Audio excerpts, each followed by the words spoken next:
guess the places that I've been.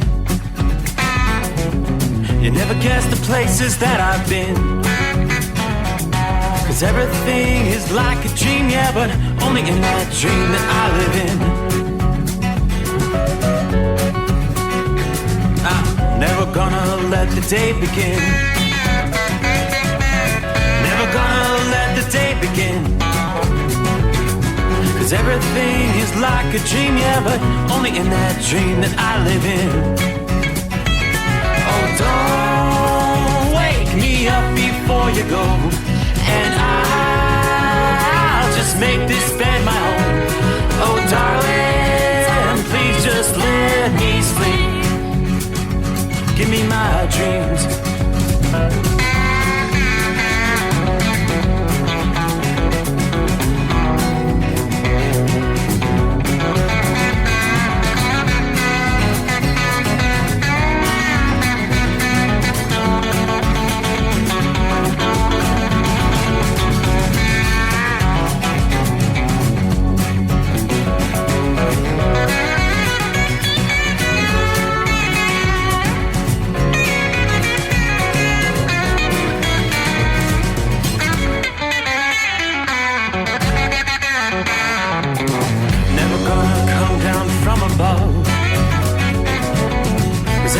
Looks better from above. Nothing's ever as it seems, yeah, except in that world that I dream of. Never gonna lose the ones I love. Never gonna lose the ones I love. 'Cause everything is like a dream, yeah, but only in that world that I dream of. Oh, don't wake me up before you go, 'cause I can't face this day alone. Oh, darling, please just let me sleep. Give me my dreams. Give me my dreams. Give me my dreams.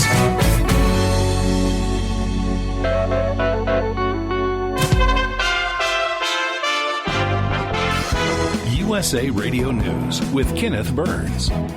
The Japanese Prime Minister's office says at least one missile fired from North Korea flew over Japan and is believed to have landed in the Pacific Ocean. Pyongyang fired the ballistic missile, escalating tests of weapons designed to strike key targets and regional American allies amid stalled nuclear diplomacy.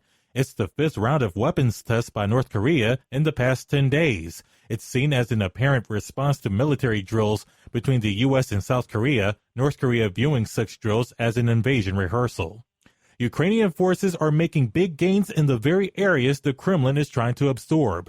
They penetrated Russian defenses in the southern Kherson region. The Ukrainians also consolidated gains in the east and other major battlefields, reestablishing control as Russian President Vladimir Putin is dealing with problems with manpower, weapons, morale, and criticism, foreign and domestic. The advances made by Kyiv are so apparent that a Russian Defense Ministry spokesman had to acknowledge them. Here in the U.S., we're learning that more than 100 people have been reported dead in the wake of Hurricane Ian, the vast majority of them in the state of Florida, where Ian made landfall as a Category 4 storm. President Biden with First Lady Jill Biden began his first surveying of Hurricane Fiona's damage in Puerto Rico. Fiona was a Category 1 storm when it hit the island about a couple of weeks ago. The president vowed that his administration will be with the territory as they rebuild. We came here in person to show that we're with you. All of America is with you as you receive and recover and rebuild. 13 people were confirmed dead from Fiona by that island's Department of Health. Puerto Rico was still in recovery mode from Hurricane Maria 5 years ago and earthquakes from 2020. Wall Street had its best day since late July, major indexes soaring more than 2%. You are listening to USA Radio News. Finding great candidates to hire can be like, well, trying to find a needle in a haystack. Sure, you can post your job to some job board, but then all you can do is hope the right person comes along, which is why you should try ZipRecruiter for free at ZipRecruiter.com/free. ZipRecruiter doesn't depend on candidates finding you. Its powerful technology identifies people with the right experience and actively invites them to apply to your job. You get qualified candidates fast. So, while other companies might deliver a lot of hay, ZipRecruiter finds you what you're looking for. The needle in the haystack. 4 out of 5 employers who post a job on ZipRecruiter get a quality candidate through the site within the first day. ZipRecruiter, the smartest way to hire. And right now, you can try ZipRecruiter for free. That's right, free. Just go to this exclusive web address, ZipRecruiter.com/free. That's ZipRecruiter.com/free. ZipRecruiter.com/free. The Supreme Court declined to hear an appeal from MyPillow CEO Mike Lindell. He's fighting a defamation suit from Dominion Voting Systems, the makers of machines used to administer elections in several states. The company sued Lindell for $1.3 billion, accusing him of hurting the company's brand by promoting long-debunked claims that it rigged the election in favor of now President Biden. The lawsuit can now proceed against Lindell. Former President Trump is suing CNN, accusing the cable network of defaming his character. His attorneys claim that CNN sought to use its, quote, massive influence to defame their client for political purposes. Trump is seeking $475 million in punitive damages. No comment from the network on the lawsuit. More than 25,000 refugees were allowed into the U.S. in fiscal 2022. That comprises of only 20% of the refugee spots allocated by the Biden administration. In fact, the U.S. has failed to come close to the ceiling of 125,000 refugees in the 2 fiscal years since President Biden took office. A proposed tax cut for the top earners in the United Kingdom, which sparked turmoil on financial markets, is being dropped. Treasury Chief Kwasi Kwarteng abandoned the idea to scrap the top 45% rate on those making more than £150,000 a year, the amount equal to $167,000 U.S. Kwarteng says that the rest of the tax-cutting stimulus package would be pushed along, though changes are expected. For USA Radio News, I'm Kenneth Burns. Now you can fly anywhere in the world and pay discount prices on your airline tickets. Book a flight today to London, Paris, Madrid, or anywhere else you want to go. And pay a lot less guaranteed. Call the International Travel Department right now at Low Cost Airlines. 800-215-5141. 800-215-5141. That's 800-215-5141. At Hot Shot Secret, we share the science behind common diesel problems and their solutions. For example, diesel particulate filter regeneration. The DPF catches particulates left over from combustion. The DPF regeneration cycle cleans the filter with temperatures exceeding 1,000 degrees Fahrenheit. A computer sensor triggers the DPF regen, which is often accompanied by a loss of power and fuel economy. The frequency of DPF regens are in correlation to the cleanliness of the fuel burn. Under heavy operation with a dirty burn, DPF regens can occur multiple times per day. Hot Shot Secret Diesel Extreme Fuel Additive promotes a more complete combustion, creating fewer emissions and therefore fewer DPF regens. Vehicles using Diesel Extreme experience 83% less DPF regens. Hot Shot Secret Diesel Extreme is available nationwide at truck stops, Fine Farm and auto stores, and online at hotshotsecret.com. Hot Shot Secret, powered by science. Well, that midnight hour is upon us, and we really got a long, long way to go. How will we stay awake? Thanks to Chris, for goodness sake. We got Steve Summers on the radio. We got that Hot Shot Secret in the diesel. You know, it really makes that Detroit come to life. We're going to hear from all our friends. We're going to do it all again on this overnight drive. How about you, Big Ed? Are you with me? Break 1-9 for that Carolina monkey gouger. Negatory there, hillbilly. You clean clear to Flagtown. Let it roll.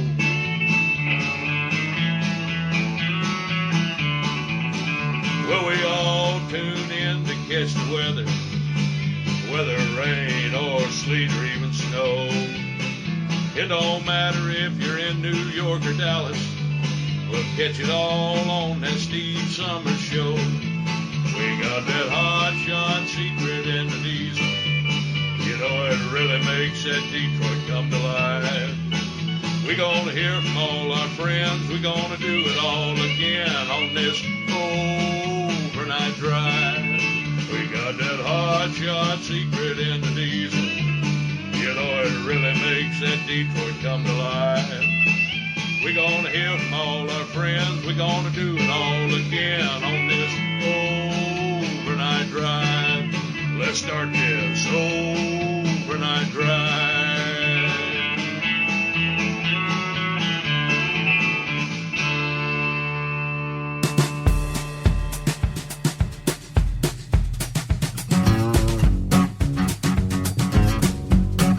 All right, looks like it is that time. Let's fire it up on a Tuesday. Welcome into 10-4 day. Well, at least in the Eastern time zone. Welcome in, welcome aboard. It is the Steve Summers Overnight Drive live from the Hot Shot Secret Studios. Our headquarters is in Southwest Ohio. We'll be working our way time zone to time zone into 4th day of October. Yeah, did you realize there is actually a 10-4 day?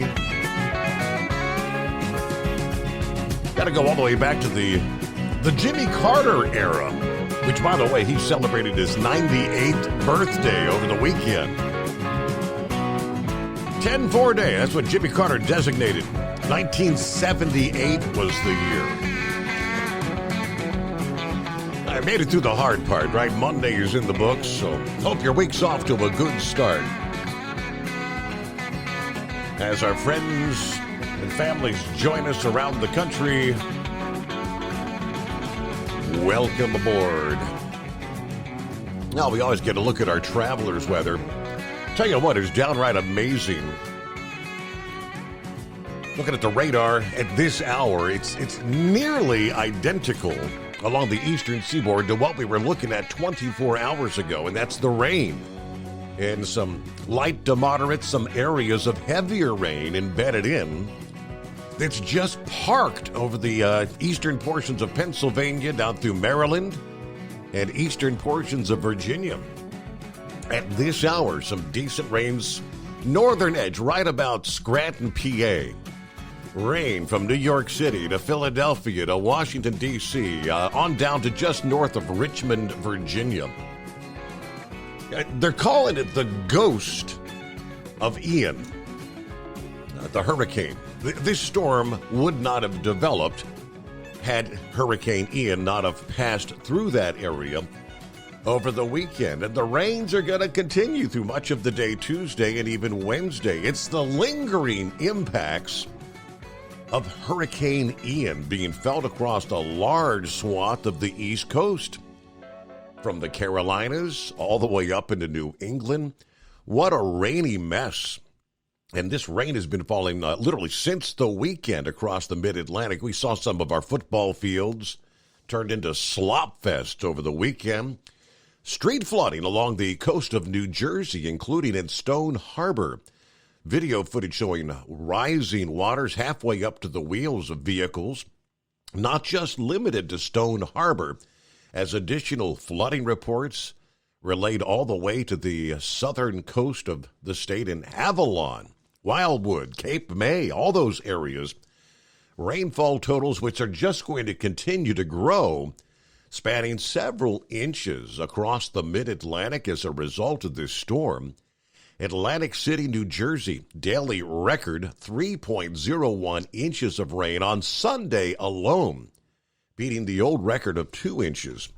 Nearby Millville, New Jersey, just west of Atlantic City, close to the Delaware Bay. Also total rainfall on Sunday in excess of 2 inches. Coastal flooding has shut down roads near Highland Acres, Delaware, just south of Dover. The state also saw flooded roads on the southeast coast near Long Neck Road, according to the National Weather Service. In Lewis, Delaware, the storm surge rose to almost 3.5 feet on Sunday, ranking it as the 7th highest ever recorded for that location. Just about a 0.5 foot lower storm surge than what we saw with Hurricane Sandy back in 2012. Now, aside from New Jersey, estimated rainfall totals 3 or more inches across large portions of Virginia, Maryland, Delaware, and southeastern Pennsylvania. The persistent rain made for some rough conditions out on the playing field. Of course, Pennsylvania was home to 2 big football games over the weekend as Tropical Storm Ian was moving through the state. Those games were played, but they were wet, they were cold, they were sloppy. Of course, on Saturday, you had Penn State, the Nittany Lions, hosting the Northwestern Wildcats there in State College, PA. Showers first reported in the area just before kickoff, but lasted throughout the game. What a soggy mess. Rainy conditions, that did prove difficult for the players as both teams combined for 8 turnovers in that game. Penn State's winning score of 17, the lowest amount of points the team has scored in a win, 16-10 win against Wisconsin back in September of last year. Yeah, temperatures once again failed to break out of the 50s, and this constant rain dampening things. As we looked into Sunday, by the end of the day Sunday, Philadelphia reporting nearly 2 inches of rainfall for that particular day. That also broke an old daily record set back in 2015. Yeah, the impacts felt in the Northeast due to this. It's actually a tropical rainstorm. Ian provided the energy for this storm to come together, developed over the Northeast Sunday afternoon, as it absorbed energy left over from what by that point in time was tropical rainstorm Ian. While it is considered a separate storm, as I mentioned, had that leftover energy from Ian not been in the mid-Atlantic already, the coastal storm would have never formed, according to forecasters. But yes, the rains continue to fall tonight, another soggy night there over the eastern seaboard. Over the past week, an overwhelming majority of the rest of the country, aside from Ian coming up through Florida, then the Carolinas, Virginia, and moving offshore Sunday, most of the rest of the country has been relatively quiet. Yeah, we do have a frontal system tonight that's bringing some showers along a line stretching from northern portions of Minnesota down through eastern and southeastern portions of South Dakota, then kind of cutting right through the heart of Nebraska. It's not a broad line, but you do have some decent showers in the mix there. Aside from that, the western third of the country is relatively quiet tonight. We get the latest on Ian, though, as the death toll from Ian continues to rise. Latest numbers, we have now surpassed the 100 mark as far as fatalities. People in Florida still trying to grapple with the destruction. Hundreds of thousands remained without power on Monday. Many homes and roads still flooded.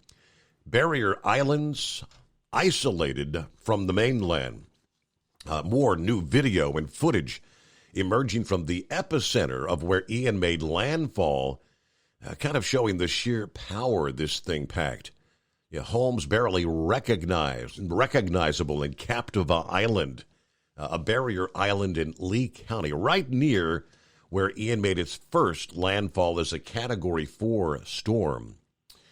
Despite nearly a week now having passed since Ian brought the torrential rain and catastrophic storm surge into Florida, believe it or not, the river levels continuing to rise on Monday. Homes and streets in many places still inundated. You've got the sandy soil there in Florida. It can really only absorb light to moderate amounts of rainfall rather quickly. But when you get rainfall, as they've seen 1 to 2 feet in some cases, even that can be overwhelmed. It can take a long time for that to drain off. Officials warn these floodwaters will make for a dangerous situation as the rescue and recovery efforts continue. We see so many more injuries and sometimes even more fatalities after the storm. According to the administrator of FEMA, standing water brings with it all kinds of hazards. It has debris. It could have power lines. Again, as of Monday, at least 100 fatalities in the United States have been confirmed, and at least 96 of those were in the state of Florida, as well as 4 in North Carolina. The Associated Press also reported 3 fatalities in Cuba, of course, where Ian initially struck before hitting the lower 48 here. Much more to cover on the latest from Ian. Fort Myers residents being informed this past day it may be months before you're able to return to your homes there. Our number, 844-844-3388, as we roll into a Tuesday, the Steve Summers Overnight Drive. It's coming. Crisp fall mornings turn bitter cold. You climb into your diesel and it feels like you're sitting on an ice cube. Imagine how your engine feels after a frosty night. Freezing temperatures impact your diesel's fluids, especially fuel. As the temperatures drop, water that is emulsified within your fuel is released, adding more water into your system. Frozen water in your fuel lines, filter, or bowl will simply slow the flow, or worse, stop the flow of fuel in your system. No fuel flow, no start. Get prepared now for the cold that is coming. Hot Shot Secret Diesel Winter Anti-Gel is a premium fuel additive that lowers your fuel's pour point to minus 65 degrees. If it's that cold out, you shouldn't be on the road. You ought to be at home in front of the fireplace. Hot Shot Secret Diesel Winter Anti-Gel Premium Fuel Additive. Available now online at HotShotSecret.com. Hot Shot Secret. Powered by science. Whether you're a diesel pickup performance enthusiast or just looking for a small upgrade, when selecting common rail fuel system components, look no further than Exergy Performance. At Exergy, you'll find injectors, pumps, and more, engineered like no others on the market using state-of-the-art equipment run by people that have been in the business for decades. So if you're in the market for common rail components at any power level, contact Exergy Performance or one of the many dealers listed on our website at exergyperformance.com. Hey, don't forget, as a listener to this program, you get 10% off your entire order at HotShotSecret.com by using the coupon code Overnight Drive. Plus, CDL drivers, military, and first responders get an additional 10% off. The Overnight Drive with Steve Summers. Live from the Hot Shot Secret Studios. Call Steve now. 844-844-3388. That's 844-844-3388. Yes, indeed. That's our number. Jump on board. We'll get more on the impacts of Ian on Florida. Residents of Fort Myers, as I mentioned a moment ago, though, told you may have to wait multiple months before you can return to homes due to the destruction there. Rescue teams over the weekend working to find survivors. Estero Island, where Fort Myers Beach is located, had a mandatory evacuation order for their roughly 5,600 residents. But apparently about 750 did not follow those evacuation orders, opting to ride out the storm. Some survived, others did not. One survivor says, "We're alive. That makes us luckier than some of our neighbors, and we're thankful for that. But we are tired, we're dirty, we're hungry, we have no running water. We're going to run out of food that hasn't rotted already. We're going to get dehydrated. Our cars are ruined. We haven't had any water or food delivered to the area yet. Everyone on this island is cut off." Miami Fire and Rescue, Florida Task Force 2, public information officer noted that people don't realize the scope and the destruction until they emerge from their homes. Then they understand there's no way to sustain themselves here. Fort Myers Beach mayor said that U.S. Army Reserve teams are in there now doing their search and rescue. They have a number of sweeps that they have to make. There's a couple of teams. One starts at one end of the island, one starts at the other end, and they work their way towards the middle. Then those two teams are broken into smaller teams that go street by street. checking under debris, hoping to find live people, and unfortunately maybe not. So that's the process they're going through there now. The teams come down. They have this hasty search. They have these other searches. And then after that, they clear out the area. And then we move on from there. It's all on their timetable. So as soon as they're done with their work, then we can come in after that.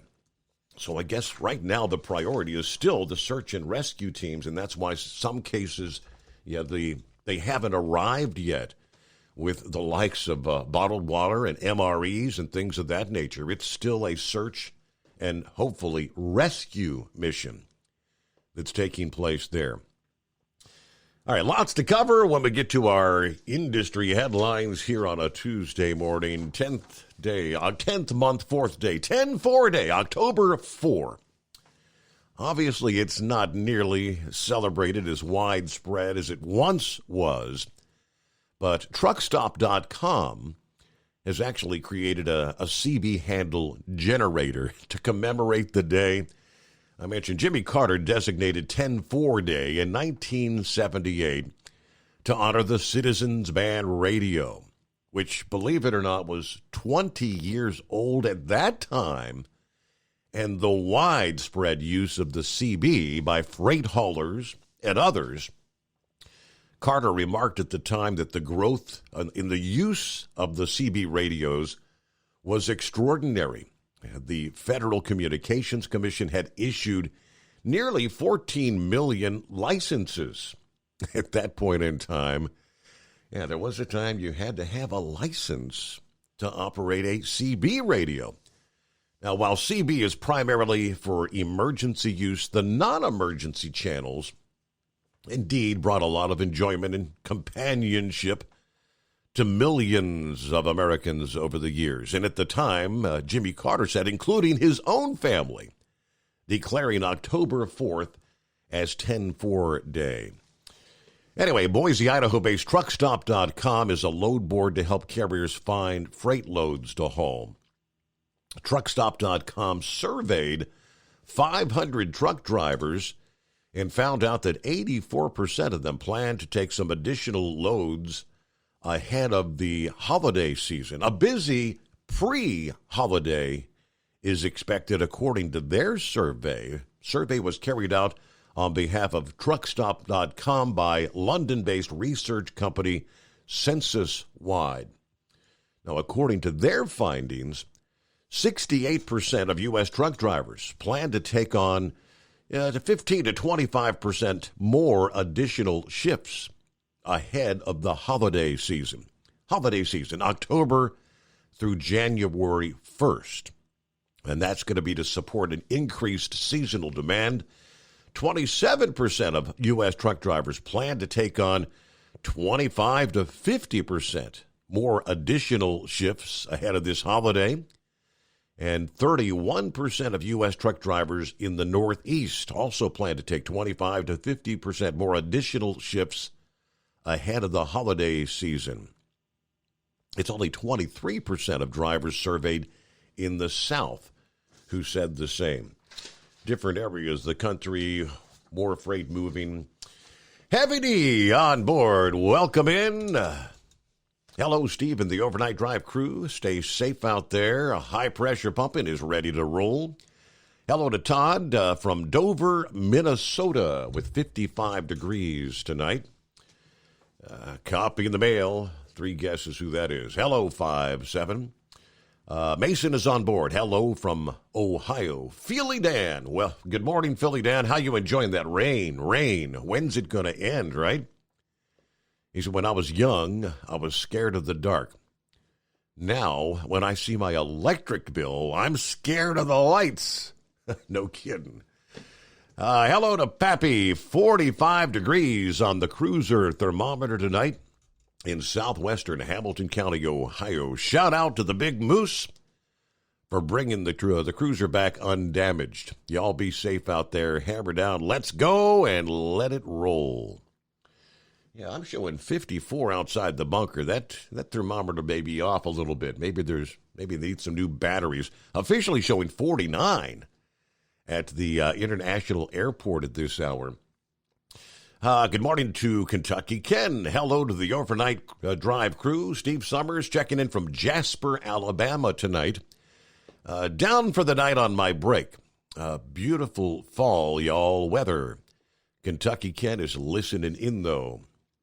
James said still stuck in the cool, gloomy weather here in central Virginia. Heading back to the much warmer state of Georgia tomorrow. Good afternoon, hammer down. There's Larry on board. Got 48 degrees at, the New York-Connecticut state line there. All right. Jack on board. Rocket Man is at it again. Yes, he is. Yeah, Rocket Man, a.k.a. Kim Jong-un. I'll give you the latest there. Some scary moments for folks in Japan this past day. All right, we roll into a Tuesday. Hope your week's off to a good start.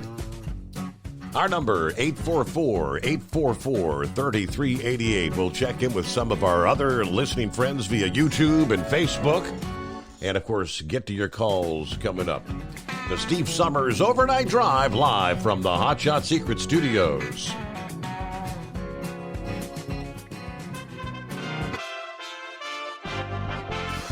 USA Radio News. President Biden with First Lady Joe Biden visited Puerto Rico Monday, promising to rebuild it while surveying the damage caused by Hurricane Fiona a couple of weeks ago. Tens of thousands of people in the U.S. territory remain without power. More than 100 people had their lives claimed by Hurricane Ian. The Category 4 storm did a number on Southwest Florida last week. Ian's remnants are giving a nice soaking to areas between North Carolina and New Jersey. At least one ballistic missile was fired by North Korea. It sailed over Japan and possibly into the Pacific Ocean.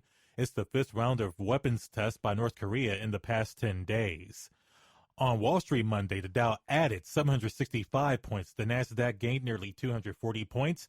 The S&P 500 rose close to 93 points, a more than 2% gain for all the major indexes, and the best day on Wall Street since late July. This is USA Radio News.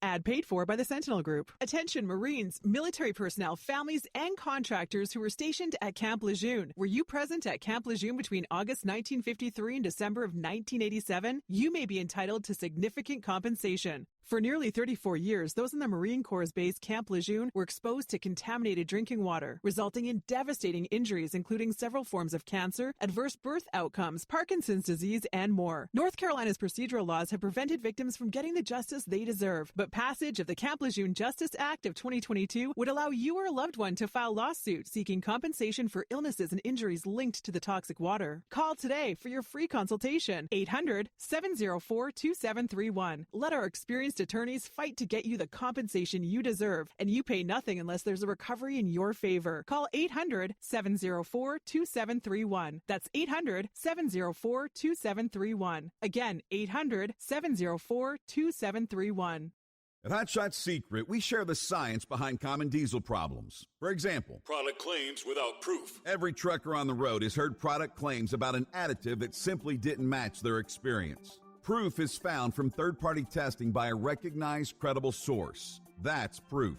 Hot Shot Secret's Stiction Eliminator will improve your performance and fuel economy. For proof, we engaged the Ohio State University Center of Automotive Research to conduct an EPA-certified fuel economy test with Stiction Eliminator on a FedEx truck, a 2006 P500 Freightliner with 247,000 miles. The test showed a 3.6% increase in highway driving fuel economy from Stiction Eliminator, an oil additive. The complete report from OSU is available for download at hotshotsecret.com. That's proof.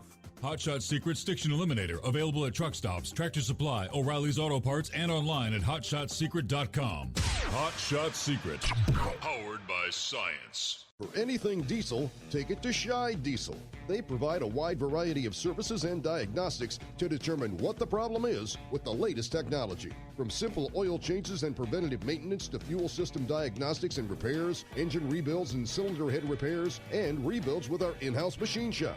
They also have on-site DPF cleaning for exhaust issues and DOT inspections. If your diesel is asking for some attention, Scheid Diesel has the specialist you need for anything diesel. Located in Terre Haute and Lafayette, Indiana, and Effingham, Illinois, Scheid Diesel has you covered. Hey, don't forget, as a listener to this program, you get 10% off your entire order at HotShotSecret.com by using the coupon code Overnight Drive. Attention all truckers, Dean Michael, the tax doctor here. I want to talk to you about those dreaded tax problems. I know you want to keep on trucking and not even think about them. Well, let's face it, they're not going away all on their own. You need professional help. I've been helping truckers put their tax problems in the rearview mirror for years. I can help you too. Call me for a free consultation at 888-632-4506 or go to mytaxhelpmd.com. It's like I always say, keep your eyes on the road, I'll keep mine on the IRS. 888-632-4506. How do you sleep on the road? After downtime, do you wake up well-rested and invigorated or tired, achy, and sore? Well, if it's the latter, you're not sleeping on the Big Rig Mattress. The Big Rig Mattress is a hybrid with an individually pocketed spring core that's engineered to deliver the best restorative sleep for your time on the road. Many drivers have said they sleep better over the road on the Big Rig Mattress than they do at home. Learn more about the Big Rig Mattress at thebigrigmattress.com or call 877-736-4233. Most standard sizes ship within 72 business hours. The Big Rig Mattress, 100% made in the USA since 2009. Because Channel 19's a little congested. Call Steve now at 844-844-3388. The Overnight Drive.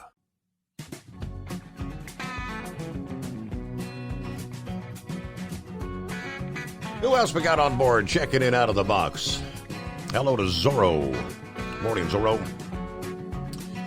Rockpick checking in from Rottenchester, New York, right? Stay safe and enjoy. Thank you to all the truck drivers out there. There's Wesley in Camden, Delaware, checking in. Good morning. Good morning from a rainy, wet Ephrata, PA. I say it wrong every time. Horse Feathers always has, is it Ephrata or Ephrata? The fifth day in a row, rain. Yeah, when's the rain get in? Dale, good to have you with us. He says, I'm off tonight, heading home from the gym right now. I'll watch for a little bit. We've got 44 degrees at the home 20 here in PA at this hour, though. All right, there's Norman in central Kansas, north central Kansas, 62 degrees with clear skies. Heading to Nebraska with another load of scrap tonight. Hello to the Michigan Madman. Been racing tonight online. Sent you some pictures. All right, I'll check those out here. Michigan Madman, good to have you on board. Hello to Jeff. Good morning. Norman said gas here at $3.25. Diesel anywhere from $4.47 to $4.80 per gallon. Yeah, that disparity, it's crazy. Buckeye Boy checking in from Ackworth, Georgia, where it's 58 degrees. Tuned in on YouTube tonight because I've joined the club of Facebook jail inhabitants. Uh-oh. I was put in the dungeon for 23 hours for making a comment. Yep, you've got a record now, don't you? Apparently, I only have a few words, so I'll explain more tomorrow when I can get back on Facebook. But anyway, have a great night, everybody. Be careful out there. All right, it is 844-844-3388. Yeah, North Korea. Rocket Man, as he was dubbed by former President Trump, Kim Jong-un, fired a suspected ballistic missile that flew over Japan Monday evening in the latest show of force, setting off alarms and prompting the Japanese government to warn people to shelter in place. The Japanese Prime Minister first announced the missile launch, tweeting, "Emergency alert. North Korea has launched a suspected ballistic missile. More updates to follow." The North Korean missile flew over Japan Tuesday morning, about 7:40 a.m. local time. In an update, he tweeted, "Emergency alert, a projectile that appears to be a North Korean ballistic missile has likely flown over Japan." This is the 23rd North Korean missile launch so far this year, conducting both ballistic and cruise missile tests throughout the year. Not the first time this year that a North Korean has fired a missile toward Japan, but this missile's flight path over the country does pose a higher risk of deadly miscalculations that could, unintentionally set off a broader conflict between those two countries. The New York Times Tokyo bureau chief tweeting, North Korea has launched 23 missiles this year, but this morning, one flew over Japan, triggering warnings for residents to seek shelter. They say it has landed in the Pacific Ocean. The first time these sort of warnings have been issued since 2017, and that gets scary, right? He tweeted that he'd been given the following instructions after the North Korean missile launch was detected. One is to dedicate maximum effort to gather and analyze information and provide the public speedy, adequate information. Number two, to ensure the safety of aircraft, vessels, and other assets. And number three, take all possible measures for precaution, including readiness for contingencies. The U.S. Embassy in Tokyo issued an advisory Tuesday morning stating the missile had indeed flown over the country, but that the Japanese government had warned citizens to continue to be cautious and monitor local media for guidance. The U.S. Embassy further recommended U.S. citizens in Japan to notify friends and family of your safety and also monitor local news media for further updates. Saber-rattling tensions. Kim Jong-un. Let's get to our calls here this Tuesday morning. Who we got first out of the box? Mike, I believe it is. Is that correct? Is this Mike? Hello, Mike. If you heard the beep, Mike. Yeah. Hello? Yes, sir. We got you. Who we got? Hey. Oh, well, this is Mason. Mason. Oh, I'm sorry. Mason. Oh, you're all good. You're all good. This is my first time on the phone on the podcast here. So where you checking in from, Mason? I'm checking in from Tiffin, Ohio. Okay. Well, what's going on tonight? Nothing much. Just a farmer working night shift. Is it I'm on the good old night shift. It's a busy time of year. Harvest season, correct? Yes, it's harvest season. We just took part of our first bean field off today. I farm part-time, and then I work full-time in a limestone quarry. Really? Night shift. Yeah. So night shift. Always got to stay busy. How's the harvest worked in the night shift? I don't know. I mean, with the modern equipment, the modern technology, I guess you've got all the lights. You can actually work the fields even through the overnight hours. Is that right? Yep. And then we got GPS too, where we just press a button and it drives itself. Wow. I mean, is there anyone so the combines running themselves? Anybody in them, or just actually remote control? Oh yeah, we have we sit in it, but when we turn the GPS off when we got to turn around, but we turn it back on when we get back in line. That's pretty and wild. Then it just drives itself all the way down the field. So give me an update. How's the harvest coming along so far? Things looking good? Good. We've never had a bean field this good before. Really? Soybeans, man. Uh-huh. We reached about 100 bushels an acre today. Never reached that much. Wow, that's good news then. Very good news. I've been hearing. I guess hoping it's going to be a good harvest. Some parts of the country faring better than others because some places had a lot of drought conditions and other areas had late getting the crop in the fields with all the rain and. Yep. We just got real lucky with the timing of our crops getting in and then the rain throughout the summer. We were real lucky. So you're tuned in are you on the app? You listen to the iPhone, the Android? Yep, I'm on the app. Okay. I'm on the app. So you're a first-time caller. First-time caller, right? Have you tried Hot Shot Secret products in your vehicles yet? Nope, I was planning on ordering some for my truck. Well, that's what This that's winter. where we got a $60 code that'll be coming your way. That'll help you on your first. You're on a diesel or a gasoline vehicle. I've got a diesel pickup. So get you And some. then I also have all that farm equipment that's also diesel. Oh, so you could use probably a lot of Hot Shot Secret products for the farm equipment, but yeah, as far as the personal vehicle, yeah, if you got the pickup truck, get you some stick shift eliminator and the Hot Shot Secret Diesel Extreme. Yes, definitely. I'm going to have to get some. All right. I'm definitely going to have to buy some. And then take care of all that farm equipment, right? Oh yes, it's hard. It's hard, especially when you beat it up in the fall and then you got to put it away in the winter. You got to fix everything, and then right when you get back ready to harvest next year, everything decides to break down on you. Now, one of our kind of like the new parent company. If you've been listening, you're aware that with your farm equipment, you've got implements that once the harvest is done. Do you empty the tanks or do you leave them full and put like the Sta-Bil or stabilizer in them? What do y'all do? Yes, we normally keep the tanks full, and then we put a fuel stabilizer in the tanks, like an anti-gel mainly. Mm-hmm.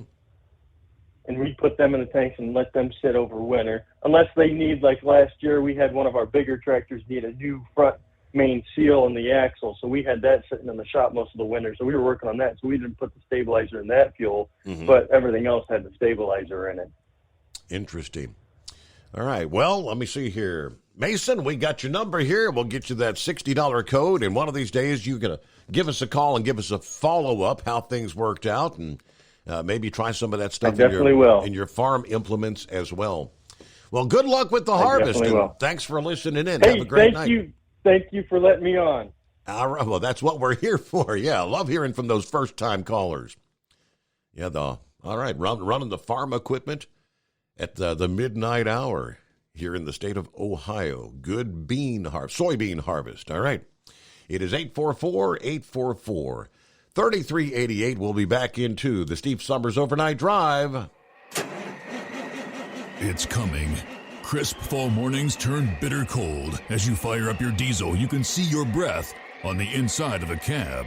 Imagine looking deep into your engine. Freezing temperatures impact your diesel's fluids, especially fuel. On a 23-degree morning, the paraffin wax in your untreated fuel starts to morph from fluid to large crystals. These crystals clump together and form a gel. At minus 10 degrees, your fuel hits the point where it no longer pours like a liquid. It's so dense that the flow through the fuel filter will slow, causing hard starts or no starts. Get prepared now for the cold that is coming. Hot Shot Secret Diesel Winter Anti-Gel is a premium fuel additive that lowers your fuel's pour point to minus 65 degrees. If it's that cold out, you shouldn't be on the road. You ought to be at home in front of the fireplace. Hot Shot Secret Diesel Winter Anti-Gel Premium Fuel Additive. Available now online at HotShotSecret.com. Hot Shot Secret. Powered by science. Dean Michael, the tax doctor here. I have one question for you. Do you want to stop worrying about the IRS? If the answer is yes, then look no further. I've been around for years. I've helped countless people across the country, and my success rate speaks for itself. So now you know where to find good, honest help with your tax problems. What are you waiting for? If you owe more than $10,000 to the IRS or haven't filed in years, call me now at 888-557-4020 or go to mytaxhelpmd.com for a free consultation and get your life back. If you're looking to improve fuel economy, try Hot Shot Secret's Everyday Diesel Treatment. Order at HotShotSecret.com. And don't forget, use the coupon code Overnight Drive to get 10% off your entire order. And now, back to the Steve Summers Overnight Drive.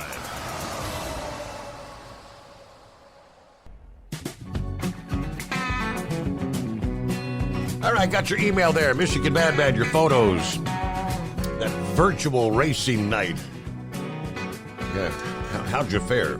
Pretty good? Didn't end up suspended, did you? Under the industry headlines. This past Monday, Warner Enterprises announcing the acquisition of a 200 truck carrier based in Indiana. October 3rd, 2022, Warner reported closing on the acquisition of Fab 9 Incorporated, which does business as Baylor Trucking Incorporated. Did not disclose the financial terms of the agreement, but Warner said that that they'll add Baylor's 234 highly skilled, tenured, and professional drivers to their team, as well as Baylor's fleet of 200 trucks. That's 170 company and 30 independent contractor and 980 trailers. Baylor will retain its current leadership, including President Kerry Baylor, as well as driver and non-driver employees. The trucking company will continue to operate under the Baylor brand name for the purposes of smooth integration and high driver retention. Now, Werner says Baylor will operate as a standalone business unit within Werner, and their financial results will be reported in Werner's one-way truckload unit within Truckload Transportation Services.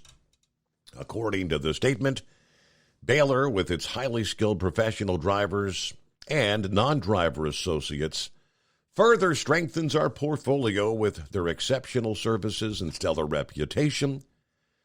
Derek Leathers is chairman, president, and chief executive officer. Says, I've known Kerry Baylor for many years, and I have tremendous respect for what Kerry, her family, and her leadership team have created at Baylor.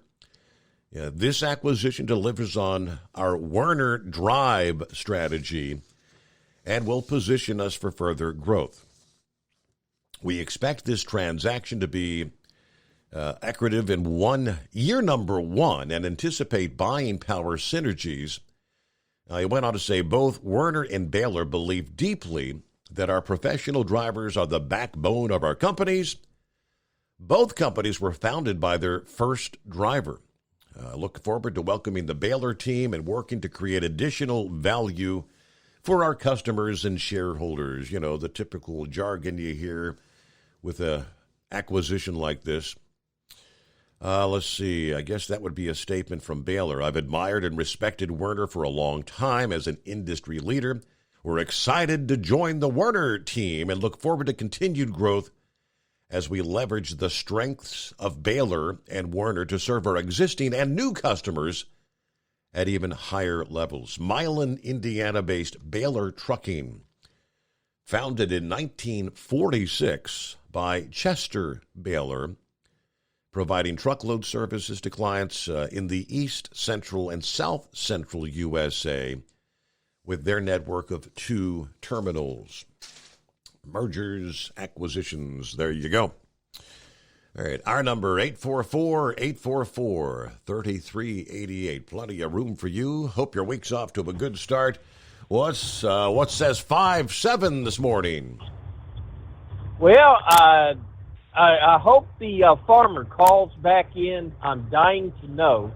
He said he has a bumper crop, but is the fuel being doubled?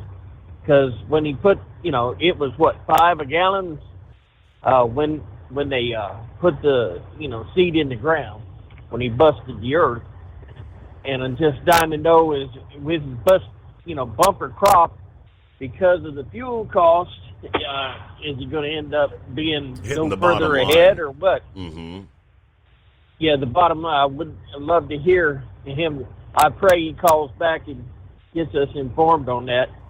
That was an exciting call, really. The tie-in with that is a commercial of Warnock's doing a commercial, politics, of course. And he's standing about hip deep in peanuts. And he's talking about where he got in with a Republican and to sell our products overseas. He can work with the Republicans, Mm-hmm. really. And you got a real nice looking farmer standing there. Excuse me, now think about it. You're in Georgia, peanut farmer. Really? I mean, it was probably on a Jimmy Carter farm. These people, I don't, it's all Democrat. I mean, Warnock's a green stamp to anything Nancy Pelosi puts out there. I'm sorry, you're going to have a hard time selling your peanuts in a recession, even in this country, let alone overseas. So I really do believe that, Walker's going to have a rough time because they're putting that out there about where he beat up his, wife and strangled her. And the only reason I could see maybe Democrats voting for him is maybe they want him up there next to Nancy Pelosi. I don't know. Yeah. Because they got it. In all honesty, Chevy guy, when times get tough, don't people eat a lot of peanut butter? Absolutely. Yeah. Absolutely. And Right. that's about the only thing that's the only thing your babies will eat sometimes. Yeah. You can shove anything at them, but a peanut butter and jelly sandwich ain't going to last very long.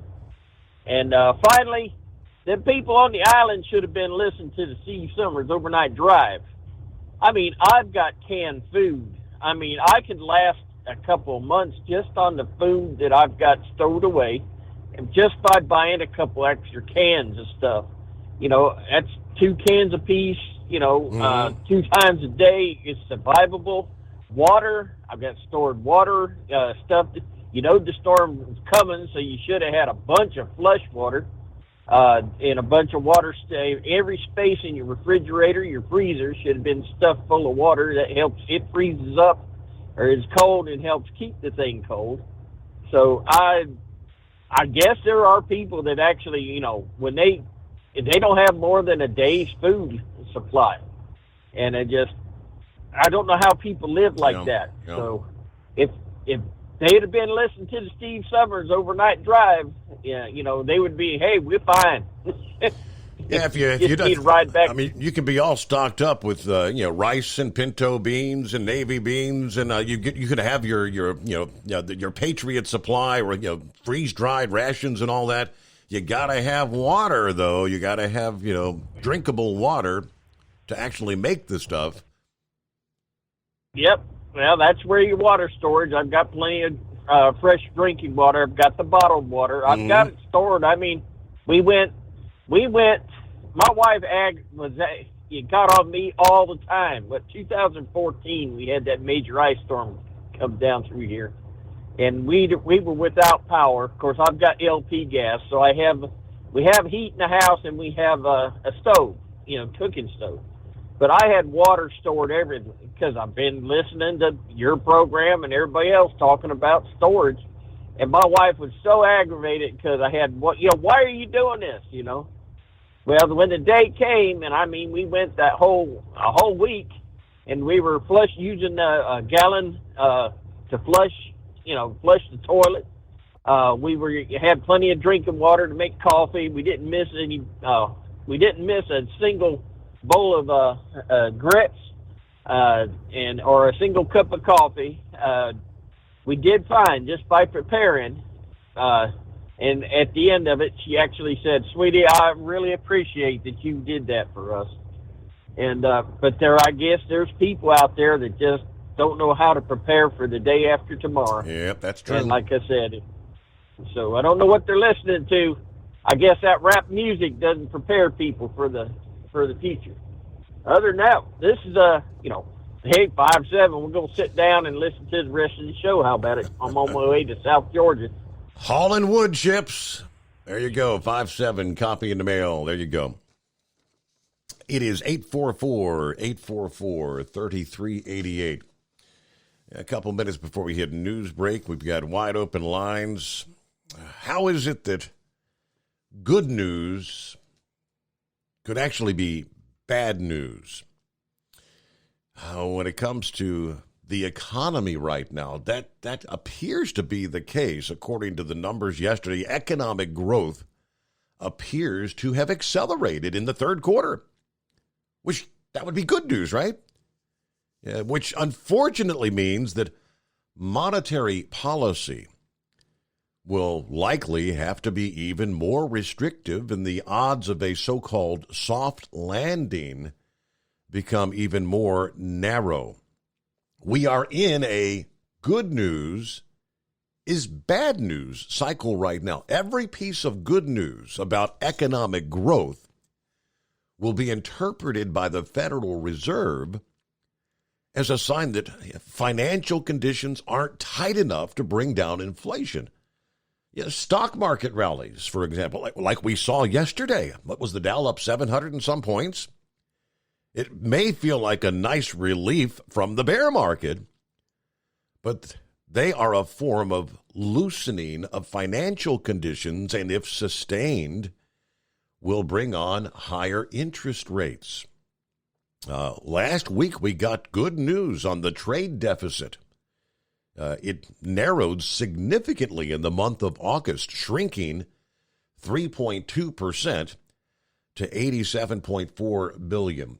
We'll delve a bit more into the numbers, where good news could actually be bad news. Lines available at 844-844-33. The Steve Summers Overnight Drive.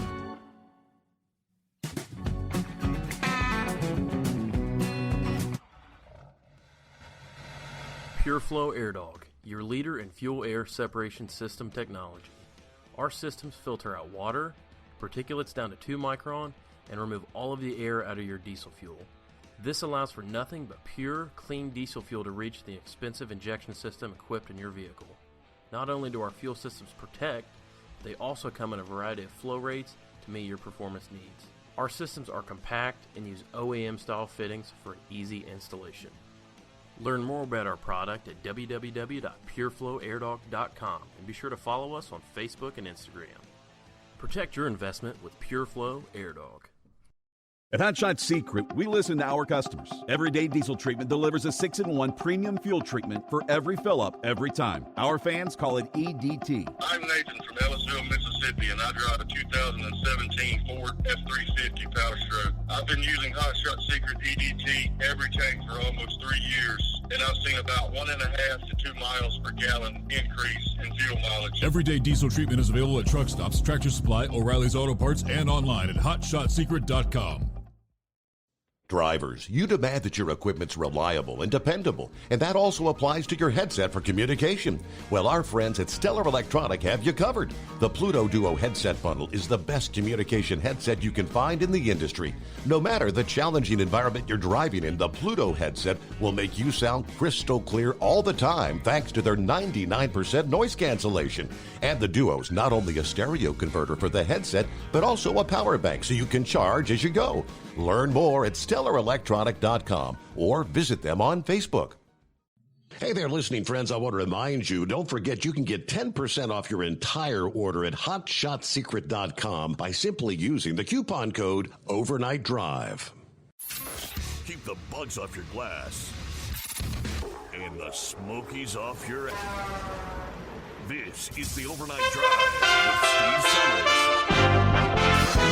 USA Radio News with Kenneth Burns. Ukrainian forces are making big gains in the very areas the Kremlin is trying to take over. They penetrated Russian defenses in the southern Kherson region. The Ukrainians also consolidated gains in the east and other major battlefields, reestablishing control as Russian President Vladimir Putin is dealing with problems with manpower, weapons, morale. He's also dealing with criticism not just from outside of Russia, but within it. The advances made by Kyiv are so apparent that a Russian Defense Ministry spokesman had to acknowledge them. President Biden visiting Puerto Rico on Monday to see the damage caused by Hurricane Fiona. He says his administration will help rebuild the island every step of the way from the Category 1 storm. He'll visit Florida on Wednesday to see how the recovery from Hurricane Ian is plodding along. More than 100 people have been reported dead now from the Category 4 hurricane. Remnants of Ian soaking areas from North Carolina to New Jersey. About 16 million people are under some form of flood advisory, which is prompting one governor to tell his residents to be prepared and protected financially. North Carolina Governor Roy Cooper says he would encourage every homeowner in his state to buy flood insurance. We are pushing and encouraging people to buy flood insurance. We know that particularly in these areas that are hit time and again, that we got to be more resilient. This was during an interview on NBC News. For the USA Radio News Los Angeles Bureau, I'm Ellie Andrews. Wall Street has not seen a day this good since late July. The major indexes soaring more than 2%. The Dow added 765 points. The Nasdaq gained nearly 240 points. The S&P 500 rose close to 93 points. You are listening to USA Radio News. Mike Lindell and MyPillow offering the BOGO extravaganza right now on a whole slew of MyPillow products. Now you can find all sorts of great deals on MyPillow bed sheets, Giza Elegance MyPillow, 6-piece towel sets, Roll and Go Anywhere pillows, much more, all priced buy one, get one free. Go to mypillow.com/USA, use promo code USA, or call 1-800-951-8175 and find you some great MyPillow products. They're all available. Oh, by the way, you can also get Mike's book absolutely free with any purchase, but you have to go to mypillow.com/USA or call 1-800-951-8175 and make sure you use the promo code, the buy one, get one extravaganza, going on right now at mypillow.com. Former President Trump is suing CNN, accusing the cable network of defaming his character. His attorneys claim that CNN sought to use its, quote, massive influence to defame their client for political purposes. Trump is seeking $475 million in punitive damages. The network did not comment on the lawsuit. One Kardashian did not keep up with her disclosures, and now she must pay. Cable television socialite Kim Kardashian is in legal trouble with the Securities and Exchange Commission. She's agreed to pay $1.26 million to settle regulatory allegations that she failed to disclose money when she was being paid to promote a cryptocurrency to investors. The SEC complaints that Ms. Kardashian should have revealed that she was being paid when she promoted Ethereum Max crypto tokens on her Instagram account, a single post that netted her $250,000. From the West Coast USA Radio News Bureau, I'm Lance Pry. Ringo Starr has tested positive for COVID-19, forcing the former Beatle to cancel several Canadian stops with his all-star band. A statement from the band says the 82-year-old is recovering at home and hopes to resume as soon as possible. Apple says it will release Will Smith's next big project, Emancipation, in December. The fate of the film, which was once an Oscar contender, was put in limbo after the actor slapped comedian Chris Rock at the ceremony earlier this year. Smith's 10-year ban from attending the Oscars has complicated things. For USA Radio News, I'm Kenneth Burns. If Ernest Hemingway was alive today, would he say this to you? Shakespeare, Mark Twain, Edgar Allan Poe, all great writers. And after reading your book, I simply must add you to the list. Wait, you don't have a book yet. So make a free call to Page Publishing. Turn your book idea into publishing gold. 800-215-6818. 800-215-6818. That's 800-215-6818. It's coming. Crisp fall mornings turn bitter cold. You climb into your diesel and it feels like you're sitting on an ice cube. Imagine how your engine feels after a frosty night. Freezing temperatures impact your diesel's fluids, especially fuel. As the temperatures drop, water that is emulsified within your fuel is released, adding more water into your system. Frozen water in your fuel lines, filter, or bowl will simply slow the flow, or worse, stop the flow of fuel in your system. No fuel flow, no start. Get prepared now for the cold that is coming. Hot Shot Secret Diesel Winter Anti-Gel is a premium fuel additive that lowers your fuel's pour point to minus 65 degrees. If it's that cold out, you shouldn't be on the road. You ought to be at home in front of the fireplace. Hot Shot Secret Diesel Winter Anti-Gel Premium Fuel Additive. Available now online at hotshotsecret.com. Hot Shot Secret. Powered by science.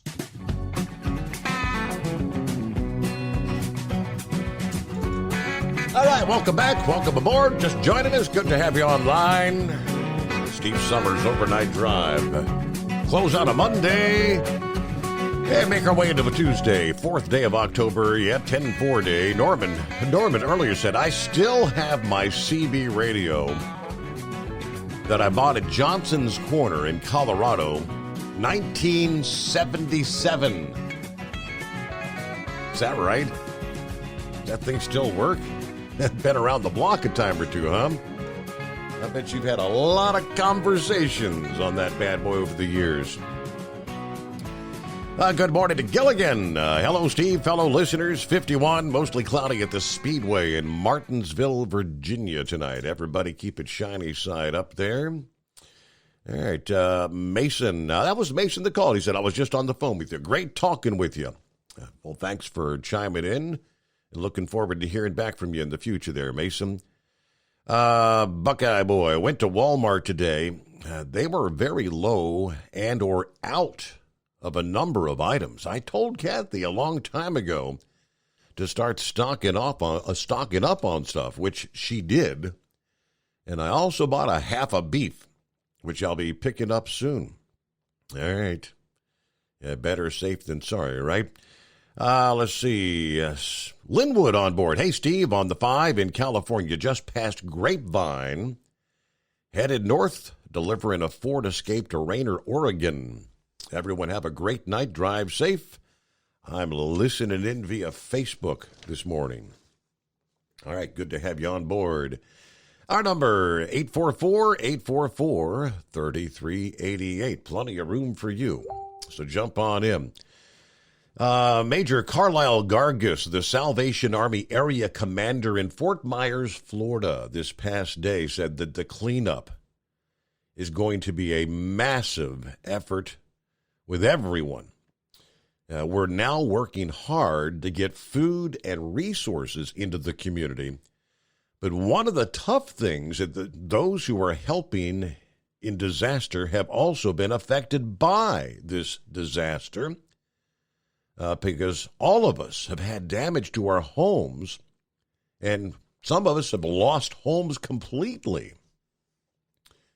According to Reuters, at least, the death toll changed. At press time of this, it was 85. It's over 100 now.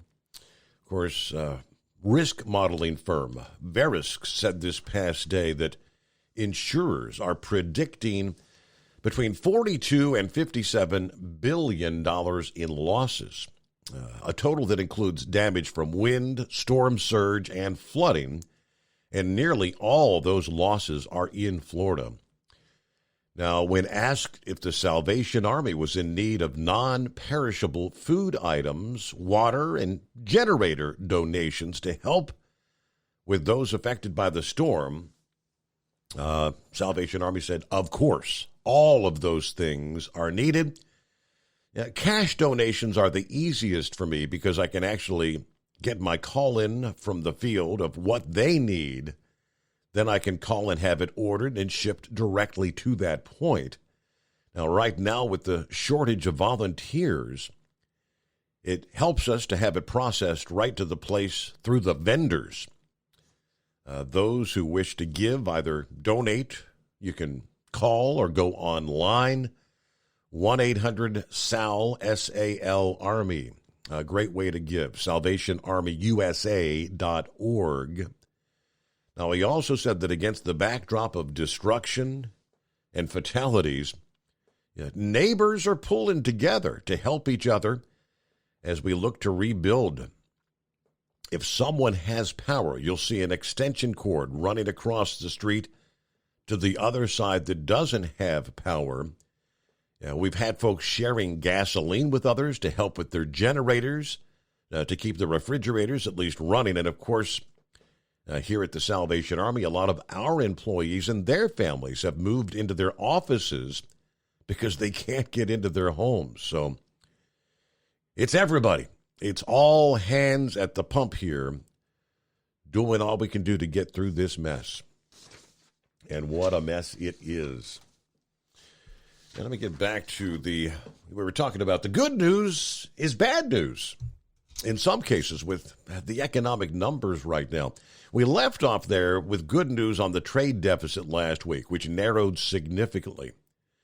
A 6.4% decline in imported industrial supplies, a category that includes petroleum and petroleum products. It looks like what happens is that the price of oil fell, reducing nominal imports.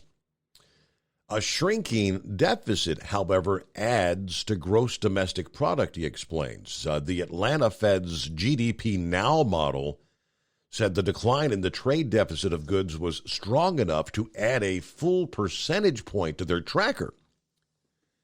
Similarly, wholesale inventories rose by 1.3% in August, more than double the previous month and far more than the 0.4% that was expected.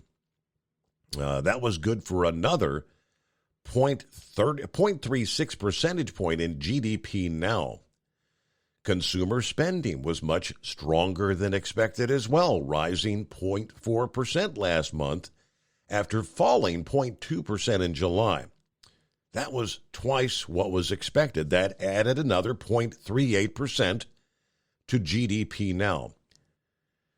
Now, after losing a bit on the weaker-than-expected construction spending figures on Monday, GDP now currently has the economy growing at a 2.3% rate in the just-ended third quarter.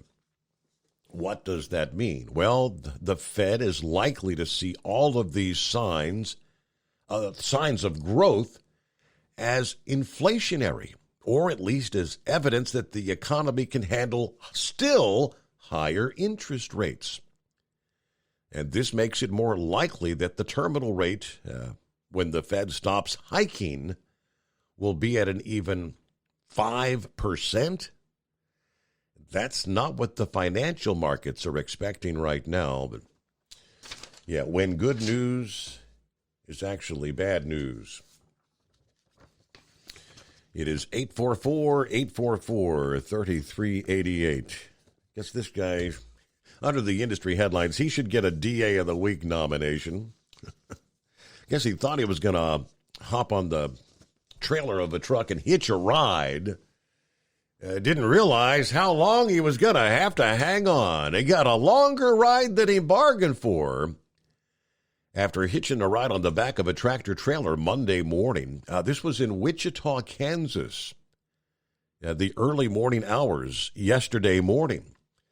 According to the Guthrie news page, 30-year-old Dustin Slocum hopped onto the back of a trailer at a shipping yard in Wichita in hopes of finding his wife. But the trucker entered Interstate 35, not realizing he had an extra passenger on board. It wasn't until the Oklahoma-Kansas state line that motorists began calling police to report, hey, there's a guy holding on to the back of this rig. Yeah, the truck driver finally came to a stop around mile marker 178 near the Cimarron River Bridge after another semi and other vehicles were flashing their lights trying to get his attention. All said and done, this guy ended up having to hang on to the back of this trailer for a 130-mile ride. Slocum was found hanging onto the bars at the rear of the trailer, and he told officers about his attempts to find his wife and that he tried to get the driver to stop, but couldn't get his attention. Ultimately, he was taken into custody, booked into the county jail a little after 4 a.m. Monday morning. He has since been charged with being intoxicated in public and joyriding. He pleaded not guilty to both and was granted a $2,000 bond, but that had to be a heck of a ride. 130 miles hanging onto the back of the trailer while you're drunk, no less. Got a little more than he bargained for out of that one. Let's see what's going on with Gilligan. How's your week starting out there? Oh, not too bad, Steve. I'm down here in Greensboro. Yeah, just unhooked my trailer, getting ready to hook up to my other one and head back north. Yeah, I'm a little out of breath. I just climbed in and out of the truck after cranking on the landing gear. I hear you. You know, it's hard being old fat like I am. Yeah, hey, you need some racy cups. Yeah. Well, let me give a shout out to Linwood. I talked to him the other morning. He seems like a really nice man. Actually, he's from, well, he's not from, but his sister lives in the small community where I grew up in. A little community called Delray, West Virginia. This community, you can't call it a town, really, because how could you call it a town? Growing up, we had the store, the post office, in my uncle's garage. It was the only three things in that community. Since then, they moved the post office out. The store closed up, and my uncle closed his garage, so there's really no businesses left. But come to find out, his sister actually knows my family, my aunt and uncle, my mom, and all them. You know, it's kind of funny how this. He lives in San Antonio, Texas. It's amazing how this show reaches out all over the country and how we can make connections to people that like that. How about that? It's a small world, Gilligan. Small world. Yes, it is. Chevy guy was talking about, 57, 5'7", whatever. We'll figure it out one of these days what his handle is for the week, if you know what I mean. About people being prepared. Now, people may think I go a little overboard. I got a few months of food, canned goods on hand. I've always got 2 freezers full. We've always got a good stock of water. But he's talking about how people are not prepared. I noticed this as soon as I started driving, because I hadn't been around the major cities to speak of. Every once in a while, I'd hear radio from up New York or wherever, you know. But it's amazing. You get around these major cities, and they're broadcasting. If a blizzard's coming in or just a bad snowstorm, make sure you've got at least 3 days of food on hand. Mm-hmm. There's so many people out there that literally go to the store every day and buy something for dinner. Now, you know, it's okay if you're thinking, to me, it's all right, you know, I want this, and I got none at the house. But to the point to where you've got to stop every day and stop and get something for dinner, I mean, it's absolutely crazy in my opinion.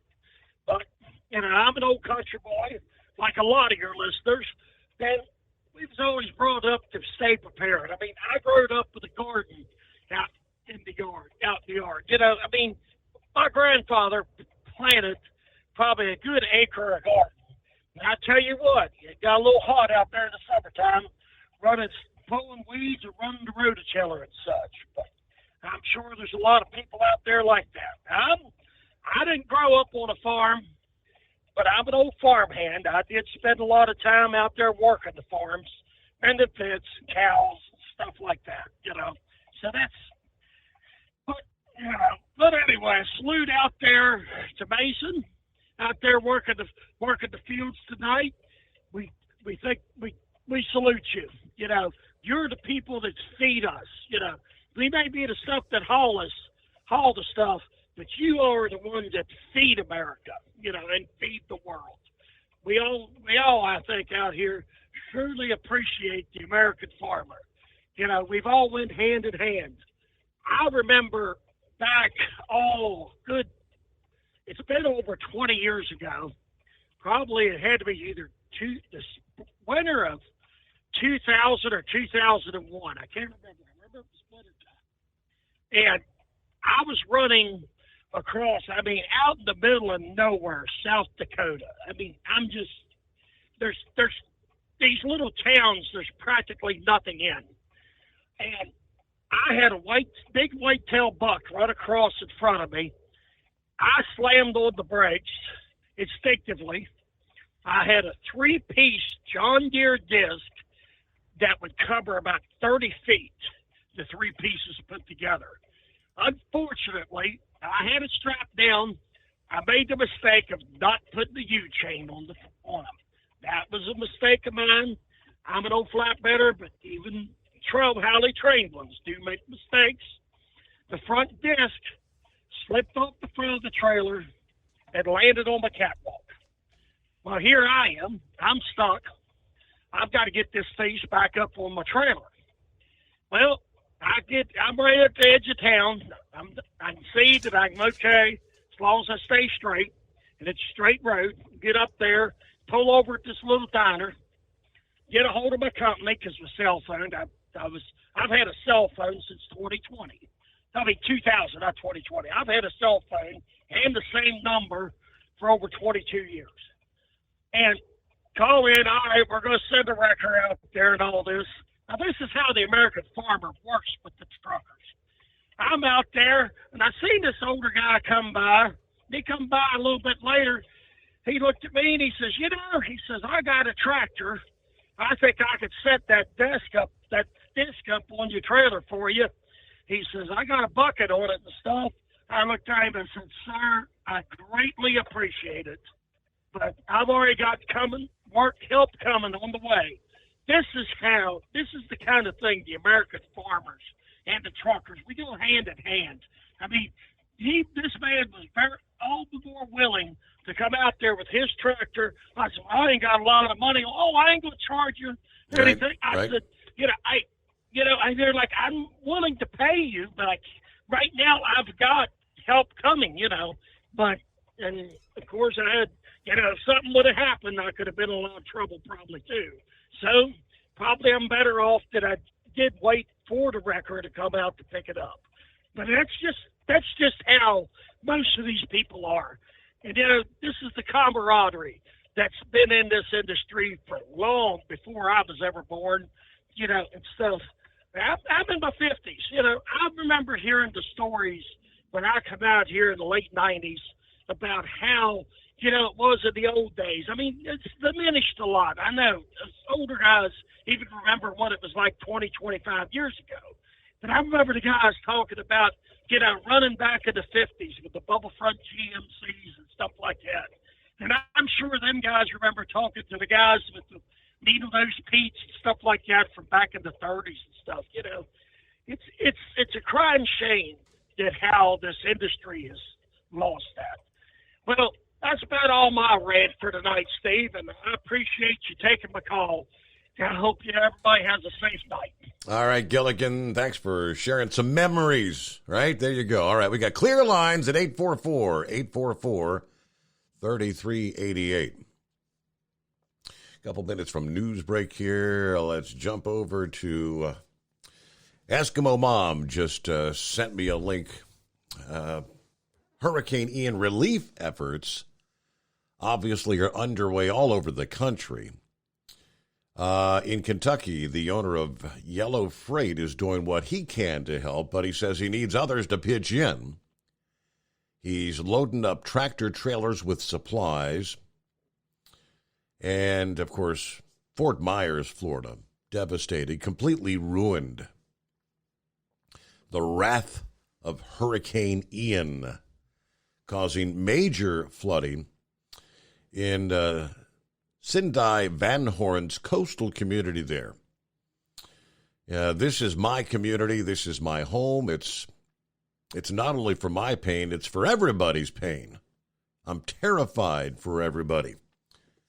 But hundreds of miles away, friends in Kentucky want to do their part.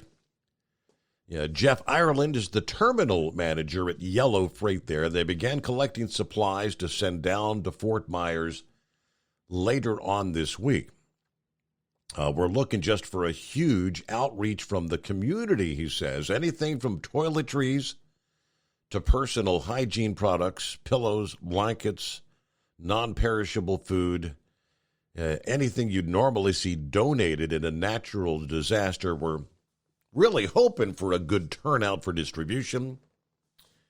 Now, the sheriff of Lee County, Florida, addressed the media this past afternoon, thanking some of those neighboring states for stepping up to the plate in their time of need. What a blessing it is for people to come out from all over when that bell rings to come help us here in Lee County. I can't say thank you enough to the people who've been out there, the public outreach, the continuous people that want to help right now. Oh, speaking of which, emergency responders dealing with the aftermath of Ian, Florida, the Carolinas, may have actually suffered some extra setbacks over the weekend as a major solar flare disrupted radio communications. This was a powerful X1. You've got three different categories, X being the largest solar flare, but it goes like from X1 to X10. So it's the mildest form of the strongest category, if that makes sense. that erupted from the sun Sunday afternoon, a little before 4 o'clock Eastern Time, peaked about 30 minutes later. Since solar flares travel at the speed of light, the burst of electromagnetic radiation caused an immediate radio blackout, up to an hour on the sun-facing side of the planet. The affected region included the whole of the United States. According to Space Weather Watch, the radio blackout, classed by the National Oceanic and Atmospheric Administration as a strong R3 category, it likely affected rescue workers using 25 megahertz radios to communicate in areas where the rampage of the hurricane had knocked down all the cell phone towers. The disruption in the upper layers of the atmosphere caused by the flare may also have made GPS positioning unavailable, or less accurate at least. Now, they do say a somewhat milder flare followed a few hours later, causing another radio blackout over the Western Pacific and Australia, according to Space Weather Watch. Both of those flares originated from a sunspot called AR 3110 in the northwestern part of the sun's visible disk. Each of those was accompanied by a CME, the burst of magnetized particles that are now headed for the upper atmosphere of the Earth. Kind of give you the rest of the story coming up here as we head toward news break, bottom of the hour. Clear lines at 844-844-3388.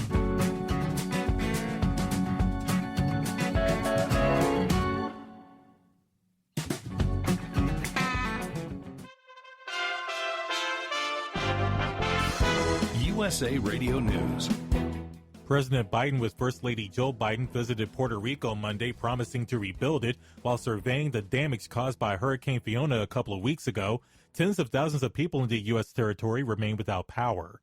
More than 100 people had their lives claimed by Hurricane Ian. The Category 4 storm did a number on Southwest Florida last week. Ian's remnants are giving a nice soaking to areas between North Carolina and New Jersey. At least one ballistic missile was fired by North Korea. It sailed over Japan and possibly into the Pacific Ocean. It's the fifth round of weapons tests by North Korea in the past 10 days. On Wall Street Monday, the Dow added 765 points. The Nasdaq gained nearly 240 points. The S&P 500 rose close to 93 points, a more than 2% gain for all the major indexes, and the best day on Wall Street since late July. This is USA Radio News. Finding great candidates to hire can be like, well, trying to find a needle in a haystack. Sure, you can post your job to some job board, but then all you can do is hope the right person comes along, which is why you should try ZipRecruiter for free at ZipRecruiter.com/free. ZipRecruiter doesn't depend on candidates finding you. Its powerful technology identifies people with the right experience and actively invites them to apply to your job. You get qualified candidates fast. So while other companies might deliver a lot of hay, ZipRecruiter finds you what you're looking for. The needle in the haystack. 4 out of 5 employers who post a job on ZipRecruiter get a quality candidate through the site within the first day. ZipRecruiter, the smartest way to hire. And right now, you can try ZipRecruiter for free. That's right, free. Just go to this exclusive web address, ZipRecruiter.com/free. That's ZipRecruiter.com/free. ZipRecruiter.com/free. At Hot Shot Secret, we share the science behind common diesel problems. For example, product claims without proof. Every trucker on the road has heard product claims about an additive that simply didn't match their experience. Proof is found from third-party testing by a recognized, credible source. That's proof. Hot Shot Secret's Stiction Eliminator will improve your performance and fuel economy. For proof, we engaged the Ohio State University Center of Automotive Research to conduct an EPA-certified fuel economy test with Stiction Eliminator on a FedEx truck, a 2006 P500 Freightliner with 247,000 miles. The test showed a 3.6% increase in highway driving fuel economy from Stiction Eliminator, an oil additive. The complete report from OSU is available for download at HotShotSecret.com. That's proof. Hot Shot Secret Stiction Eliminator, available at truck stops, Tractor Supply, O'Reilly's Auto Parts, and online at HotShotSecret.com. Hot Shot Secret. Powered by science. For anything diesel, take it to Scheid Diesel. They provide a wide variety of services and diagnostics to determine what the problem is with the latest technology. From simple oil changes and preventative maintenance to fuel system diagnostics and repairs, engine rebuilds and cylinder head repairs, and rebuilds with our in-house machine shop. They also have on-site DPF cleaning for exhaust issues and DOT inspections. If your diesel is asking for some attention, Scheid Diesel has the specialist you need for anything diesel. Located in Terre Haute and Lafayette, Indiana, and Effingham, Illinois, Scheid Diesel has you covered. Hey, don't forget, as a listener to this program, you get 10% off your entire order at HotShotSecret.com by using the coupon code Overnight Drive. Attention all truckers, Dean Michael, the tax doctor here. I want to talk to you about those dreaded tax problems. I know you want to keep on trucking and not even think about them. Well, let's face it, they're not going away all on their own. You need professional help. I've been helping truckers put their tax problems in the rearview mirror for years. I can help you too. Call me for a free consultation at 888-632-4506 or go to mytaxhelpmd.com. It's like I always say, keep your eyes on the road, I'll keep mine on the IRS. 888-632-4506. How do you sleep on the road? After downtime, do you wake up well-rested and invigorated or tired, achy, and sore? Well, if it's the latter, you're not sleeping on the Big Rig Mattress. The Big Rig Mattress is a hybrid with an individually pocketed spring core that's engineered to deliver the best restorative sleep for your time on the road. Many drivers have said they sleep better over the road on the Big Rig Mattress than they do at home. Learn more about the Big Rig Mattress at thebigrigmattress.com or call 877-736-4233. Most standard sizes ship within 72 business hours. The Big Rig Mattress, 100% made in the USA since 2009. Because Channel 19's a little congested. Call Steve now at 844-844-3388. The Overnight Drive.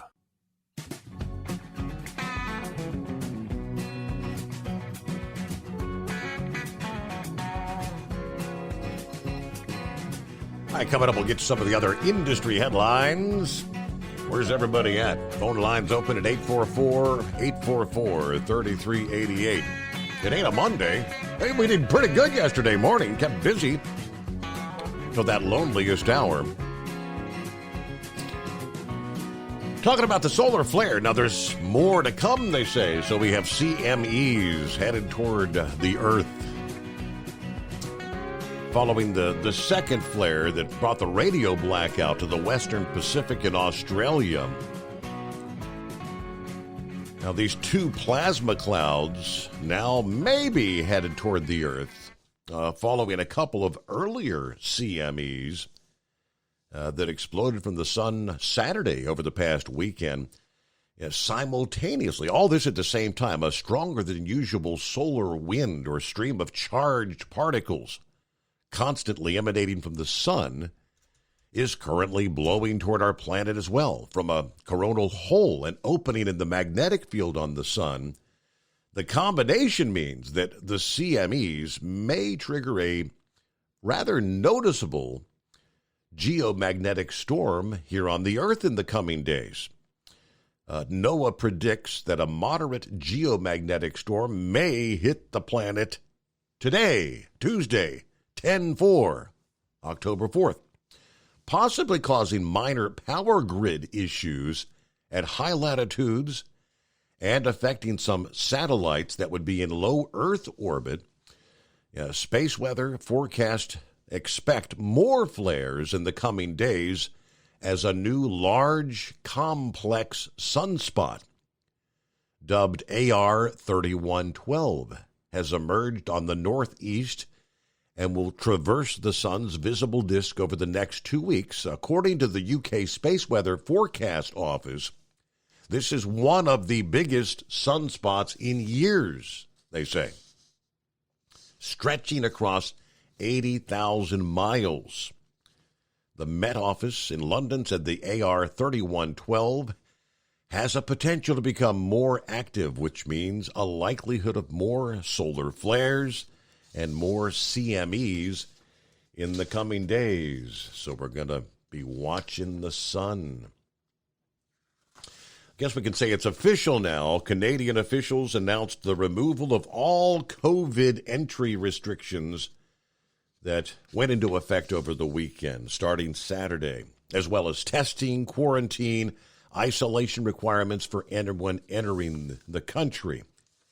Now, so this ends the requirement that was put in place January 15 that required all U.S. truck drivers entering Canada to show proof of full vaccination.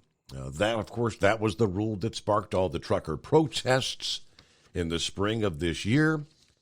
Now, in light of the fact that Canada has ended their requirements, the calls are now coming for the U.S. to follow suit. Many organizations urging the United States government to do the same and drop similar cross-border vaccine requirements. Todd is on board, I believe it is. Thanks for dialing us up, Todd. What's going on this morning? Oh, not a lot. I just had to call in and tell you what I seen tonight. You know, you're always seeing some crazy stuff out here. Yes, so sir. I see a guy go across the Catskill backwards and hits the side of the pole that's holding the sign over it, rips the tandems completely out from the back of his trailer, and proceeds to try to go on. And now his trailer's like leaning over in the back, and I'm like, I had just parked like 4 up from him to take my 30-minute break. Yeah. And I like hear all this commotion, and I'm like, I walk around there, and I'm like, well, this guy is literally going in the do not enter, and he rips the tandems out of his truck because he hits the side of the concrete thing, and I'm like, wow. Man, what I think every day out here, where do we get these people from?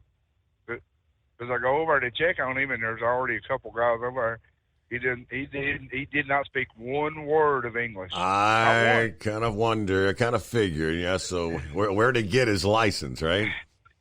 Of course, I'm up here in Minnesota, almost into South Dakota now, and so, you know, I'm getting up here closer to Canada, and I thought it was really bad in the Midwest and the South, but, man, up in here, there's like all kinds of guys that don't speak our language at all. I mean, like, literally none. It blows my mind. And these drivers tonight, I don't think I've ever seen anything like that before. And he was having a slow night, so I thought I'd call in and tell you what I saw with the the guy trying to fight the Catskill, and the Catskill won the fight. So I mean, once you ripped the tandems out, he actually was going to try to just go on. Yeah, he was, and he telling somebody, I don't know what he was telling them, but they were like, stop. I mean, it was. I wish I had thought to brought my phone with me and out of the truck and got it on tape. Yeah. What's really funny about it is it wasn't even a Swift truck. So that's one good thing. I couldn't rag on the Swift driver because it wasn't a Swift driver. It was. I don't know. I didn't notice the plate on it. I don't know if he was Canadian or where he was driving out of, but it was a low boy.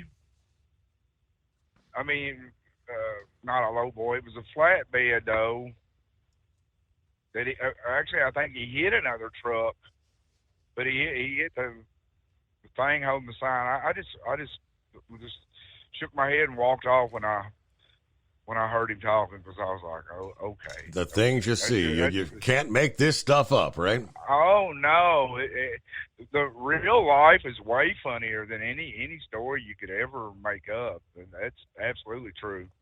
Well, Mr. Summers, you have good morning. We may call back in later if it's not too busy. Thank you. Thanks for helping out there on a quiet Tuesday, right. 10-4 day, right? 4th day of October. All right, so Monday, you get into the first Monday of October. I guess it's the tradition where, all these cases get presented to the Supreme Court, and the Supreme Court decides which cases they will take, which cases they won't take. And if memory serves, historically, I believe it's nearly 80% of cases that get presented to them they don't take. But they take up some of the larger high-profile cases. One case that they will not be taking, the Supreme Court announcing Monday they will not hear the case that challenged the Trump-era regulation that classified bump stocks as machine guns. Remember that scenario that unfolded? The court began the new term, releasing their order list of cases. And this bump stock case was among the cases that they denied. They also rejected a separate challenge pressed by people and groups led by Gun Owners of America. I guess they're wanting to overturn the ruling that bump stocks are now considered machine guns. So essentially banning bump stocks, right? Yeah, that was all after the case there in the Las Vegas shooting a number of years back. The justices made no comments in declining to hear the cases that were among many the court rejected. Of course, if you're not familiar, bump stocks are devices you attach to semi-automatic firearms so that a shooter can fire multiple rounds more rapidly. Yeah, they were banned. The Trump administration banned bump stocks in 2019, as I mentioned, after the Las Vegas shooting. Guy was using a number of weapons with bump stocks.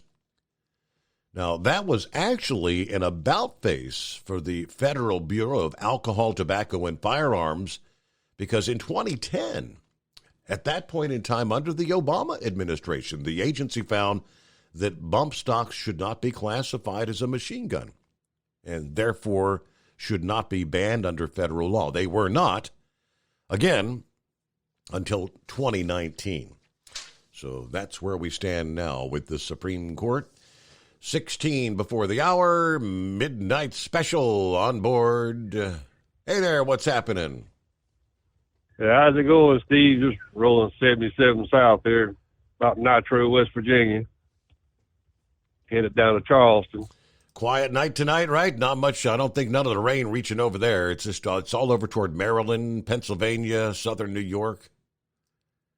Yeah, I haven't seen no rain, just cool weather. It's sort of chilly out there with that breeze blowing. Yes, sir. I heard you talking about CB radios earlier. Your father was a ham operator, wasn't he? Oh, for years and years. I mean, he wasn't just a ham. He was big time into it back in the day. I had the CB, and of course, he had the ham, the little handheld devices when he was out on the road. But in the house, I mean, he had a setup with all kinds of equipment, big ass towers out behind the house. He was big into that. Yeah, I remember he used to talk about it a lot. I started trucking in the early 90s, and I used to listen to him. I remember he used to talk about it a lot. He talked a lot about radios. He'd talk about some of the celebrities. I remember him talking that I guess Ronnie Millsap was the ham guy, and he talked to Ronnie Millsap on several occasions. I can't remember, but you never know who you might run into on the ham radio, but you talk to people all over the world with that thing. Yeah, it's sad to see it's going away. See a CB radio in a truck now, it's a dime a dozen. It's sadly it's going away. But talking about those solar flares, there's a guy that's been on that Coast to Coast show a lot, been warning about that for years, that the grid needs to be upgraded. Yep. I mean, it's not a matter of if, it's a matter of when. And I hope they're making preparations for it, because that big one, what was it called? The Carrington event, I think, was that the big one that happened way back in the telegraph days? Yeah. If they had a solar flare of that magnitude today, I mean, you think 2.6 million people without power in Florida after the hurricane was bad. Yeah, imagine, potentially half or three-quarters of the whole country losing power. Yeah, that's right. But I know on those bump stocks, they're working on doing the pistol braces now, and I think that's going to be next. They're going to go. What they're trying to right now, after anything shorter than a 16-inch barrel has to have a pistol brace on it, or you have to get a tag stamp classified as an SBR, short barrel rifle. And to start with, when they come out with the pistol brace, they said you couldn't shoulder the thing, but then they went back and said you can shoulder the gun. And I think now they want to do away with it altogether and make you buy that tax stamp, or you make you a felon overnight. But let's see what happens. Interesting. Well, everything else going on all right out there, aside from a cool night. I do see here, like much of Indiana and Ohio, there's not actually frost advisories, but they're saying there could be some scattered frost tonight because temperatures are supposed to drop down by 35, 37 degrees, so we could see some frost. Oh, man, white stuff will be here before you know it, Steve. Yeah, and I ain't looking forward to it. You know me, I'm not a fan of Old Man Winter. Well, thanks for checking in. Midnight Special. Have a great morning. Safe travels out there. Yeah, I pulled up here. It's a special weather statement. Again, there are actually frost advisories up in north central Ohio. But then for much, about the northern 2/3, almost northern 3/4 of Indiana, the western half of Ohio, almost down to the state line. That's only Hamilton County in southwest Ohio that's not under that special weather statement. See what they're saying here. Just how cool is it going to get? Patchy frost possible. Temperatures forecast to dip into 35 to 40 degree range by Tuesday morning. With the light to calm winds, could see some patchy frost developing. So, that's from the Weather Service in Wilmington, Ohio. Pretty much the same word coming out of the Weather Service office over in Indianapolis this morning. Temperatures falling into the middle 30s, central Indiana overnight into Tuesday morning. With the cool temperatures, the light winds, could see some frost in a few spots. You get outside the urban areas. Frost should be more prevalent in the normal, colder, low-lying rural regions, which, here in southwest Ohio, I think Pappy's over there in western Hamilton County. It's always a few degrees cooler. And I'm in the same county as he is, but he's always, 2, 3, sometimes 4 degrees cooler over there. All right, we return into the Steve Summers Overnight Drive live from the Hot Shot Secret Studios. It's coming. Crisp fall mornings turn bitter cold. As you fire up your diesel, you can see your breath on the inside of a cab.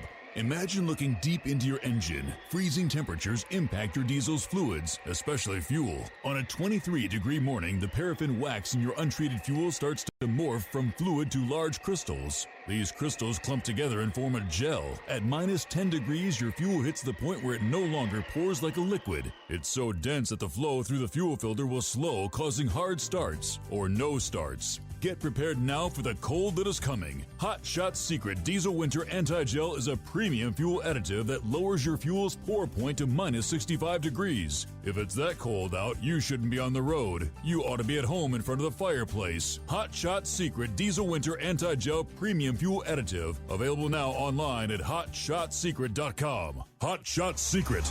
Powered by science. Dean Michael, the tax doctor here. I have one question for you.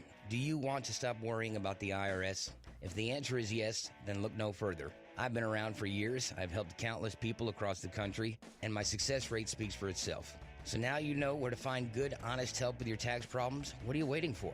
If you owe more than $10,000 to the IRS or haven't filed in years, call me now at 888-557-4020 or go to mytaxhelpmd.com for a free consultation and get your life back. If you're looking to improve fuel economy, try Hot Shot Secret's Everyday Diesel Treatment. Order at hotshotsecret.com. And don't forget, use the coupon code Overnight Drive to get 10% off your entire order. And now, back to the Steve Summers Overnight Drive.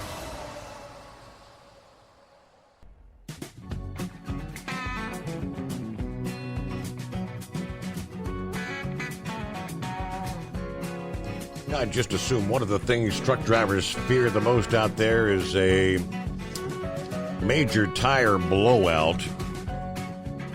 In this case, trucker sustained only minor injuries in a blowout that ended in the truck catching fire over the weekend in North Carolina. Semi was hauling a load of green peppers along I-95 at the 78-mile marker when the right front steer tire blew out. It's got to be a scary thing, right? That blowout sent the semi crashing into the end cap of the highway barrier wall before skidding along the top of it, coming to rest, blocking both northbound lanes before catching fire. Again, thank heavens, the trucker suffering only minor injuries in the crash. Traffic was backed up for several hours, though. Following that incident, they do say this was the fourth tractor-trailer crash in that same area since Saturday. Again, this happened on Sunday. I don't know if is there something wrong with the road, a pothole or something that's causing truck crashes there. All right, get to some of the other industry headlines coming up right now. Back to the phones we go. Brain Dead checks in here on a Tuesday. How's your week starting out? I could say a few words, Steve, but you probably get kicked off the radio. So in other words, not the best way to start the week, huh? No. No, especially not after last night. I worked at the dock, making a little bit of extra money. And let me just say, Heatwave better be glad he doesn't work the docks, because half the stuff they do here, you want to run your head through a wall while you're shaking it going, my God, how can you be so daggum stupid? I'm serious. And it's just as bad over here in Little Rock, if not worse. Mm-hmm. I mean, it's really pathetic what we hire. I mean, I don't know if you saw that little thing I put on the group page earlier, but that's pretty much the new people that we have. They don't care. They just don't care about the freight or getting it to the customer. The only thing they worry about is getting it off the dock and getting it loaded. You know, they have a minimum $3 bill an hour average. I tell them straight up, are you paid by the hour or by the piece? Because if you're paid by the hour, why not do the job right? Mm-hmm. Use the deck bars, use the dunnage, just protect the customer's freight at all costs, because the customers are the one that pays the bills. Without these customers we have, and what's going on with this change of operation right now, what's to say they don't go to another carrier? We need to try to protect all these customers at cost. So, but other than that, Steve, baseball's winding down for another year. I see your Reds did so good this year, right? Oh, yeah, what a season. I did not check tonight. Did they hit that 100 loss of the season?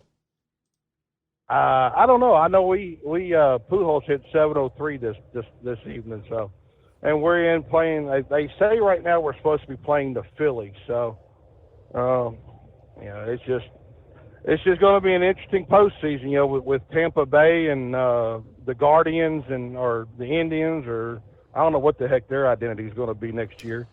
But also too, when the Mariners are in for the first time in 21 years, so.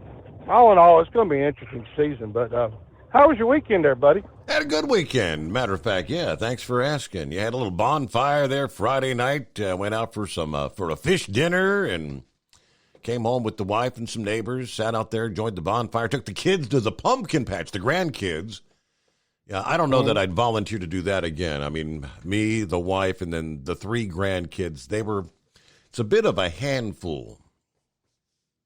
So, in other words, you have more gray hair than what you left with on Friday, right? I would imagine so. Yeah, it's just, the boys. You got an 8-year-old and a 10-year-old, and they nag at each other, and it's like, for the love of God, can you just get along for a moment? We're trying to have fun here. Steve, I hate to tell you, but it gets worse. But anyway, no, hey, I had a real interesting one with old Dingbat there. I got up kind of early Sunday morning there and started cooking breakfast, and she comes hobbling along in there, and she goes, "What are you doing?" I said, "I'm cooking us some breakfast this morning." She goes, "Oh, good." And so she looks out our kitchen window, and we got a neighbor over there. She's a little single old lady, you know, widower, and she always on Sunday morning does her laundry, you know, hangs out the sheets and the towels. And she goes, "Wow, you really had a nice talk with that lady, huh? Her sheets and towels are so bright and white, and you know, it's really amazing." I says, "No, but it's not like that. Just sit down." She said, "Okay." I says, you know, you complained there for a while because every time she'd hang them out, they were dingy and yellow, and she'll never get a man, and you know, she wasn't never no good at doing laundry. So I handed her a bottle of Windex, and I said, "Here, if you use this every now and then, you might be able to see clearly." Bye to me. Ah, there you go. Okay. I can see clearly. All right, I can see the news break, top of the hour, coming up here as we roll into a Tuesday, 10-4 day, as they like to refer to it. Our number, 844-844-3388. Good to have you on board the Steve Summers Overnight Drive. It's coming. Crisp fall mornings turn bitter cold. As you fire up your diesel, you can see your breath on the inside of the cab. Imagine looking deep into your engine. Freezing temperatures impact your diesel's fluids, especially fuel. On a 23-degree morning, the paraffin wax in your untreated fuel starts to morph from fluid to large crystals. These crystals clump together and form a gel. At minus 10 degrees, your fuel hits the point where it no longer pours like a liquid. It's so dense that the flow through the fuel filter will slow, causing hard starts or no starts. Get prepared now for the cold that is coming. Hot Shot Secret Diesel Winter Anti-Gel is a premium fuel additive that lowers your fuel's pour point to minus 65 degrees. If it's that cold out, you shouldn't be on the road. You ought to be at home in front of the fireplace. Hot Shot Secret Diesel Winter Anti-Gel Premium Fuel Additive. Available now online at HotShotSecret.com. Hot Shot Secret. Powered by science. Whether you're a diesel pickup performance enthusiast or just looking for a small upgrade, when selecting common rail fuel system components, look no further than Exergy Performance. At Exergy, you'll find injectors, pumps, and more, engineered like no others on the market using state-of-the-art equipment run by people that have been in the business for decades. Exergy is the home of the Sportsman line of injectors. These injectors are designed for use in pickup trucks with no other modifications and offer a 15 to 20 horsepower gain while being calibrated to tighter tolerances than factory stock injectors. With the product lineup of injectors from Sportsman to 700% over, pumps from Sportsman to 14 millimeters, and complete engine control systems, Exergy has you covered. So if you're in the market for common rail components at any power level, contact Exergy Performance or one of our many dealers listed on our website at exergyperformance.com. Live from the Hot Shot Secret Studios, the Steve Summers Overnight Drive.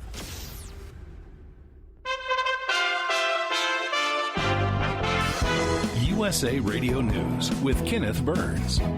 President Biden will visit Florida Wednesday as parts of that state recovers from Hurricane Ian. At least 100 people have been reported dead from that storm. It was a Category 4 when it made landfall nearly a week ago in southwest Florida. Remnants of Ian are drenching parts of the East Coast. On Monday, President Biden with First Lady Jill Biden visited Puerto Rico. The U.S. territory is recovering from Hurricane Fiona, the Category 1 storm that struck the island 2 weeks ago, as it was still recovering from other natural disasters, Hurricane Maria in 2017 and earthquakes in 2020. Biden promised that his administration will be with the Commonwealth every step of the way as they rebuild. I'm committed to this island. And yes, Puerto Rico is a strong place, and Puerto Ricans are strong people. But even so, you have had to bear so much and more than need be, and you haven't gotten the help in a timely way. North Korea fired a ballistic missile over Japan for the first time in 5 years. That forced Japan to issue evacuation notices and suspend trains as Pyongyang escalates tests of weapons designed to strike regional U.S. allies.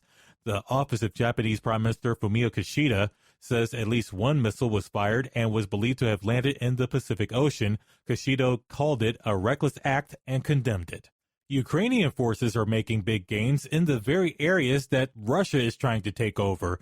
They penetrated Russian defenses in the southern Kherson region. The Ukrainians also consolidated gains in the east and other major battlefields, reestablishing control as Russian President Vladimir Putin is dealing with problems involving manpower, weapons, morale, and critics, not just from outside of Russia, but from within. The advances made by Kyiv are so apparent that a Russian Defense Ministry spokesman had to acknowledge them. This is USA Radio News. Mike Lindell and MyPillow offering the BOGO extravaganza right now on a whole slew of MyPillow products. Now you can find all sorts of great deals on MyPillow bed sheets, Giza Elegance MyPillow, 6-piece towel sets, Roll and Go Anywhere pillows, much more, all priced buy one, get one free. Go to mypillow.com/USA, use promo code USA, or call 1-800-951-8175 and find you some great MyPillow products. They're all available. Oh, by the way, you can also get Mike's book absolutely free with any purchase, but you have to go to mypillow.com/USA or call 1-800-951-8175 and make sure you use the promo code, the buy one, get one extravaganza, going on right now at mypillow.com. Wall Street Monday had its best day since late July, with the major indexes soaring more than 2%. The Dow added 765 points, the Nasdaq gained nearly 240 points, and the S&P 500 rose close to 93 points. A proposed tax cut for the top earners in the United Kingdom, which sparked turmoil on financial markets, is being dropped. Treasury Chief Kwasi Kwarteng abandoned the idea to scrap the top 45% rate on those making more than £150,000 a year. That's equivalent to $167,000 U.S. Kwarteng said the rest of its tax-cutting stimulus package would be pushed along, though changes are expected. The Supreme Court declined to hear an appeal from MyPillow CEO Mike Lindell. He's fighting a defamation suit from Dominion Voting Systems, the makers of machines used to administer elections in several states. The company is suing Lindell for $1.3 billion, accusing him of hurting the company's brand by promoting long-debunked claims that it rigged the election in favor of now President Biden. The lawsuit is expected to proceed now. Former President Trump is suing CNN, accusing the cable network of defaming his character. His attorneys claim that CNN sought to use its, quote, massive influence to defame their client for political purposes. Trump is seeking $475 million in punitive damages. No comment from the network on the lawsuit. For USA Radio News, I'm Kenneth Burns. Technology lets you access a personal trainer from home, like on this exercise mirror. Less talking, more squatting. But to keep your hybrid workforce in shape, you need more than technology. And kick. And jump. You need PCs powered by Intel vPro, custom configured by CDW. Hardware-based security and remote management make it easy to protect and monitor PCs from anywhere. Wait, don't turn me off. Intel vPro makes secure remote management possible. CDW makes it powerful. Learn more at cdw.com/Intel Client.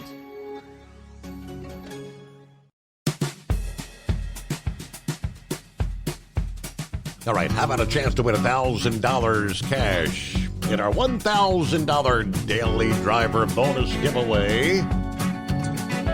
Let's do this. You need a keyword, and your keyword this hour is change.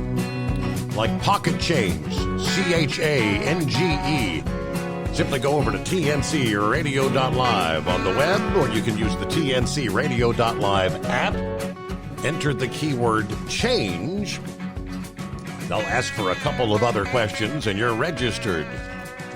It's the $1,000 daily driver bonus. Don't forget, get additional keywords at 10 a.m. and 7 p.m. Eastern Time each weekday at tncradio.live.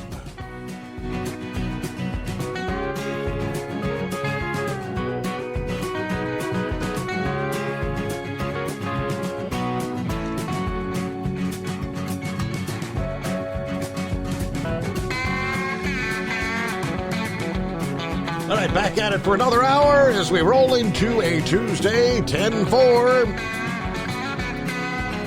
October 4th. Oddly enough, all these years, I don't really remember 10/4 being celebrated as CB Radio Day, but I guess it's been doing it for decades, right? Now for this story, I am not surprised, believe it or not. If I want a hamburger, I want a hamburger. You know, Moo Cow hamburger.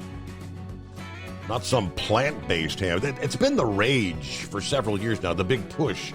Many of the fast food chains all get the meatless burgers, right? Plant-based meat. And apparently it's not going over too well. The Brazilian meat packer JBS has announced they're closing their United States plant-based food business. Planterra Foods, as it was called. After about 2 years. More signs. Troubles in the plant-based protein sector.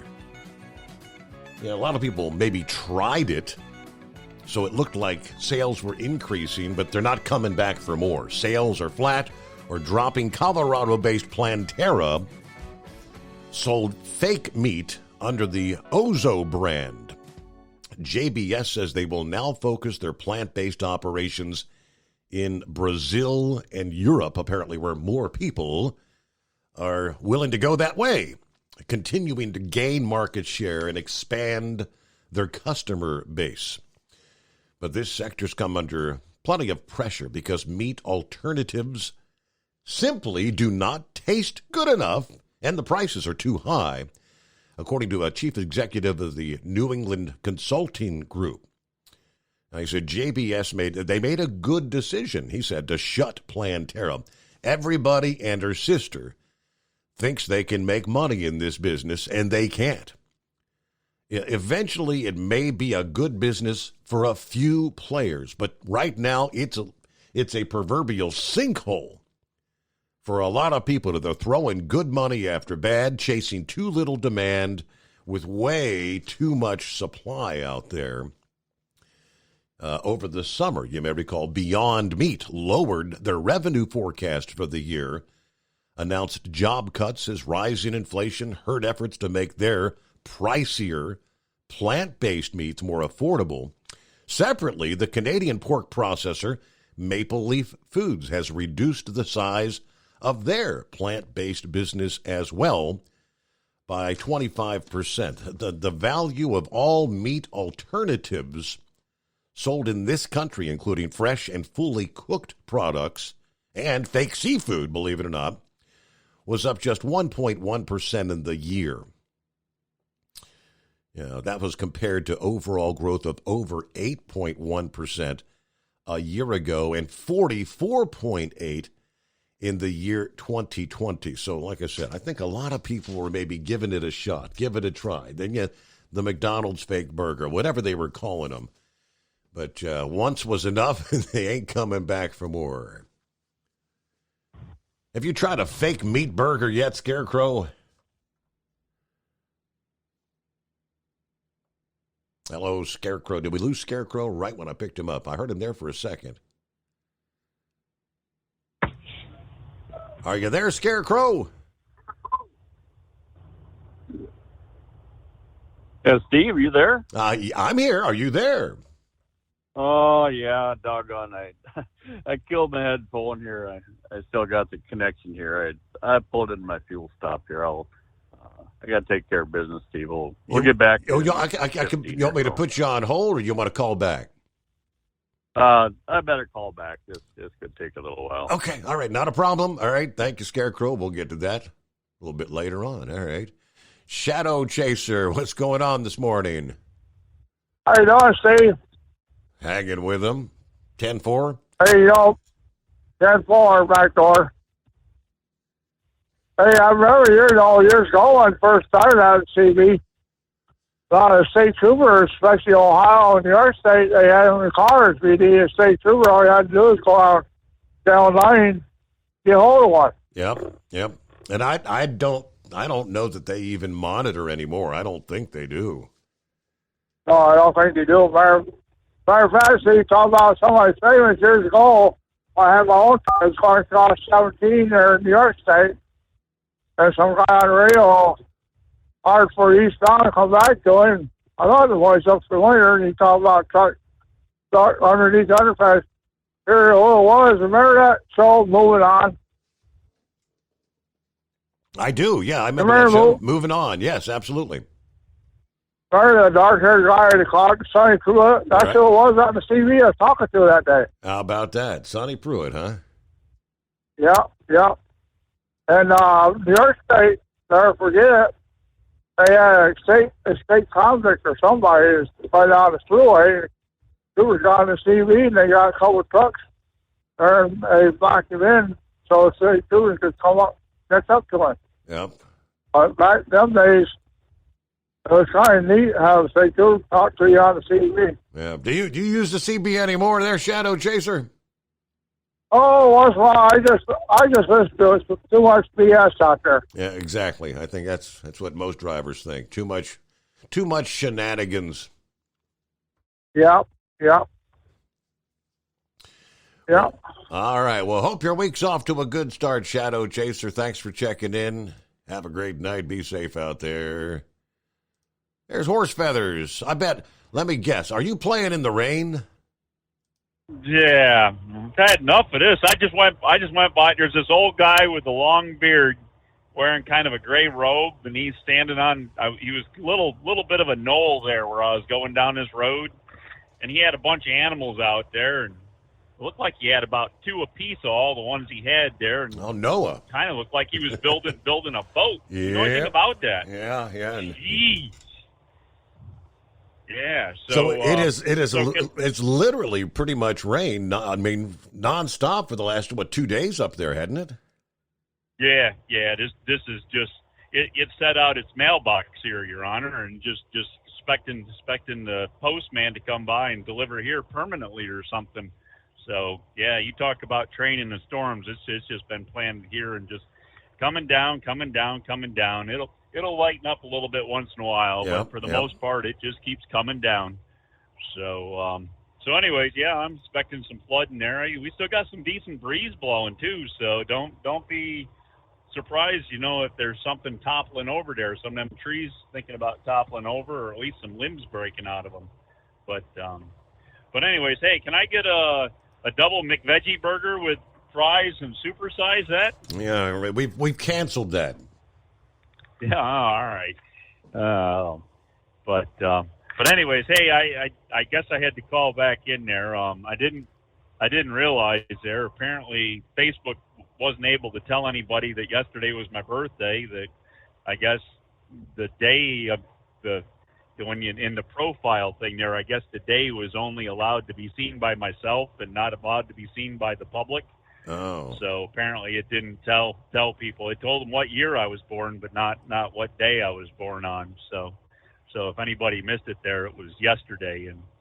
And I've known about 10-4 day for a long time because, I have my birthday on 10-3 and then we have 10-4 day after it. So and then my cousin's birthday's on the 6th. So there you go. So then yours comes up on the 15th, and you said the princess, and I remember right, the princess 18th. is the 18th, right? Correct. That is correct. Yep. So, yeah, got to keep all them dates straight. Now, don't ask me what your wedding anniversary is, though. I don't know that one. That's the one I tend to forget that one, too. You know what? I can't forget this next one because that's going to be the next one will be the big 4-0, but that's in August. Uh-oh. So what is that? Have you been on the scale there, the gift scale? Do you know what it is? Is it 40? Is that one of them special medals or something? I'm sure it is. Got to be something pretty big. I'm a thinking. So 50 is what? Is that the silver? Is that silver at the 50 or is that gold? I don't know, but I'm thinking 40. I'm thinking it's going to be more than paper mache or crayons, wax, or something, But apparently, but anyways, apparently the gift for the 40th anniversary traditionally is the ruby. The ruby, ooh! Well, you better be booking another cruise because you're going to need to buy that down there, down south somewhere, or the south of the off one of them cruise stops there. You don't want to be buying it in this country, but anyways, I guess I got a phone call yesterday, and apparently I I broke somebody's heart, and I don't know if I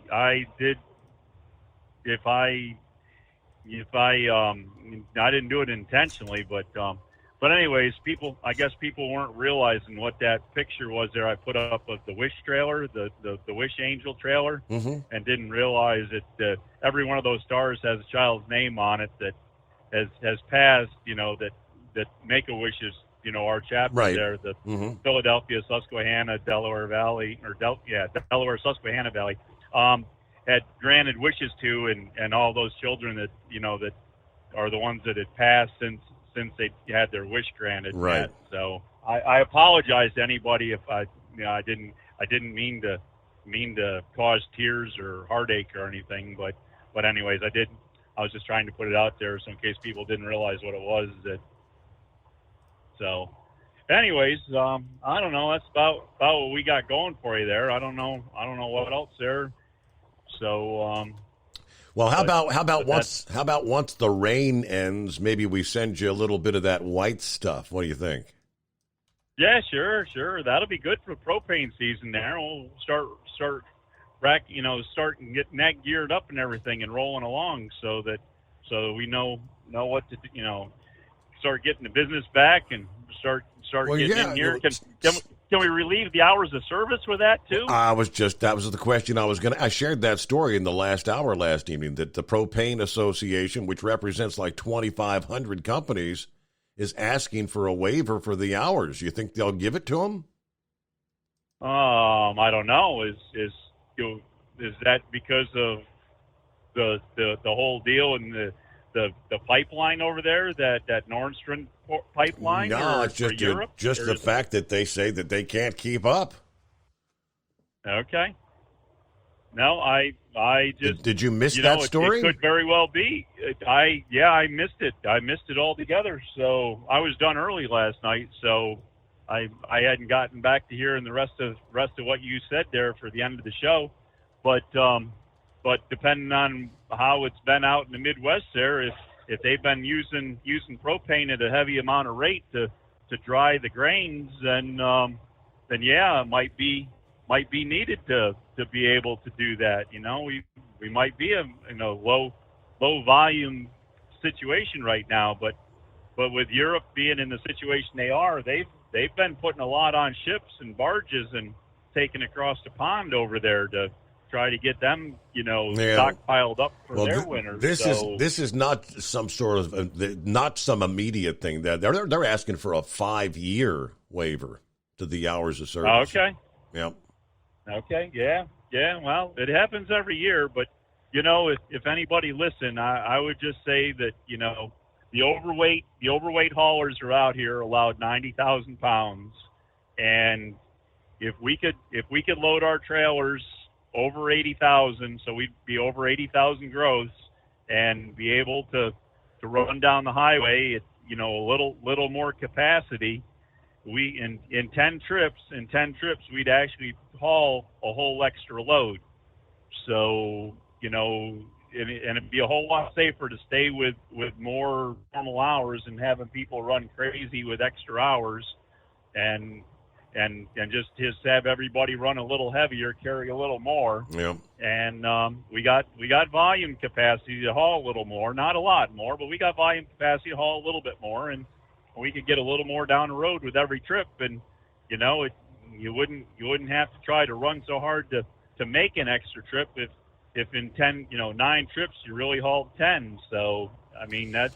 Well, I'll break down the waiver request for you again coming up here, because there's a handful of things that they were asking for.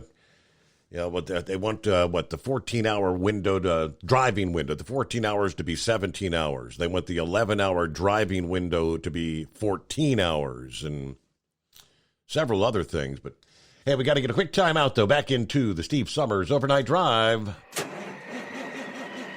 It's coming. Crisp fall mornings turn bitter cold.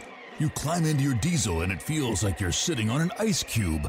Imagine how your engine feels after a frosty night. Freezing temperatures impact your diesel's fluids, especially fuel.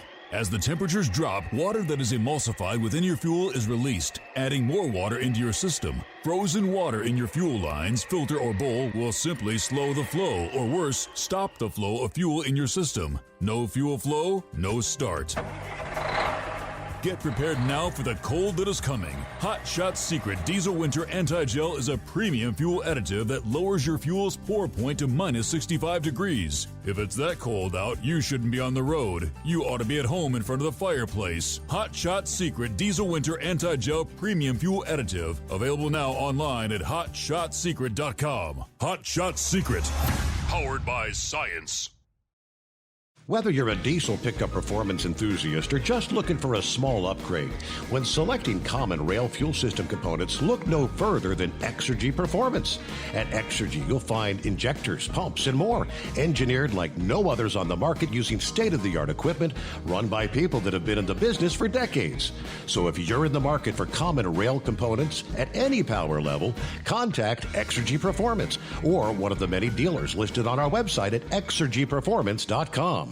Hey, don't forget, as a listener to this program, you get 10% off your entire order at hotshotsecret.com by using the coupon code Overnight Drive. Plus, CDL drivers, military, and first responders get an additional 10% off. The Overnight Drive with Steve Summers. Live from the Hot Shot Secret Studios. Call Steve now. 844-844-3388. That's 844-844-3388. Yes, indeed. Lines available. So jump on in. I pulled up the breakdowns, I guess. Both Cincinnati and Pittsburgh avoided the 100 games lost mark last evening, I guess. Cincinnati actually beat the Cubs. And Pittsburgh Pirates beat the Cards, no less. So both of them, Cincinnati and Pittsburgh, I guess they're trying to end the season without reaching 100 losses. They're both 61 wins, 99 losses.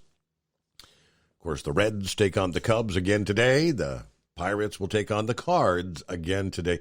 What are the odds? I'd wager they'll both have 100 losses when we come back here at the midnight hour, Tuesday night into Wednesday morning.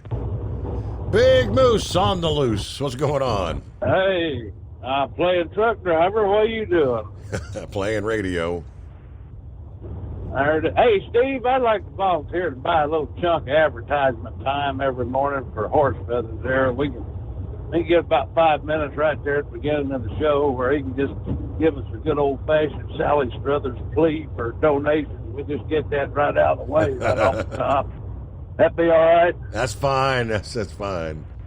Put the 1-800 number up there, and he's gonna have to cry a little bit though. You know, old Sally's good at that. She turned them tears on like a spigot. Yes, she would. Yes, she would. Get him on there. Yeah, that'd be all right. We get him a Dolly Parton wig, crocodile tears. We get him on there 5 minutes right after the start. And I think, yeah, that'd be the way to do it.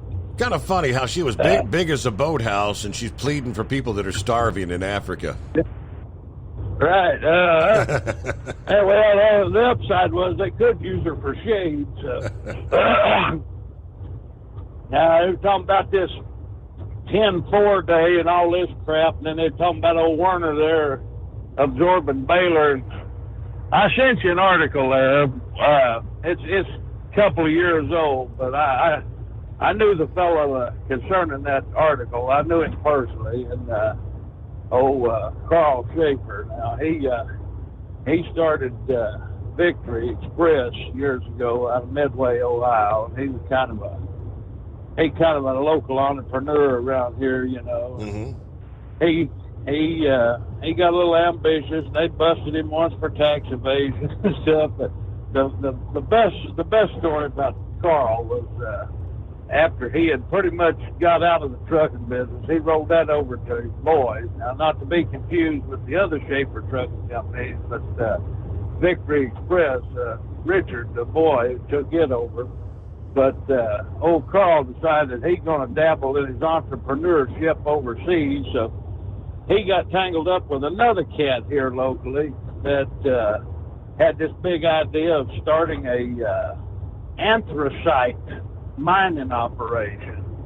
They're looking for some kind of weirdo gemstone of some kind. I forget what they called it, a coonside or something. I don't know. But anyway, they were going to start digging down in Honduras. And so he talked old Carl into buying a bunch of equipment and sending it down there where he supposedly had these contacts on the ground that was going to start this mining outfit, you know. And old Carl fell for it hook, line, and sinker. So he started shipping this high-dollar Caterpillar equipment, excavating equipment down there, quarry equipment, you know, drills, loaders, dozers, stuff like that. Big money, big, heavy equipment. Anyway, his business partner, and I'm not going to mention no names because I know for a fact that at least 3 of your callers work for this clown as we speak. But I'm not going to mention no names. But the guy who was supposed to be setting up the mining operation down there was actually selling that equipment off to these damn guys that were stripping it down. He had a crew waiting down there. And they'd bringing this new equipment down there. They would strip it down and sell it for parts. And while old Carl was, he was overseas somewhere doing something else, and his business partner was forging his names on the dang documents, and they picked old Carl up and throwed his ass in the damn prison down there in, well, it's Belize now, but at the time it was like British occupied Honduras or something. Okay. I don't know. Yeah. It was, but anyway, they throwed his old ass down there in this prison, and he liked to die. He had 2 heart attacks while he was in there, and they finally, and then this is, you can't make this up, man. Yeah. They need. Yeah, we gotta pause for the rest of the story because my clock. News break time. So we'll be back. The Steve Summers Overnight Drive.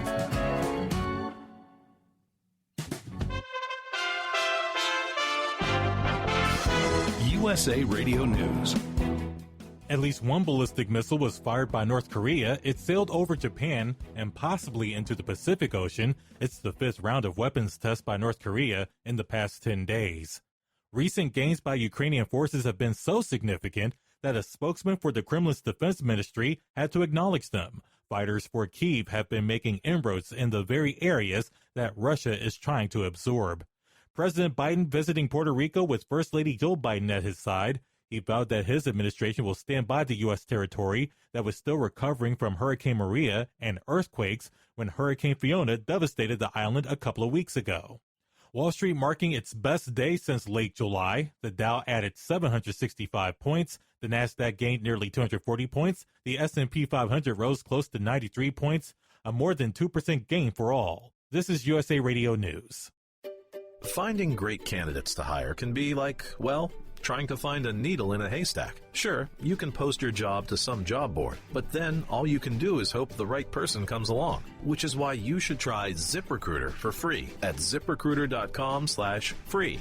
ZipRecruiter doesn't depend on candidates finding you. Its powerful technology identifies people with the right experience and actively invites them to apply to your job. You get qualified candidates fast. So while other companies might deliver a lot of hay, ZipRecruiter finds you what you're looking for.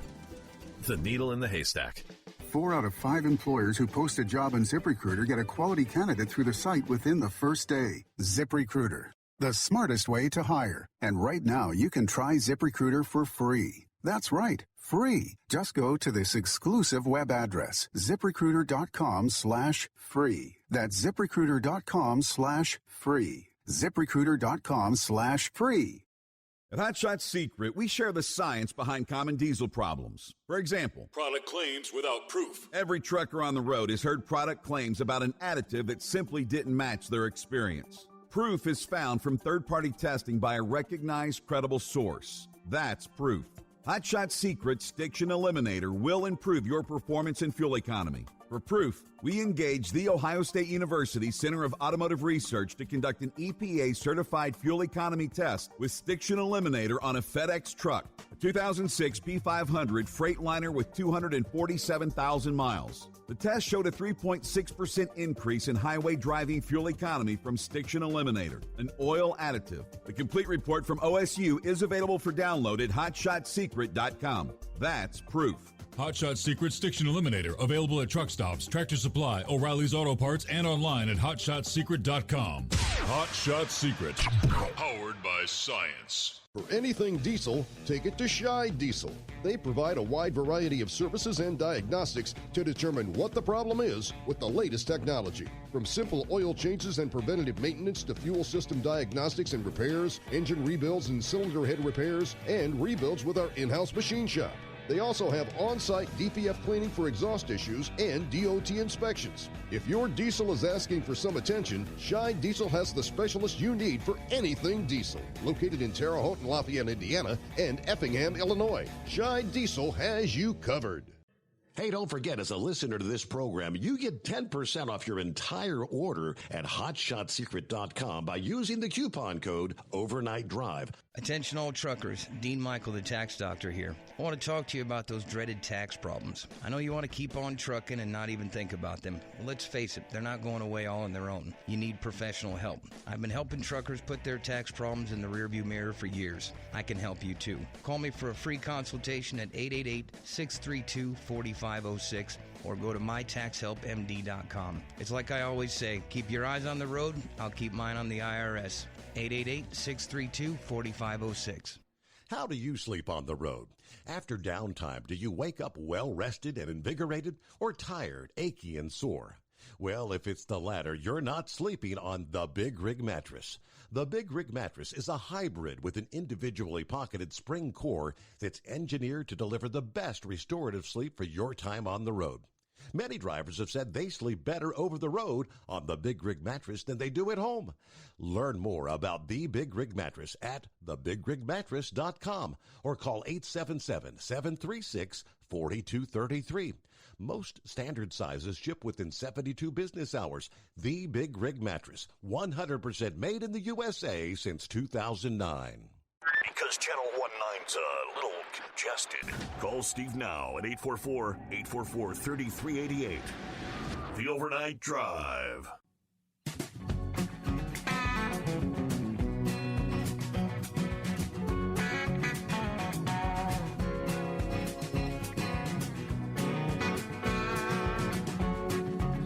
All right, we jump back into things here on a Tuesday morning. Hope your week's off to a good start. I mentioned, kind of kidding about sending some snow to Horse Feathers because he's down in Maryland, but no kidding. Forecasters expect the coldest air of the season to arrive later this week in the Midwest and Northeast, and a little snow may actually even come with it. Who's going to see that? All right, hang on. We'll bring it to you coming up. Hey, back to Big Moose there. Got run over by a big truck. Okay. Yeah, I knew you was coming up there pretty close on the break. So we left off there. The guy's in prison, had a couple of heart attacks, damn near died in prison. Yeah, in Honduras. So his boy up here, who's now the trucking mogul at this time, hires these guerrilla fighters to go into this Honduras hospital and smuggle the old man out of there. Now, this is honest to God, this really happened. So they bring him back to Dayton, and he pretty much, learned his lesson at that point, to quit being the entrepreneur. But the boy who then had taken over the original business, he ended up selling the business to Fuller down there at U.S. Express.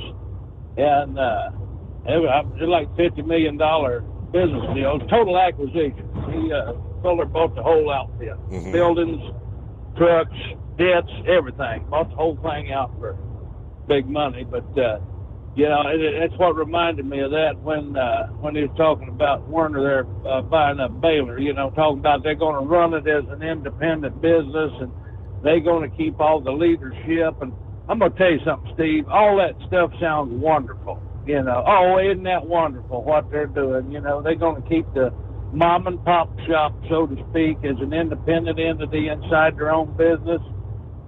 That's all PR crap, Steve. As soon as that stuff starts affecting the bottom line, they'll tell them people to start packing. They'll get their dang severance pay in an envelope, and then they'll dissolve that company, and they'll piss it away like a fart in the wind. I've seen that happen with Victory. And, you know, at one time, Victory Express was the largest trucking company in the state of Ohio. I mean, they were a serious competitor. And he sold out to Big Brother, and I don't blame him. You know, it was a good business deal for him, you know. $50 million is serious money, especially in them days. We're talking this 40 years ago, Steve. And, you know, they got their money and kind of dissolved into the woodwork, into retirement. And now I will say one thing, Joe Maxwell and Pat Quinn and them guys down there at U.S. Express, they took care of them old Victory guys. Now, they did. Now, the workforce. Now, the office people, that's another story.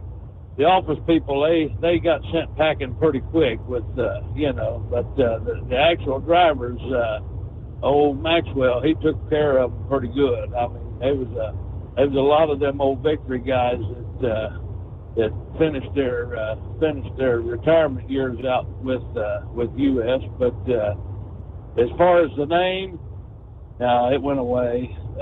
They broke the equipment up, sold the buildings off. I mean, it you know, and that's, my point is, big business, serious business, big money business, they don't give a damn about sentimental names. And they're not about sentiment. And as soon as it starts affecting the bottom line, as soon as it is no longer economically feasible, they don't lose money on the count of sentiment. You know what I'm saying? Right. And they've got there's no heartstrings to be pulled on in big business. And you know, like I said, maybe the drivers ain't got nothing to worry about, but if I was them people working in the office over at Baylor, I'd be seriously trying to find me another occupation as we speak, or at least another company doing the same line of work. But that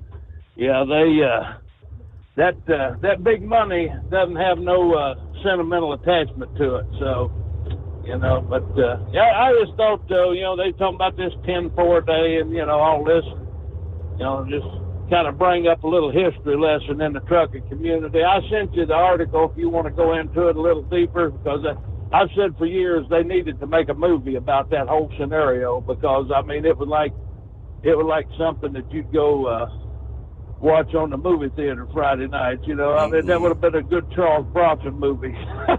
But anyway, I got to get something done tonight, so keep it twisted, spotted, the solid sunny side up, and all that jazz, and I'm 10-10 till we do it again. Come on. There you go. We'll chat then. Thank you much, Big Moose. Heads up southbound I-95.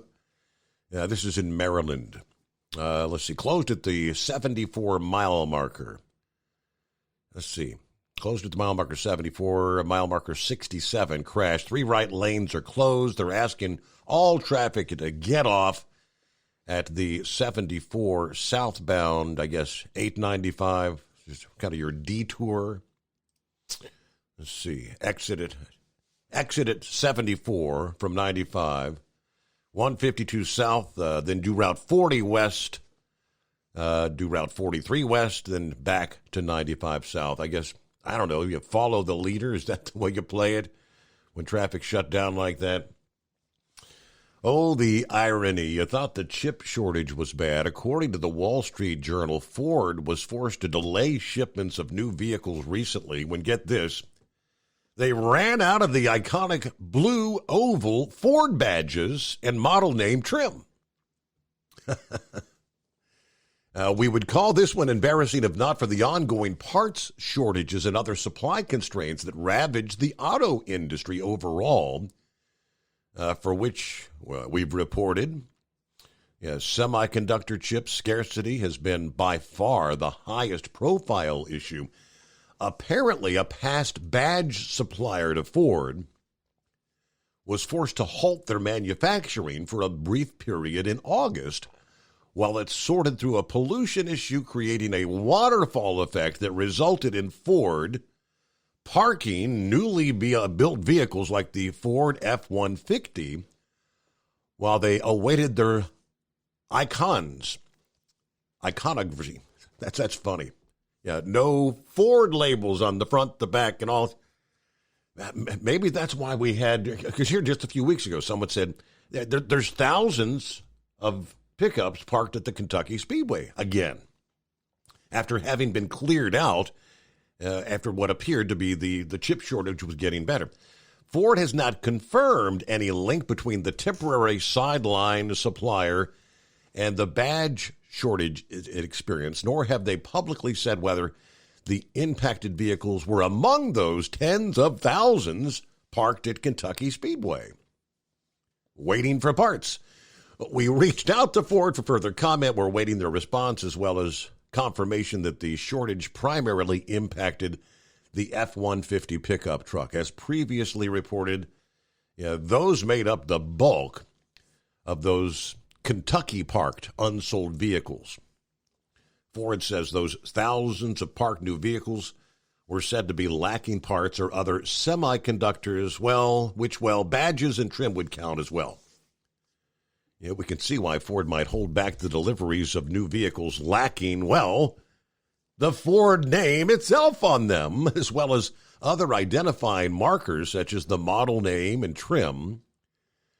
For now, it seems the blockage in the supply chain is easing a bit. Any vehicles built without the requisite badging are being fitted with the other relevant parts before being sent along to the dealerships for delivery. But that's kind of funny.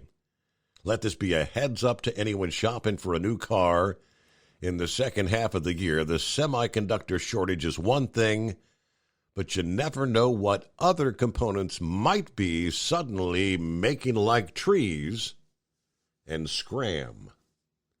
That's funny. All right, back to the phones we go. Eagle on board. Are you with us, Eagle? How's your week starting out? Yeah, I'm back on the road. Again.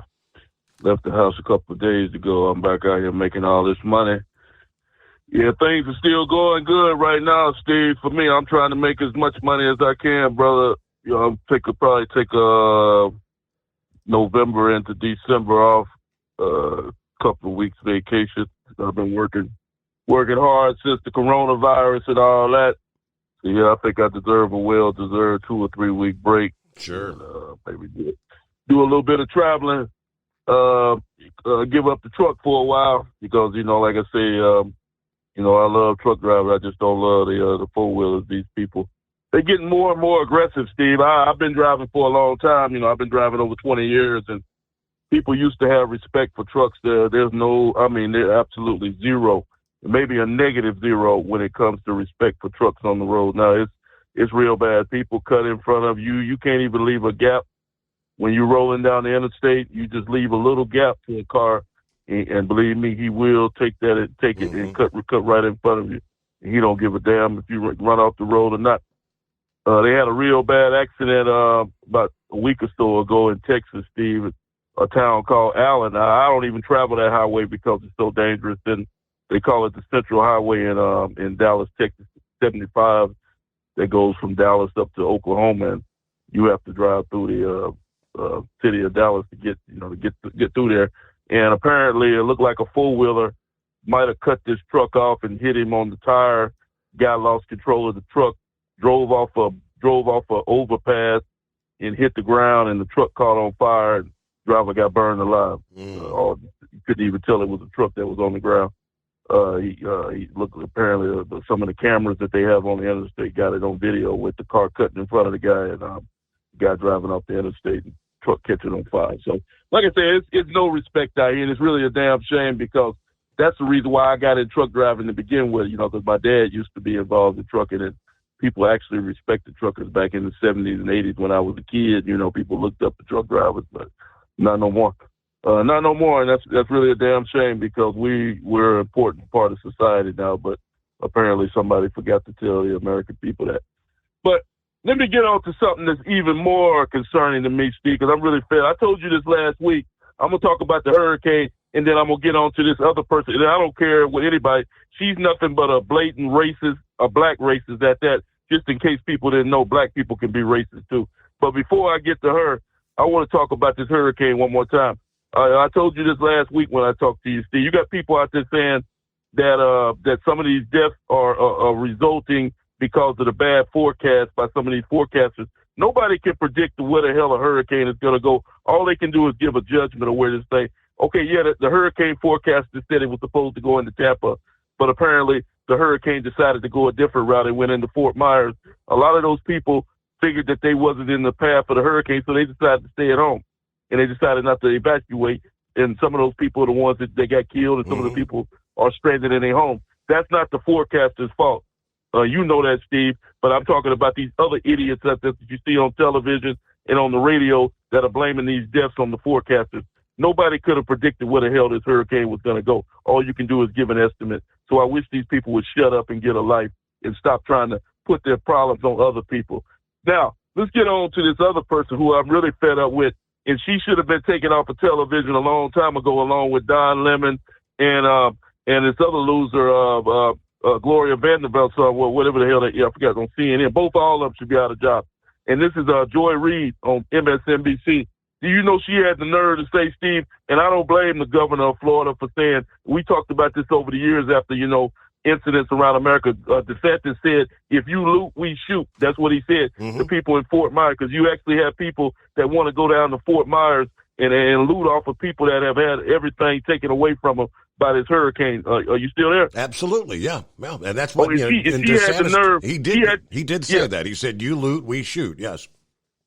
Okay, well, Joy Reid had to turn it into a black situation.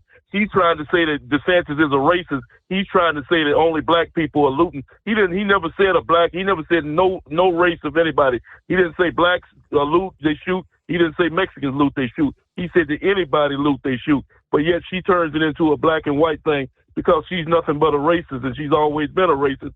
And like I say, if MSNBC, the owners of that company, had any kind of pride about themselves, they would have terminated her contract a long time ago, because she's nothing but a troublemaker, because there's no reason to put race into what DeSantis said, because I say the same thing. If you had the guts or the balls to go down to Fort Myers and try to steal from people that have lost everything, you deserve to be shot, and it's simple as that.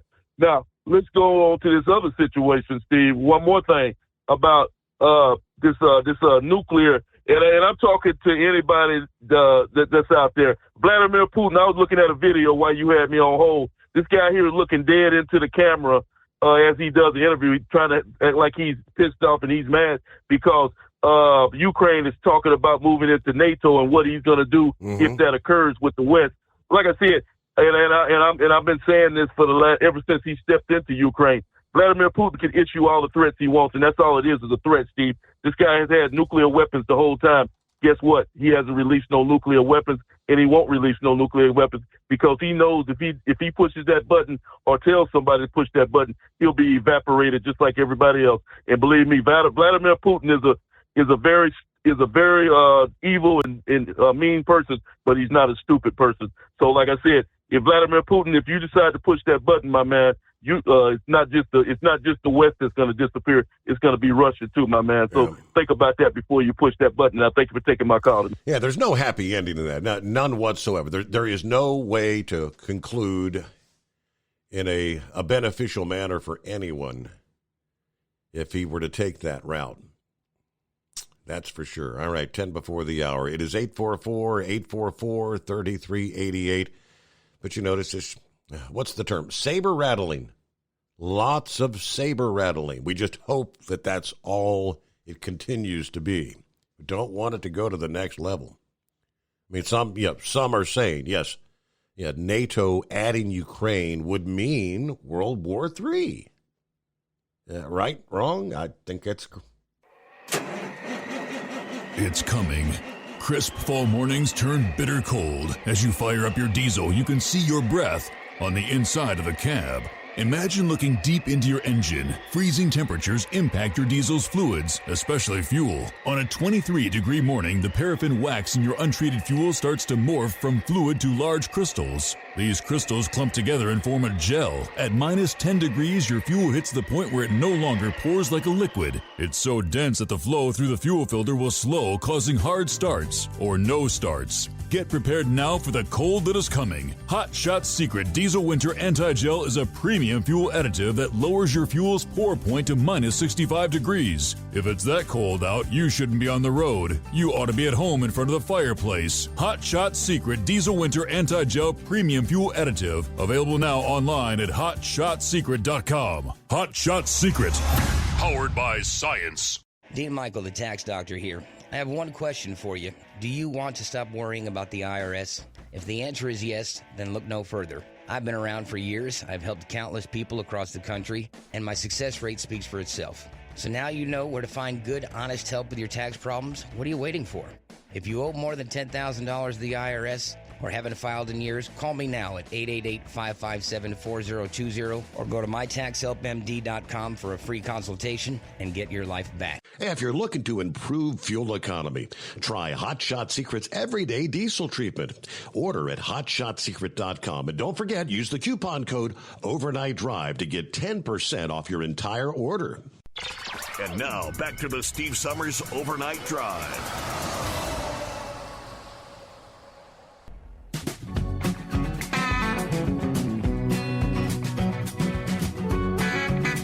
Yeah, Blaine Holt was the guy's name. Blaine Holt. Former retired Air Force Brigadier General Blaine Holt said this is not the time for NATO to grant Ukraine emergency membership. Yeah, I was showing a video of the NATO Secretary General Jens Stoltenberg discussing Ukraine's right to seek its own path, and the fact that 30 allies would need to approve a new member of the alliance. Now, he said, I appreciate the General Secretary's measured diplomatic words about what can happen, but on the technical aspects of this, let's play it out a bit. If Ukraine were to be granted emergency membership status right now, you essentially pull the entire alliance to an Article 5 commitment. And then we have an Article 5 war going on with Russia, which is, in effect, the precursor to World War III. It would be far better, and I think this is the way it will happen. Ukraine can be a NATO state someday, one day, but not until this conflict has ended. All right, so yeah, that's more of the saber rattling, right? And why would they even be alluding to that? Didn't Putin say, in essence, the reason he went into Ukraine was more and more countries that were coming into NATO? He's saying we're being surrounded by this NATO alliance, and they're getting closer and closer to our borders, and we're not going to allow that to happen. Why? At this stage in the game, would they even suggest any sort of an emergency NATO membership for Ukraine? I don't grasp it, but on a brighter note, let's, well, maybe not. If you don't like cold air, which I don't like wintertime. Forecasters expecting the coldest air of the season to arrive this week in the Midwest and the Northeast. Little snow could come with it. A taste of winter-like cold will occur following a brief, perhaps welcome warm-up across parts of the East.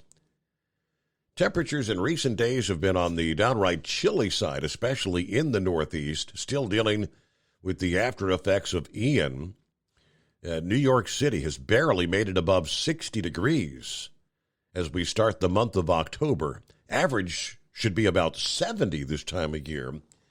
So right on through midweek, a couple of warmer days. A coastal storm just offshore is going to keep the immediate coast on the cool side. Temperatures may go up a bit where the skies are clearer. High temperatures in the 70s in store across the Midwest and into the mid-Atlantic. Yeah, later today, the thermometer may read a few degrees higher. 70s forecast across the Midwest and Northeast. Maybe even a few lower 80s. Cities like St. Louis, Missouri, Evansville, Indiana.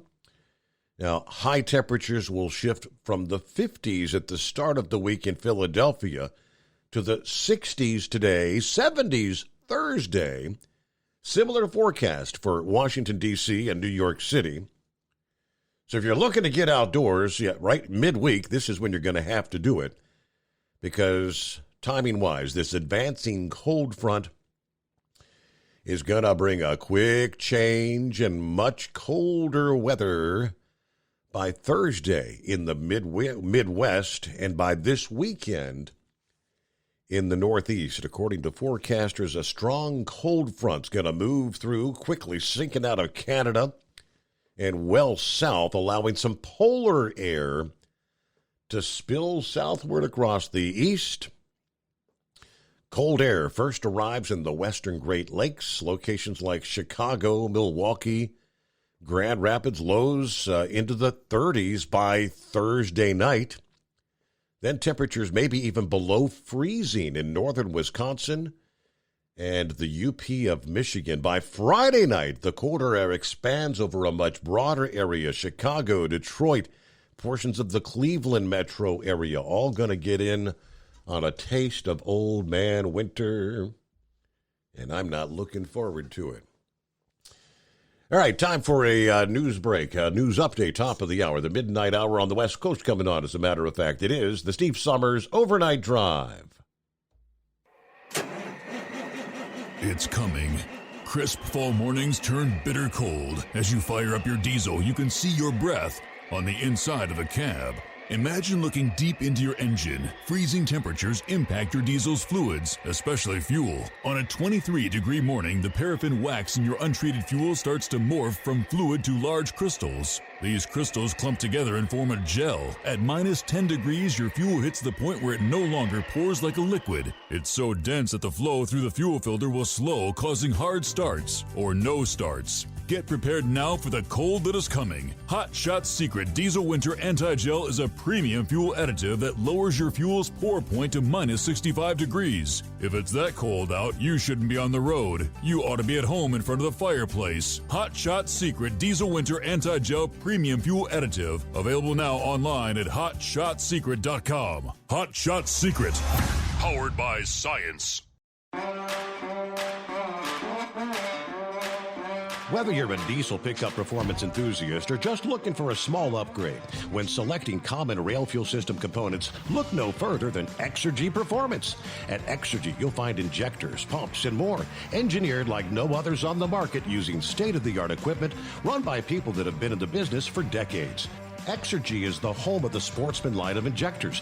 These injectors are designed for use in pickup trucks with no other modifications and offer a 15 to 20 horsepower gain while being calibrated to tighter tolerances than factory stock injectors. With the product lineup of injectors from Sportsman to 700% over, pumps from Sportsman to 14 millimeters, and complete engine control systems, Exergy has you covered.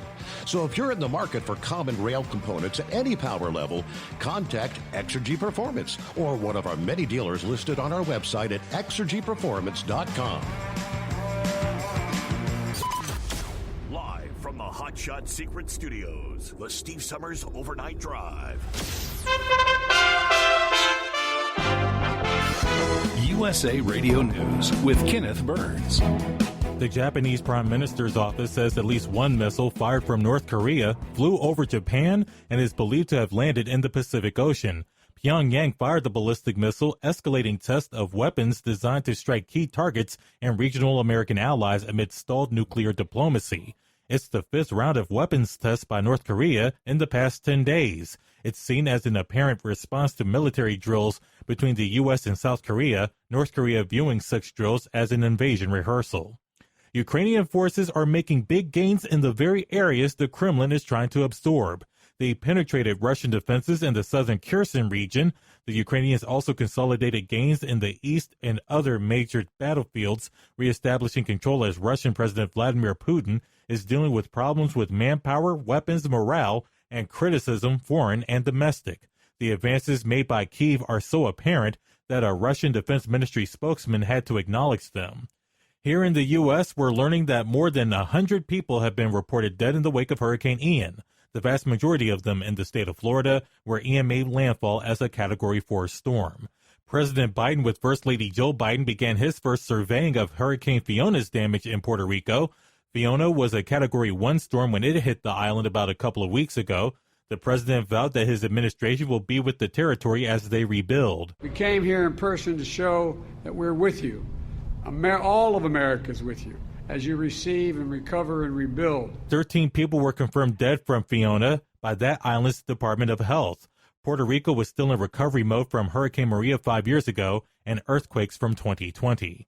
Wall Street had its best day since late July, major indexes soaring more than 2%. You are listening to USA Radio News. Mike Lindell and MyPillow offering the BOGO extravaganza right now on a whole slew of MyPillow products. Now you can find all sorts of great deals on MyPillow bed sheets, Giza Elegance MyPillow, 6-piece towel sets, Roll and Go Anywhere pillows, much more, all priced buy one, get one free. Go to mypillow.com/USA, use promo code USA, or call 1-800-951-8175 and find you some great MyPillow products. They're all available. Oh, by the way, you can also get Mike's book absolutely free with any purchase, but you have to go to mypillow.com/USA or call 1-800-951-8175 and make sure you use the promo code. The buy one, get one extravaganza going on right now at mypillow.com. The Supreme Court declined to hear an appeal from MyPillow CEO Mike Lindell. He's fighting a defamation suit from Dominion Voting Systems, the makers of machines used to administer elections in several states. The company sued Lindell for $1.3 billion, accusing him of hurting the company's brand by promoting long-debunked claims that it rigged the election in favor of now President Biden. The lawsuit can now proceed against Lindell. Former President Trump is suing CNN, accusing the cable network of defaming his character. His attorneys claim that CNN sought to use its, quote, massive influence to defame their client for political purposes. Trump is seeking $475 million in punitive damages. No comment from the network on the lawsuit. More than 25,000 refugees were allowed into the U.S. in fiscal 2022. That comprises of only 20% of the refugee spots allocated by the Biden administration. In fact, the U.S. has failed to come close to the ceiling of 125,000 refugees in the 2 fiscal years since President Biden took office. A proposed tax cut for the top earners in the United Kingdom, which sparked turmoil on financial markets, is being dropped. Treasury Chief Kwasi Kwarteng abandoned the idea to scrap the top 45% rate on those making more than £150,000 a year, the amount equal to $167,000 U.S. Kwarteng says that the rest of the tax-cutting stimulus package would be pushed along, though changes are expected. For USA Radio News, I'm Kenneth Burns. I was 53, divorced, and ready to get back out there. I was unsure about dating sites, but I signed up for Silver Singles and quickly met Lily. Mark and Lily rediscovered the romance they deserve on Silver Singles, the secure dating site for 50-plus singles who know what they want. Lily's a lover of the great outdoors like me, and we instantly connected over it. If you're like Mark and want to rediscover that feeling, sign up today at silversingles.com/chat. That's silversingles.com/chat. At Hot Shot Secret, we share the science behind common diesel problems and their solutions. For example, diesel particulate filter regeneration. The DPF catches particulates left over from combustion. The DPF regeneration cycle cleans the filter with temperatures exceeding 1,000 degrees Fahrenheit. A computer sensor triggers the DPF regen, which is often accompanied by a loss of power and fuel economy. The frequency of DPF regens are in correlation to the cleanliness of the fuel burn. Under heavy operation with the dirty burn, DPF regens can occur multiple times per day. Hot Shot Secret Diesel Extreme Fuel Additive promotes a more complete combustion, creating fewer emissions and therefore fewer DPF regens. Vehicles using Diesel Extreme experience 83% less DPF regens. Hot Shot Secret Diesel Extreme is available nationwide at truck stops, Fine Farm and auto stores, and online at hotshotsecret.com. Hot Shot Secret, powered by science. Well, that midnight hour is upon us, and we really got a long, long way to go. How will we stay awake? Thanks to Chris, for goodness sake. We got Steve Summers on the radio. We got that Hot Shot Secret in the diesel. You know, it really makes that Detroit come to life. We're going to hear from all our friends. We're going to do it all again on this overnight drive. How about you, Big Ed? Are you with me?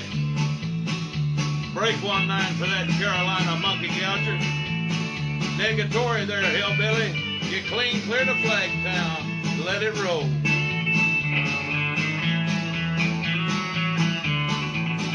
Well, we all tune in to catch the weather, whether rain or sleet or even snow.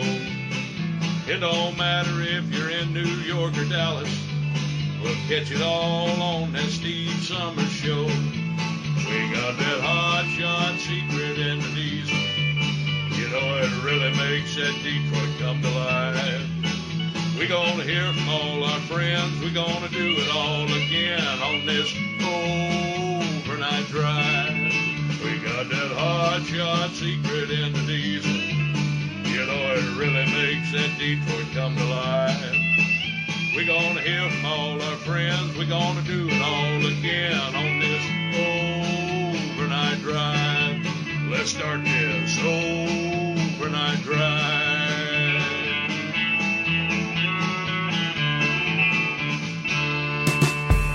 All right, thank you very much, Big Moose. As we cross over the midnight hour on the West Coast,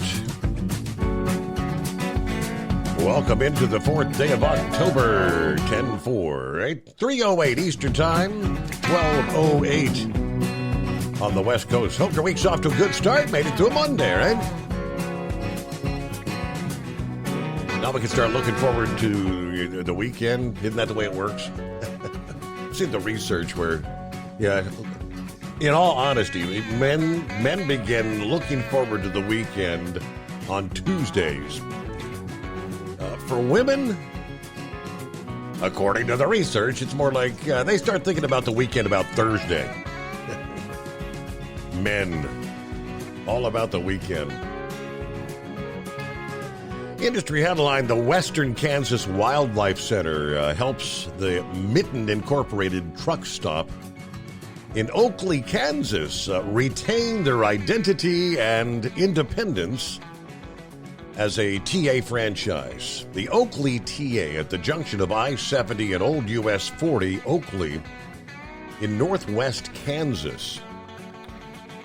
Of course, this is a truck stop with a long history before becoming a TA franchise or adding the Western Kansas Wildlife Center. The Mitten Incorporated truck stop was founded by Jim Mitten and his wife. They had bought a trucking operation in 1966 and a year later bought a Skelly oil service station, becoming a truck stop operated by a trucker.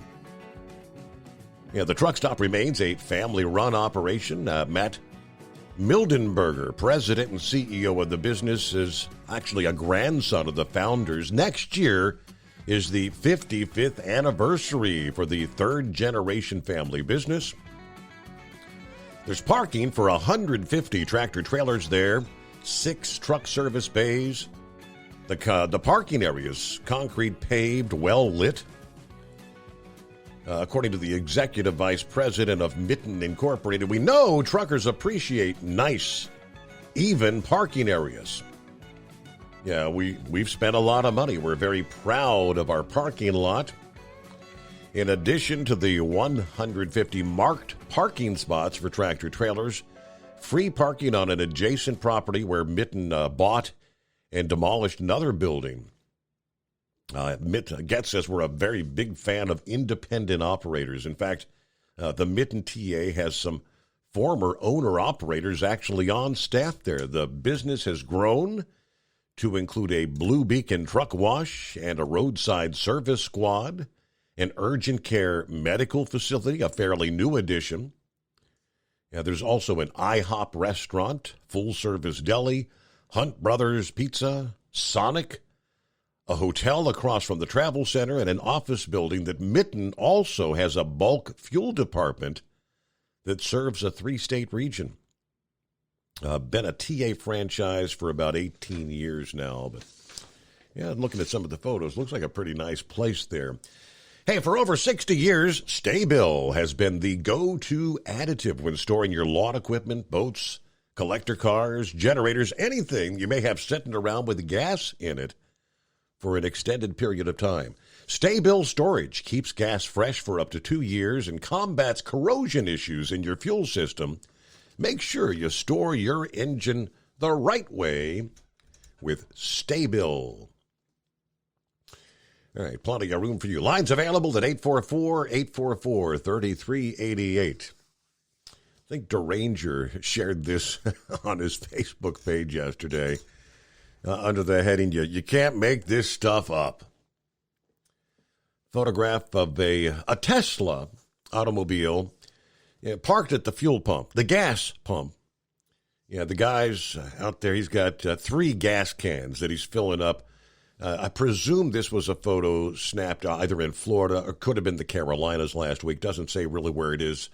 But the funny thing is the license plate on his automobile, on his Tesla electric vehicle, which is EWWWGAS. Ooh, gas. Kind of funny. It looks like he needs some gas for his generator when the power goes out. I guess he can't rely on his Tesla to keep his home up and running.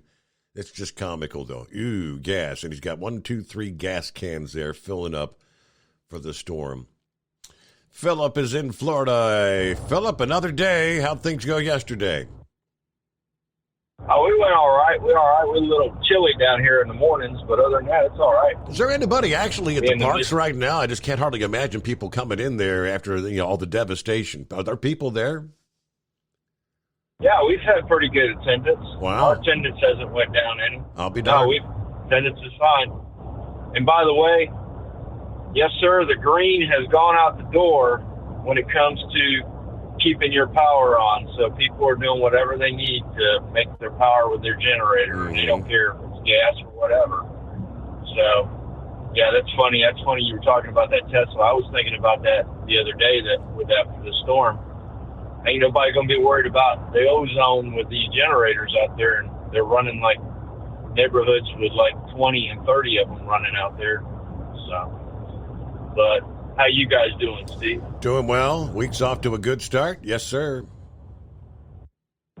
What's the temperature up there in Ohio right now? Officially 46 at the airport. We're sitting at about 65 down here. So I noticed this cool weather when that hurricane came through the other day. After it came through, we walked outside and it was just a little bit over 70 degrees when we walked out after the hurricane, which usually after a hurricane, it's warm. But that was a crazy storm. It was a real crazy one. I said this yesterday. I never seen something that it was like a switch going on and off through the thing. It wasn't constant. There wasn't too much stuff going constant. And Eagle, I heard your comments about racism. You are right. It does play both sides of the field. And I wish people would understand that. But I ain't got time for that mess. I got to worry about getting the job done and doing what I need to do to take care of business for my family. So I wish a lot of people would do that. We're supposed to have the president here tomorrow, Steve. Have they said, is he going to Fort Myers, or did they say? Yeah, he's going down there to Fort Myers and go check it out. It's actually one of the first times that him and DeSantis they've been talking a lot here lately, and with all these emergency declarations and all this other stuff. And also, October 1st started our sales tax removal from the state sales tax on the fuel down here. So our fuel is actually cheaper now than it has been in a long time.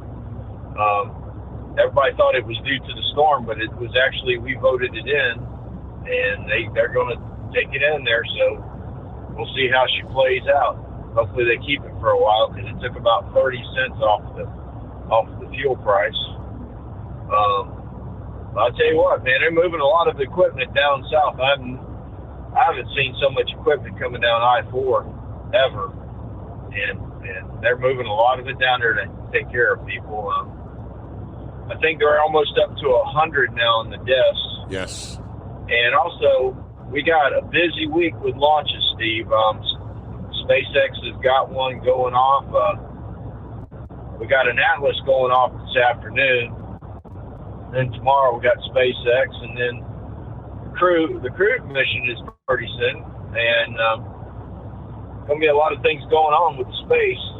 And China is actually going to be launching another one of those March rockets, but it's going to be having an observatory on it. They're going to have a sun observatory on it. And I was looking at the size of that thing, and it's a massive, massive satellite out. They're going to be putting it on one of those Long March rockets. Hopefully it doesn't come back and fall on somebody somewhere over the Indian Ocean or somewhere. But that's pretty much all I got today, Steve.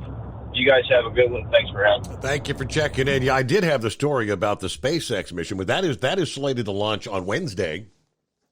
That's going to be a crewed mission, by the way. It's Crew 5, the crew members of the next astronaut mission for NASA have made it to the launch site. That's called Crew 5, scheduled to lift off from Pad 39A at the Kennedy Space Center on Wednesday, October 5. Preparations can ramp up further now because the mission's 4 astronauts are on site at the Kennedy Space Center. The quartet arrived on Saturday, a little after the noon hour, flying in from Ellington Field near the Johnson Space Center in Houston. They were originally supposed to be at the Kennedy Space Center already.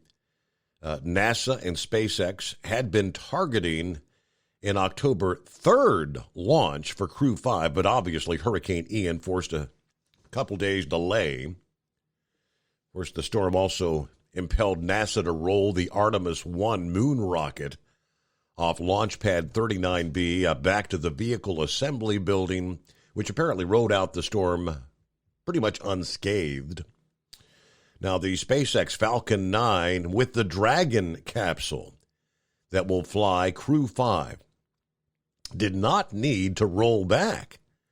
They just made the trip to Pad 39A from the processing facility at the Kennedy Space Center on Saturday. So while they had rolled Artemis back, they just rolled the Falcon back out. Crew 5 will send 4 astronauts, Man, Casada, Wakata, and Kalina, to the International Space Station for a roughly 5-month stay. This is, they say, a historic mission for several reasons. Man will become the first Native American female to reach space, and Kakina will be the first cosmonaut to fly on the orbiting lab with SpaceX. There you go. It's Nicole Mann, Josh Casada, Japan's Koichi Wakata, and the Russian cosmonaut Anna Kakina. They're on site at the Kennedy Space Center, and again, launch doesn't give a launch time, but again, Wednesday, so I'll have to double check on that. But, well, there you go. It is 844-844-3388. Hey, good morning, Vic. What's happening? Well, there's quite a few things happening there. I was listening to you talk there. I really called to talk about this whole Ukraine-Russia thing and the history, but when you were talking about some of the different things, I don't know why, maybe it's on the news, with these midterm elections and the way to me, the Republicans shot themselves in the foot with this whole abortion issue after all those years, finally got it back to the states. And I know here in Indiana, they even had a special session to deal with that, and they came up with an abortion law that, oddly enough, the Satanic Temple is filing a lawsuit against them, saying that interferes with their religious freedom.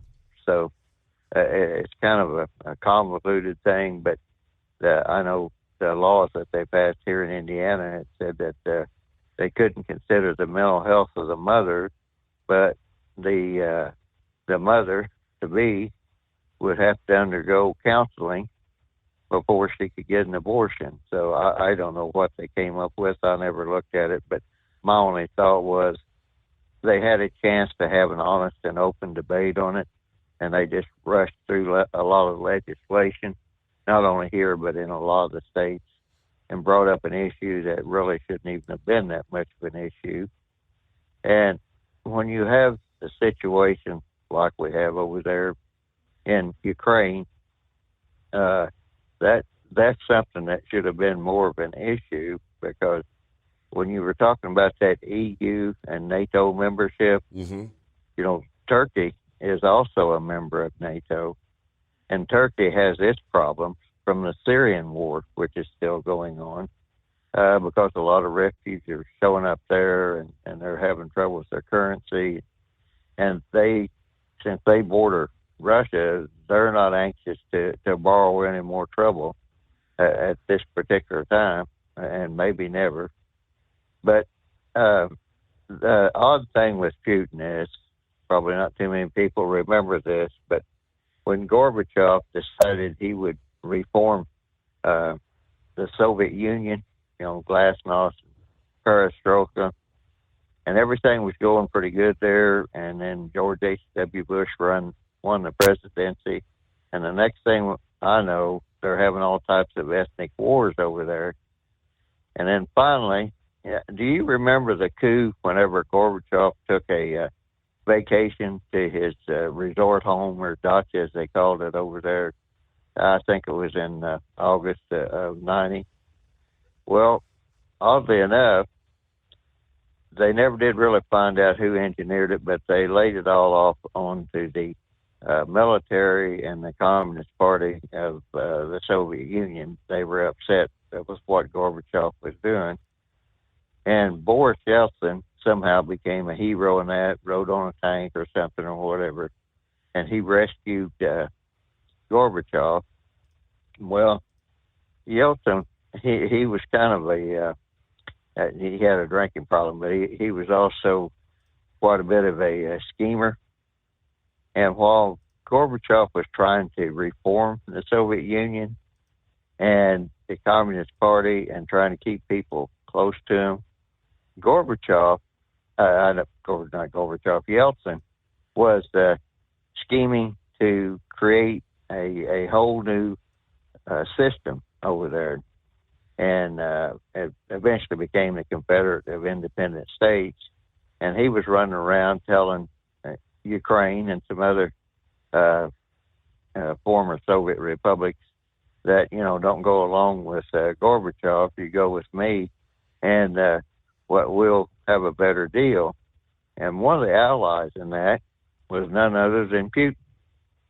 Putin and Yeltsin were big buddies, and the reason that they were doing that was because they could convert the state-owned enterprises over to a private enterprise and make a lot of money. And Putin made an awful lot of money in that. And so he, at one time, Putin was actually encouraging Ukraine to split from the old Soviet Union and create their own government. And it seems odd that now he's coming back and saying, no, you need to be a part of Russia. and that goes way back to whenever the royal family in Russia and the royal family in England, they were both related, and they fought over the Crimea Peninsula, the Crimean War, and that whole thing in Ukraine, the eastern part of Ukraine has always wanted to go with Russia. The western part wanted to go with the European countries. So the whole split over there in Ukraine, that has a very, very long history. And most of Ukraine was usually owned by royal families. It wasn't owned by somebody else, and they just had their serfs or their peasants doing work on their land, and they were taking the resources. So when you look at that whole thing, and now Putin comes up and says, you know, he's going to use nuclear warheads or something of that nature. Mm-hmm. And some of those countries like Chechnya that wound up, remember, Russia conquered Chechnya at one time and pulled them back in, much like in Crimea, and they installed their leaders. So if Putin is not successful in Ukraine and he is removed, you'll see some other leaders probably being removed also, and that's probably why that one Chechen leader jumped in there and said, you know, well, Putin needs to use tactical nukes. So, and that would touch off so many different things. That would have to be the height of insanity. But to me, the one reason that Ukraine was not allowed into the EU, the European Union, and NATO was because of their corruption. Correct. And before they could do that, all of that had to be investigated because, you know, Greece is, they're in terrible shape, and so is Italy, part of their European Union. And I seen something the other day that said that Greece is trying to get tankers to Russia to load up oil before the EU sanctions take effect. I thought they already had, but supposedly they're headed there. And again, a lot of countries are cranking up their coal-fired power generation stations because they're looking for a cold winter. Regardless of what happens with the pipeline over the Nord Stream or anything else, or Russian sanctions, because it's just a matter of physically delivering. But the big thing is that the whole EU NATO membership, and General Holt was right. If you take them in now, then you're going to have to honor that Article 5 Article agreement. 5 would kick in, yeah. And Vic, I got to get to my news break there, but thanks for a little history lesson, as they say. It's 844-3388. Bottom of the hour rolls around as we roll on through the late night, early morning hours, the Steve Summers Overnight Drive.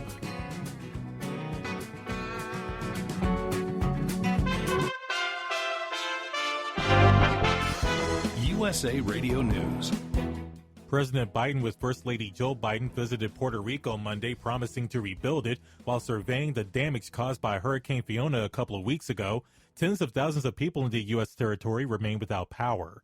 More than 100 people had their lives claimed by Hurricane Ian. The Category 4 storm did a number on Southwest Florida last week. Ian's remnants are giving a nice soaking to areas between North Carolina and New Jersey. At least one ballistic missile was fired by North Korea. It sailed over Japan and possibly into the Pacific Ocean. It's the fifth round of weapons tests by North Korea in the past 10 days. On Wall Street Monday, the Dow added 765 points. The Nasdaq gained nearly 240 points. The S&P 500 rose close to 93 points, a more than 2% gain for all the major indexes, and the best day on Wall Street since late July. This is USA Radio News.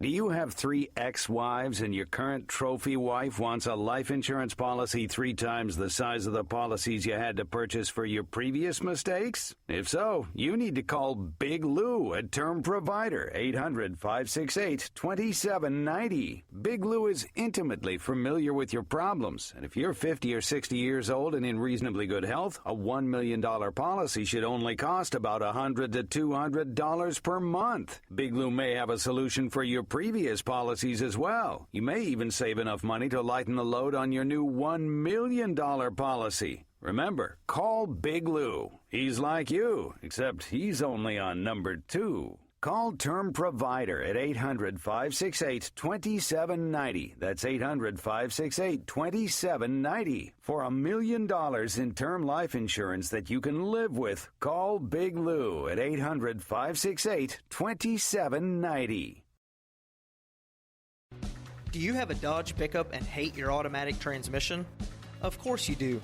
LaVon Miller at Firepunk Diesel here, and we specialize in heavy-duty and performance transmissions for your 3-quarter or 1-ton Cummins-powered truck. So if you're interested in turning your stock slush box into a towing monster, call us today at 614-733-3744 or visit us online at shop.firepunk.com. At Hot Shot Secret, we share the science behind common diesel problems and their solutions. For example, diesel fuel cetane levels. in many states, the cetane rating in diesel fuel is 42 to 45. Most diesel engines operate more efficiently with a cetane rating of 48 to 50. One treatment of Hot Shot Secret Diesel Extreme will raise your cetane 7 points, increase fuel economy, and improve cold starts. Due to a cleaner burn, there are less hydrocarbons and particulate matter in your exhaust. This reduces the blockage of your diesel particulate filter. Using Diesel Extreme generates 83% less DPF regeneration.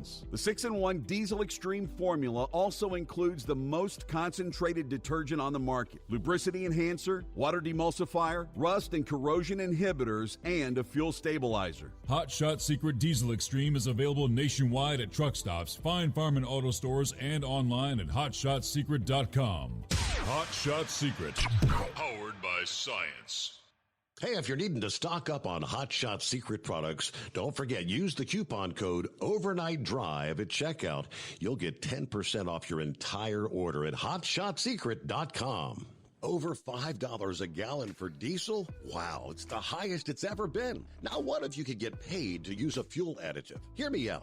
Hot Shot Secret Everyday Diesel Treatment, EDT, will improve your miles per gallon enough that the fuel economy savings will not only pay for the cost of the product, but also keep more money in your pocket. Think about it. At $5 a gallon, you're paying over $1,200 to fill up and going 1,500 miles on a full tank. Well, Hot Shot Secret Everyday Diesel Treatment will increase fuel economy up to 3%. That's an extra 45 miles per tank, $37 worth of diesel, and a savings of 2 cents every mile. EDT is so strong, it only takes $12 worth of EDT to get these savings, and you get all the other benefits of this 6-in-1 treatment. Take the EDT challenge today. If you're not completely satisfied, we'll refund your purchase. EDT is available at Pilot Flying J, Love's Travel Stops, and TA and Petro Stopping Centers. Learn more at hotshotsecret.com.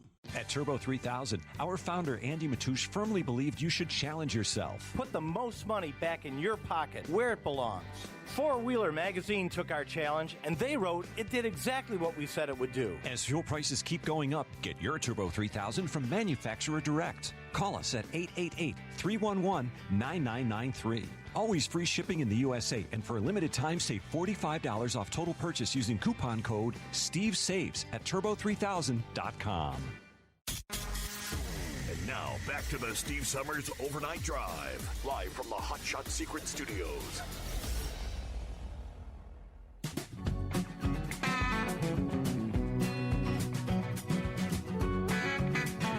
So according to Philip, prices are going down.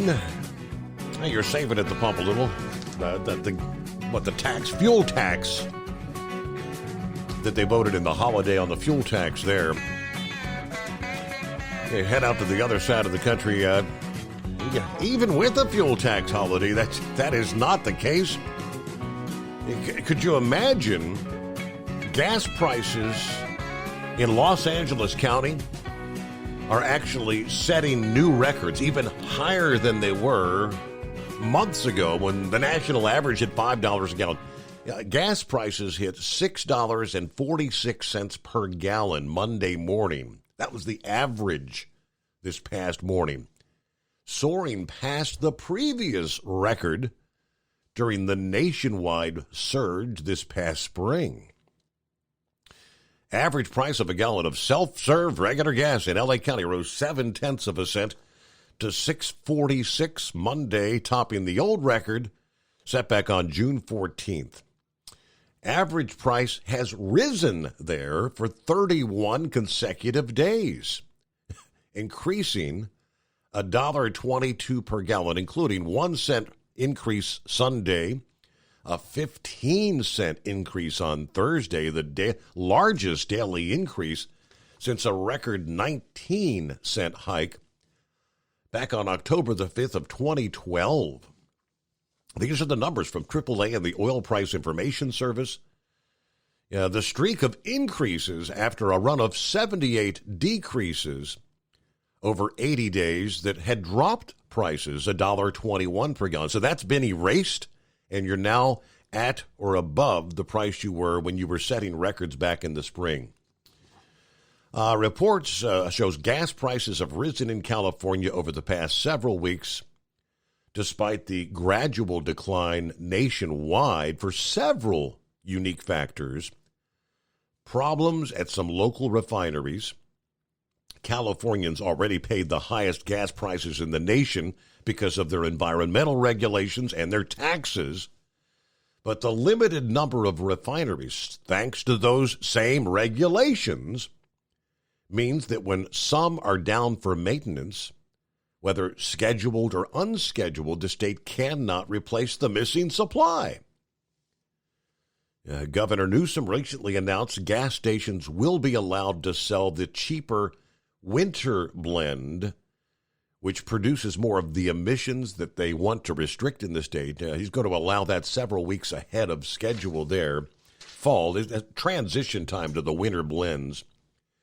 Should be occurring around most of the country right about now anyway, but $6.46 average price. Wow. All right, back to the phones, and would that be Pappy, I believe it is. If the computer... Hey, 10-4 there, good buddy. No, wait a minute. It's 10-4 day, not good buddy. All right. Hey, I want to say, when Smokey and the Bandit come out, Steve? 77, 78, right around there, right? Yeah. I bet you he done that right after that movie came out. Even though it was The Crave, but once that movie came out, man, that really put the old CBs in the spotlight, didn't it? It sure did. My old handle, Steve, was Little Bopper. Little Bopper, okay. Little Bopper, KEI 8429. I still remember the call signs. How about that? But, man, listen, Steve, I missed the last couple hours. A little busy doing some administration stuff, but what the heck is up with North Korea, Steve? Well, that's a big deal, man. I don't know if you guys have been talking about it. We touched on that hour one to actually send a ballistic missile over Japan. I mean, if something happens unintentionally and that damn thing drops and impacts, good Lord. Steve, I don't know. You're way above my pay grade, but I don't know if North Korea gives a warning out or not. But this is how some major accidents can happen. And why wasn't that thing shot down?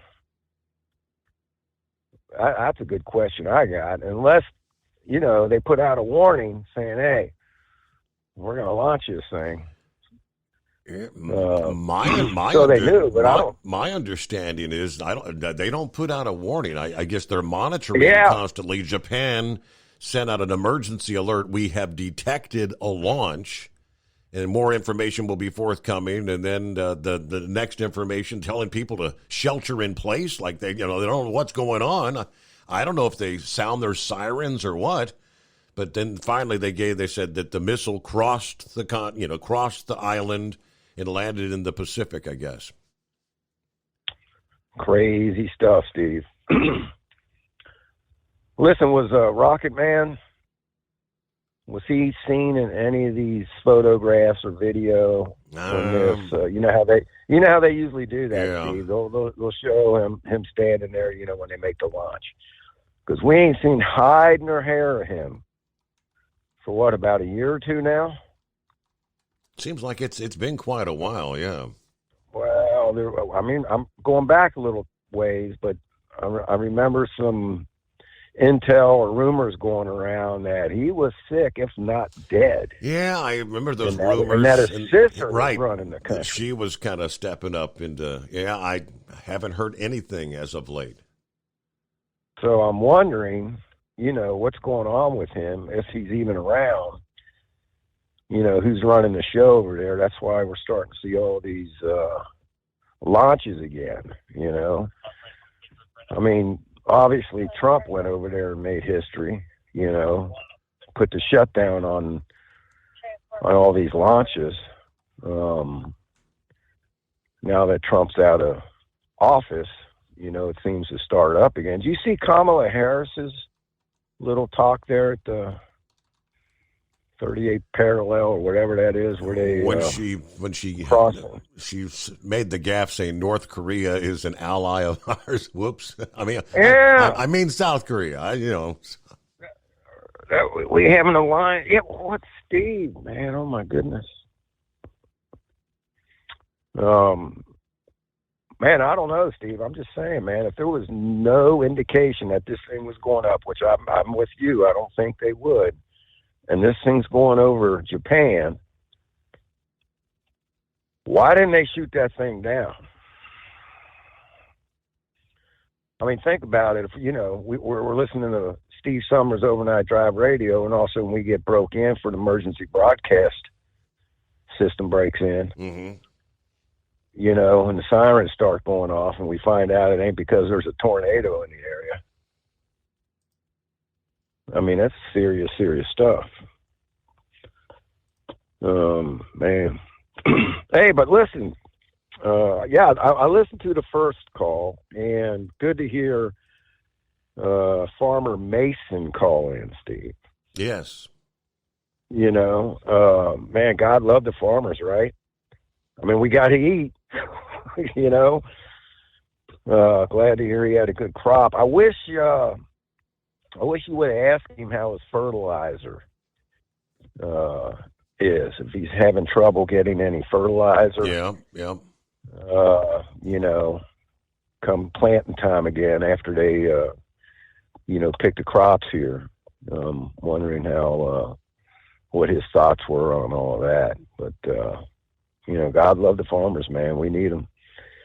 If they can't grow and produce the produce for our beloved truck drivers to deliver to us,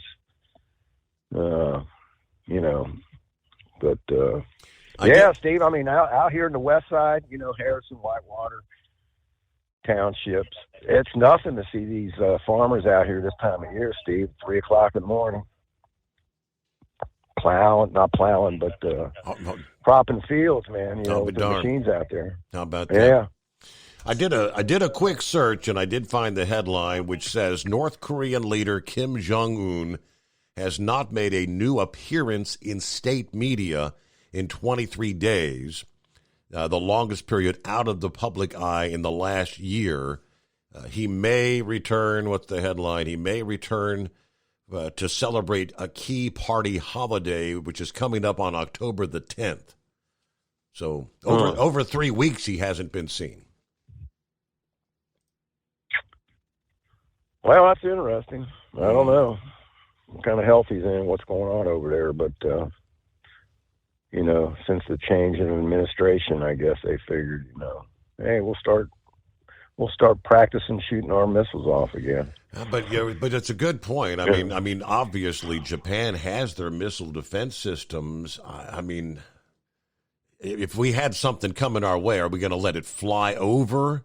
And wait and see, right. Wait and see, or are you going to shoot the? Yeah, that's a good point. Yeah, man. All right. Well, that's all I can think of to throw at you tonight. I got 42 degrees, Steve, on this thermometer in the cruiser here. I think we usually run 4 or 5 degrees, a little chillier down here, a little bit closer to the river. Yeah, it says 40. What was I know Philip asked you. What did you say it was? 45 officially at the airport. My little thermometer. Got an outside thing that's kind of, with the remote. The outside thermometer says 50 here, which that's probably a few degrees too warm. It may be off a little bit. Right. Well, I got 42. And what we say the other night, they're talking 33 Sunday night. Yeah, it's going to get cold. Break out the long johns, man. Here we go. All right. Be safe. Hammer down. All right, you do the same. Thanks for checking in, and we shall return into the Steve Summers Overnight Drive. It's coming. Crisp fall mornings turn bitter cold. As you fire up your diesel, you can see your breath on the inside of the cab. Imagine looking deep into your engine. Freezing temperatures impact your diesel's fluids, especially fuel. On a 23-degree morning, the paraffin wax in your untreated fuel starts to morph from fluid to large crystals. These crystals clump together and form a gel. At minus 10 degrees, your fuel hits the point where it no longer pours like a liquid. It's so dense that the flow through the fuel filter will slow, causing hard starts or no starts. Get prepared now for the cold that is coming. Hot Shot Secret Diesel Winter Anti-Gel is a premium fuel additive that lowers your fuel's pour point to minus 65 degrees. If it's that cold out, you shouldn't be on the road. You ought to be at home in front of the fireplace. Hot Shot Secret Diesel Winter Anti-Gel Premium Fuel Additive. Available now online at HotShotSecret.com. Hot Shot Secret. Powered by science. Dean Michael, the tax doctor here. I have one question for you. Do you want to stop worrying about the IRS? If the answer is yes, then look no further. I've been around for years. I've helped countless people across the country, and my success rate speaks for itself. So now you know where to find good, honest help with your tax problems. What are you waiting for? If you owe more than $10,000 to the IRS or haven't filed in years, call me now at 888-557-4020 or go to mytaxhelpmd.com for a free consultation and get your life back. If you're looking to improve fuel economy, try Hot Shot Secret's Everyday Diesel Treatment. Order at hotshotsecret.com. And don't forget, use the coupon code Overnight Drive to get 10% off your entire order. And now, back to the Steve Summers Overnight Drive.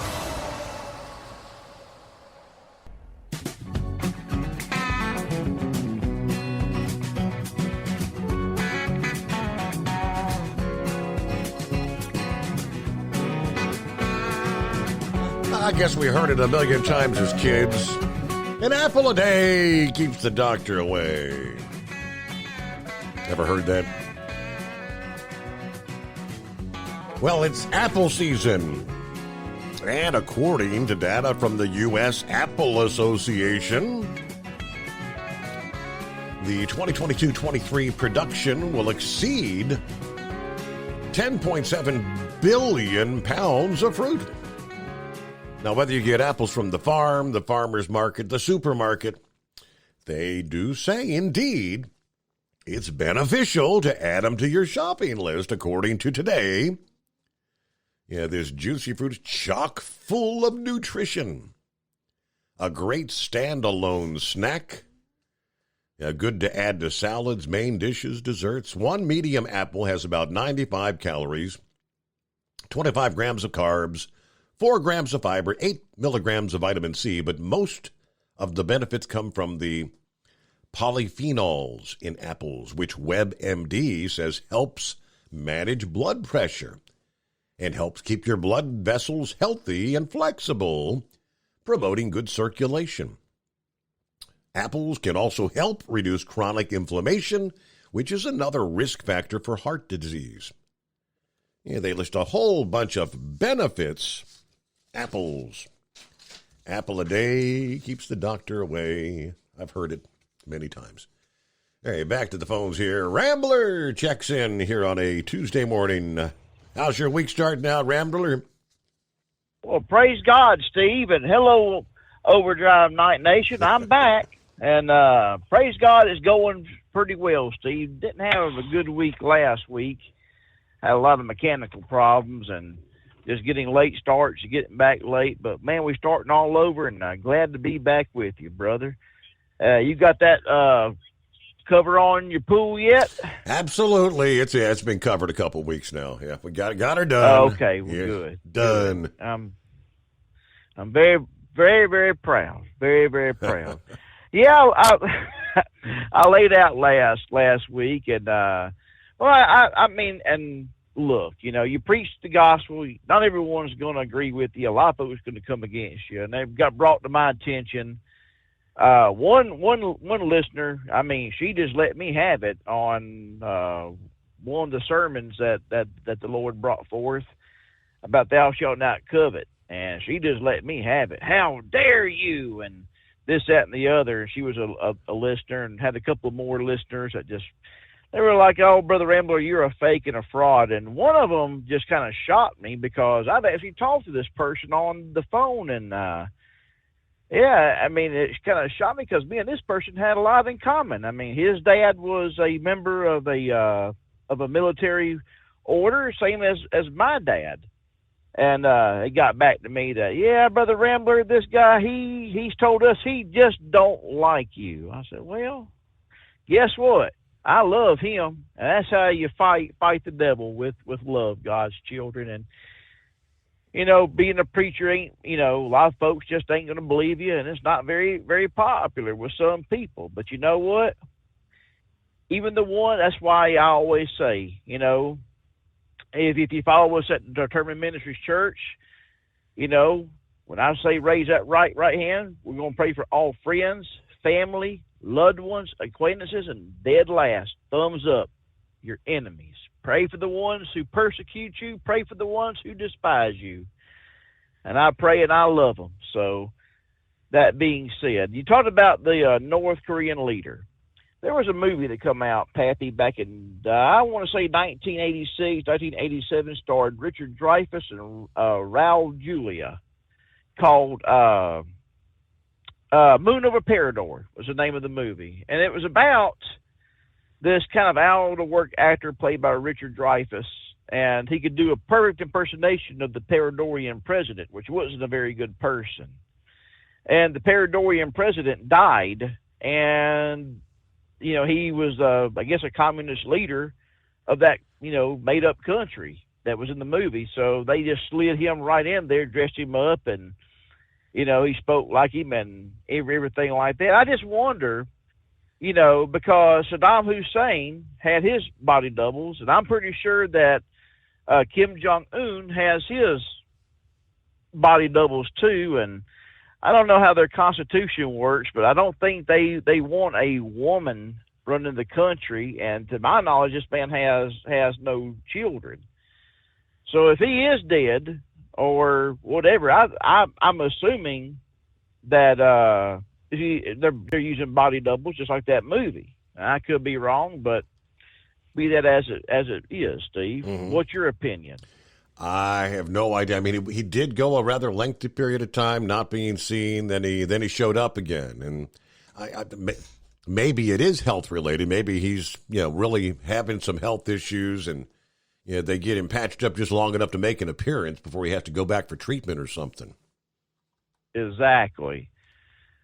So I mean, we shall see. Our 45th president, President Trump, was, trying to make an amends and trying to, make headway for him to give up his nuclear arsenal. And then we got this, idiot in chief that's, he don't even know where he is half the time, and, trying to make enemies with him again. And folks need to realize, I mean, they're behind on the times, but that country has a 1 million-man standing army. And it wouldn't take them, I always got told by veterans that if you're going to fight in Korea, you wait till the winter time so you can get the tanks across the frozen rice fields, So it wouldn't take nothing for 1 million North Koreans to march on Seoul, and that country would fall, But well, we'll wait and see. But before I get off here, I want to address something. I know we have a lot of wrestling fans out there, and I know you probably have your opinion about wrestling like people have about the gospel. Well, it's all a fairy tale and fake. Fake.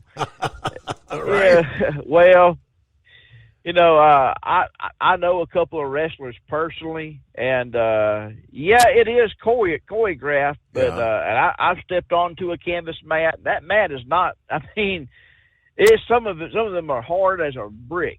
You might as well just get slammed on concrete. Yes, it is choreographed, but it takes And yeah, the winner is predetermined, but it takes athletic skill to go in there and do what they do. And you better have your cardio up too. It takes a lot of cardio to do what they do. But in the wrestling world, we lost an icon this past Friday, and his name was Antonio Inoki. Antonio Inoki, if you don't know who he is, was the founder of New Japan Pro Wrestling. His competitor was All Japan Pro Wrestling, headed by the Giant Baba. Of course, when Baba passed away, that fell apart, and New Japan is still around today. But he was also a North Korean defected to Japan and become a Japanese citizen, and brought forth a good deal.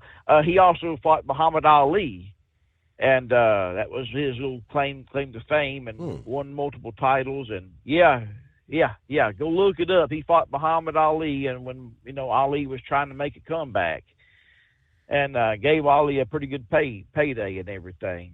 But Inoki was very well loved by a lot of people. He paid a lot of good guys good money to come over there, and they called the Americans the Japanese calls the Americans the Gunjis.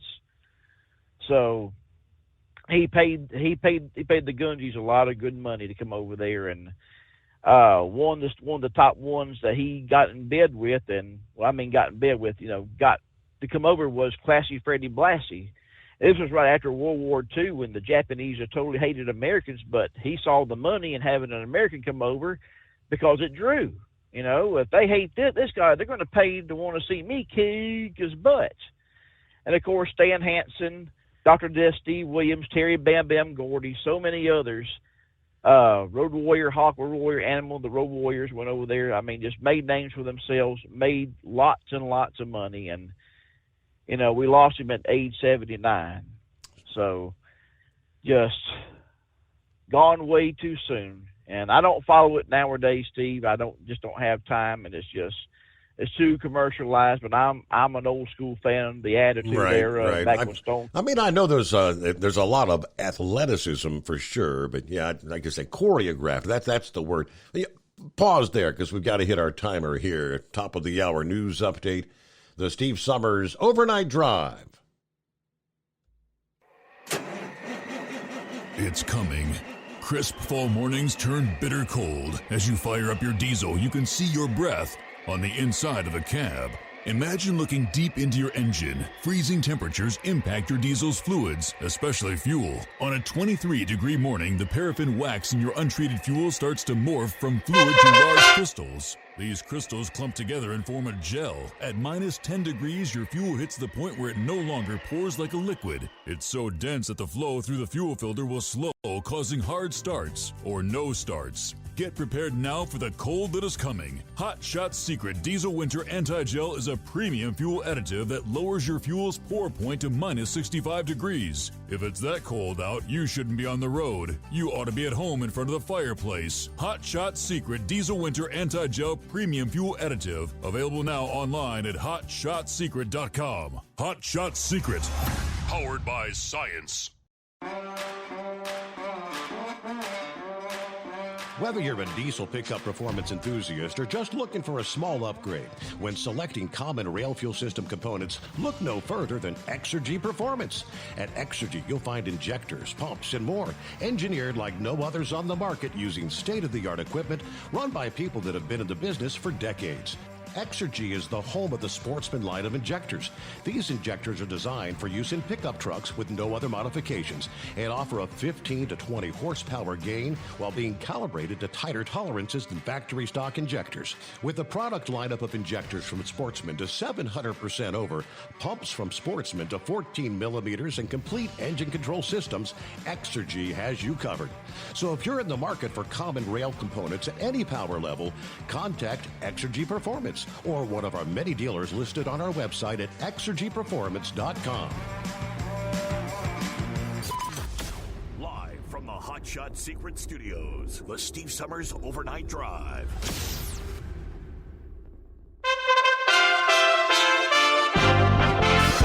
USA Radio News with Kenneth Burns. Tens of thousands of people in Puerto Rico remain without power 2 weeks after Hurricane Fiona struck the U.S. territory. President Biden with First Lady Jill Biden visited the island Monday, promising to rebuild it, all while surveying the damage. I'm committed to this island. And yes, Puerto Rico is a strong place, and Puerto Ricans are strong people. But even so, you have had to bear so much and more than need be, and you haven't gotten the help in a timely way. Puerto Rico was still recovering from Hurricane Maria, which struck the island 5 years ago, and earthquakes that happened there in 2020. Fiona was a Category 1 storm when it hit the island, knocking everyone's lights out. The president will visit Florida midweek as parts of that state recovers from Hurricane Ian. At least 100 people have been reported dead from that storm. It was a Category 4 storm when it made landfall nearly a week ago. Fort Myers and Sanibel Island were among the hardest hit. Remnants of Ian are drenching parts of the East Coast. About 16 million people were under flood alerts for coastal areas from North Carolina to New Jersey. Another sign that life is starting to return to normal from the pandemic. The U.S. Center for Disease Control and Prevention will no longer maintain a country-by-country list of travel advisories related to COVID-19. Starting October 3rd, a notice will only be posted for a country if there is a concerning COVID-19 variant or other situation that would change the CDC's travel recommendations. For the USA Radio News Los Angeles Bureau, I'm Ellie Andrews. On Wall Street Monday, the Dow soared 765 points. The Nasdaq gained nearly 240 points. The S&P 500 rose close to 93 points. Overall, the major indexes gained more than 2% at the close.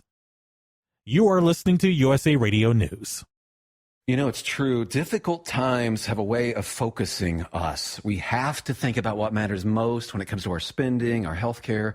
No doubt. This is why so many people are joining Medi-Share right now. Medi-Share is a trusted way to save up to 50% on your monthly health care costs. More than 400,000 people have already made the switch. It's pretty obvious why, too, especially now during this challenging season with health care costs and out-of-pocket expenses going up. Medi-Share can save you a lot of money. The typical family saves $500 a month. And Medi-Share is a Christian healthcare sharing ministry that's worked beautifully for 29 years. There are different options to choose from to fit your budget. I'll give you the number here in a second, and if you call, you can get a price within 2 minutes. Maybe now is the perfect time to make the switch and start saving. Here you go. Call 833-34-BIBLE. That's 833-34-BIBLE. 833-34-BIBLE. The Supreme Court began its new term officially on Monday. USA Radio's Lance Pryor reports that among the action on its first day, a victory for gun safety advocates. The United States Supreme Court on Monday declined to hear a challenge to a federal ban on devices called bump stocks that enable semi-automatic weapons to fire like automatic weapons. President Trump's administration made them illegal under the National Firearms Act of 1934. Trump's bump stock law went into effect in 2019 after the 1 October mass shooting on the Las Vegas Strip. From the West Coast USA Radio News Bureau, I'm Lance Pry. The court also declined to hear an appeal from MyPillow CEO Mike Lindell, which means a defamation suit against him can proceed. Dominion Voting Systems is suing Lindell for $1.3 billion, accusing him of hurting the company's brand by promoting long-debunked claims that it rigged the election in favor of now President Biden. The Japanese Prime Minister's office says at least one missile fired from North Korea flew over Japan and is believed to have landed in the Pacific Ocean. Pyongyang fired the ballistic missile, escalating tests of weapons designed to strike key targets and regional U.S. allies amid stalled nuclear diplomacy. It's the fifth round of weapons tests by North Korea in the past 10 days. It's seen as an apparent response to military drills between the United States and South Korea. North Korea is viewing the drills as an invasion rehearsal. You can listen to us wherever you get your podcast. For USA Radio News, I'm Kenneth Burns. If Ernest Hemingway was alive today, would he say this to you? Shakespeare, Mark Twain, Edgar Allan Poe, all great writers. And after reading your book, I simply must add you to the list. Wait, you don't have a book yet. So make a free call to Page Publishing. Turn your book idea into publishing gold. 800-215-6818. 800-215-6818. That's 800-215-6818. All right, get our final hour underway. We'll squeeze it in here. Your chance to win $1,000 cash. In our $1,000 daily driver bonus giveaway, you need a keyword. Well, the keyword for this hour is fame. As in fortune and fame. F-A-M-E. Look, there was a song by that name, Fame. I'm going to live forever.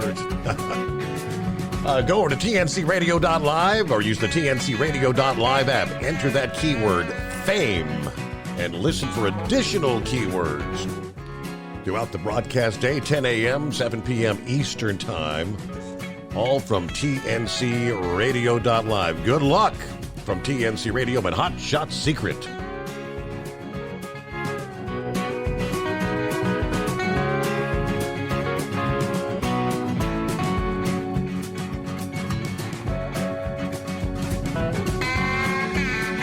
Of course, for over 60 years, Sta-Bil has been your go-to additive when storing lawn equipment, boats, collector cars, generators, anything going to be sitting around for an extended period of time with gas in it.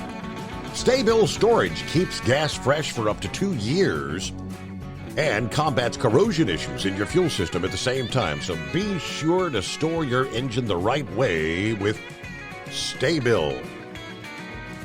As many folks, especially in the northern tier of the country, get ready to put it in storage. Old man winter's a-coming, just around the corner.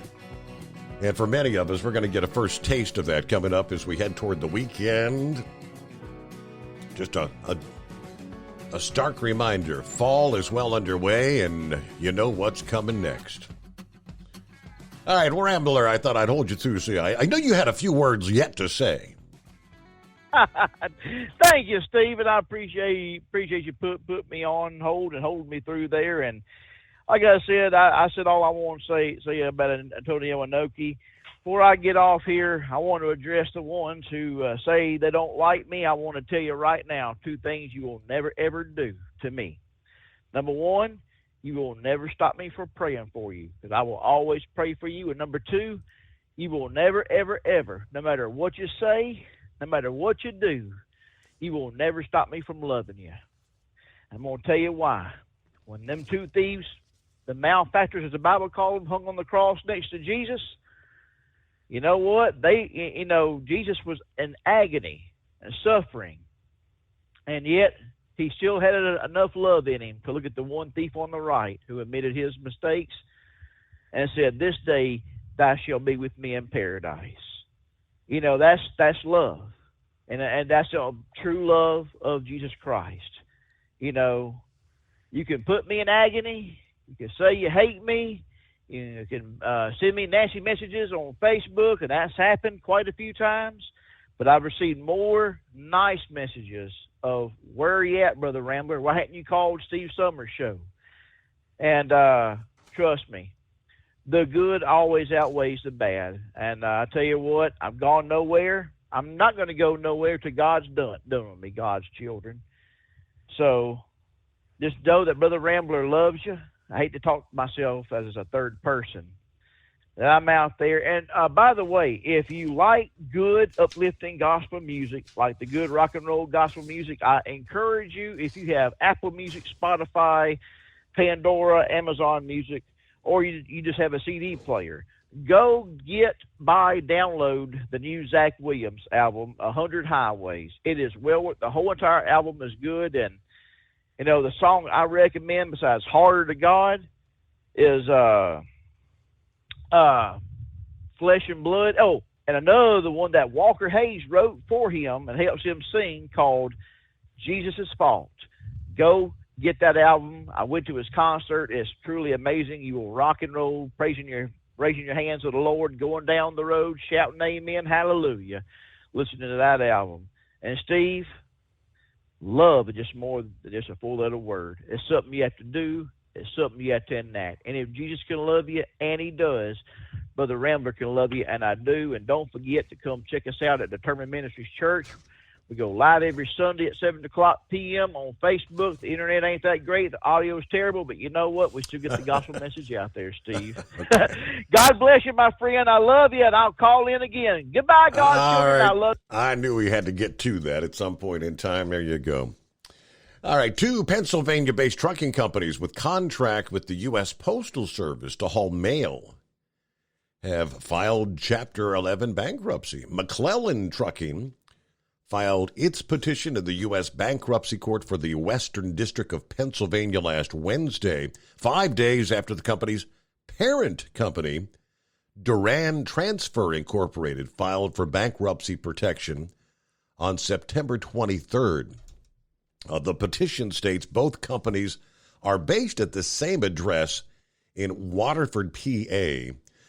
According to the court documents, Duran Transfer and McClellan both filed a motion for joint administration of affiliated Chapter 11 cases on Wednesday. The companies have been in business for more than 30 years and employ 23 people. According to the FMCSA's database, they both list having 9 power units and 21 drivers. However, Duran Transfer and McClellan operate under 2 DOT numbers. Besides hauling mail for the Postal Service, Duran hauls general freight, household goods, and building materials, among other cargo.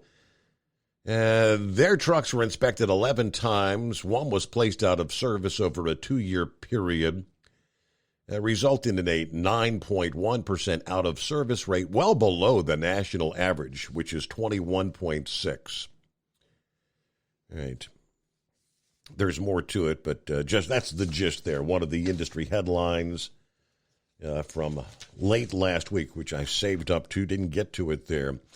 Truck parking was another issue we discussed last week, and Pete Buttigieg, DOT Secretary, was addressing the parking issue Friday, to which he said the nation's lack of truck parking is not a problem confined to the trucking industry. A part of his opening statement at the National Coalition of Truck Parking's annual meeting, again last Friday, Buttigieg said the truck parking shortage actually creates supply chain and safety problems for everyone, all Americans. We owe our truckers a safe place to rest, not just because it's the right thing to do, and not only because it's going to save drivers time and money, but because everyone's better off when truckers can do their jobs to the best of their abilities. So again, we're hearing a lot of talk. We have the new FMCSA administrator, Robin Hutchison, used that meeting to put a spotlight on the truck parking crisis. It's a problem that should concern everyone. So what are we going to do about it, though? That's long story short. The administration is encouraging state DOTs to use existing grant funding for truck parking, because truck parking is eligible under most federal aid highway apportionment programs that were recently released. The guidance from the National Highway Performance Program and the Surface Transportation Block Grant Programs makes it clear that truck parking is eligible and specifically identifies it as a priority to address safety and supply chain concerns. Now, he said, we're going to use every opportunity to educate state and local partners about the eligibility of federal funding for truck parking. We recommend that states work with the private sector truck stop operators and trucking community and develop a truck parking or parking projects, plurally. All right, so rather than on a federal level, they had the opportunity with the big highway bill last year. One side, can't recall, Senate or Republican, or House rather, one of those two actually had $1 billion for truck parking added into it. The ultimate bill ended up without the truck parking featured in the legislation. So pretty much they're kicking the can down the road, telling the states to try and address it on a state-by-state basis. James joins us here on a Tuesday. Good morning, James. Hey, good morning, Steve. How you doing? Doing well. How about yourself? How's your week starting out? Oh, starting out pretty good. Smooth sailing. Good deal. I missed the first part of the show because I didn't have to start as early as normal, but Did you see that crash in just south of downtown Dayton yesterday? I had 75 shut down for like 6 hours. I don't think I caught that one. No. I guess there was a sheriff's van on the side of the road. You know, had a litter crew out of inmates picking up trash, and the sheriff's van got rear-ended, and an inmate ended up getting killed. Hit by a couple cars, I guess, from the, wow. chain reaction deflection. Yeah, it was kind of crazy. Second, the continuing resolution that they passed to fund our government. Did you hear it had, $12 billion to go to the Ukraine to fund their daily operations of their government, funding pension plans and all kinds of other crazy stuff that had nothing to do with running our government? So I mean that was buried in the continuing resolution. Yes, absolutely. So essentially, a continuing resolution, that's where they leave pretty much whatever the funding was in place at the levels where it was prior to the expiration. So they're just kind of kicking the can, as they like to do, to try to extend, because they haven't come up with an agreement. Right. Okay. Yep. So that just, it kept our government going till, December or something? Right, toward the end of the year. Yep. December 16th, and that was it. Yeah. And then, of course, we're just hemorrhaging money paying for the Ukraine. I feel like they're just laundering money. It's coming back to their Congress somehow. Throw that conspiracy out there, right? I just pulled it up here. So I guess this passed, late last week, and it says here, the continuing resolution, $17 billion in emergency spending primarily for Ukraine and $19 billion for FEMA for disaster relief. That would be used to help fund the impacts of Fiona and Ian. Yeah. Yeah. And just one more thing. The last Thursday, the Federal Reserve launched a quote-unquote pilot program with the 6 largest banks for to study, I guess, the ESG social credit score modeled directly after China. I don't know. That's something people probably need to pay attention to, because that's how they're going to, control how and what we buy in the future. I just wanted to throw that out there, and I hope everybody has a great week. Thank you for checking in, James. I do appreciate that continuing resolution thing. Yes, $17 billion, another $17 billion for Ukraine emergency spending, and $19 billion for FEMA, which, if you're going to spread that over Fiona and Ian, obviously with the impacts, the devastation we see in Florida from Ian, they're going to have to come up with additional funding for Florida and the Carolinas as well for Ian relief efforts. I'm sure they're working on that as we speak, right? It is 844-844-3388, the Steve Summers Overnight Drive. It's coming. Crisp fall mornings turn bitter cold. You climb into your diesel and it feels like you're sitting on an ice cube. Imagine how your engine feels after a frosty night. Freezing temperatures impact your diesel's fluids, especially fuel. As the temperatures drop, water that is emulsified within your fuel is released, adding more water into your system. Frozen water in your fuel lines, filter, or bowl will simply slow the flow, or worse, stop the flow of fuel in your system. No fuel flow, no start.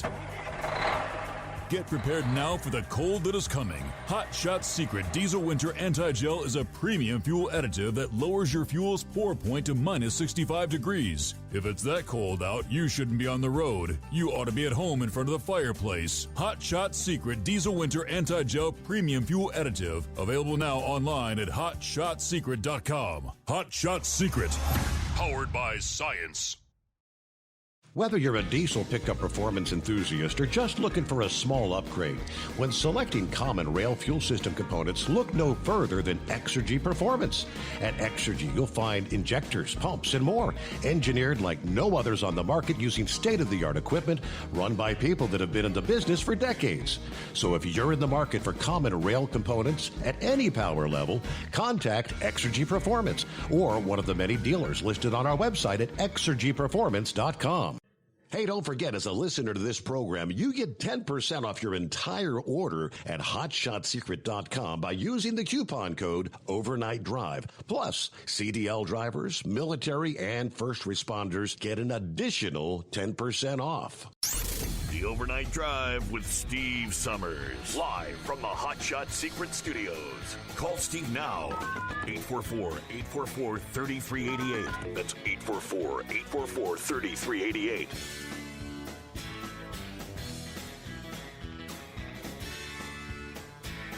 All righty, back to your calls here at 844-844-3388. CNI Dog, how's it going?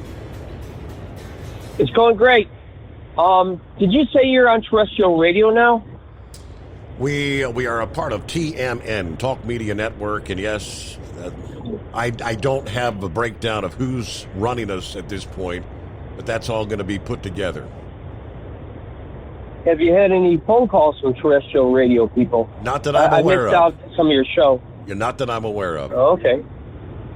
Well, anybody out there hearing us on terrestrial radio, 844-844-3388, give us a call. Give us what we call a radio check. All right, I want to talk about CB radios. My fascination with CB radios started in the 70s, kind of around where they did the movie with Smokey and the Bandit. I rode my bicycle to Kmart and bought my first CB radio. I didn't understand things about like ground plane. It's very important to have a ground plane because Steve and your. I got in the radios then.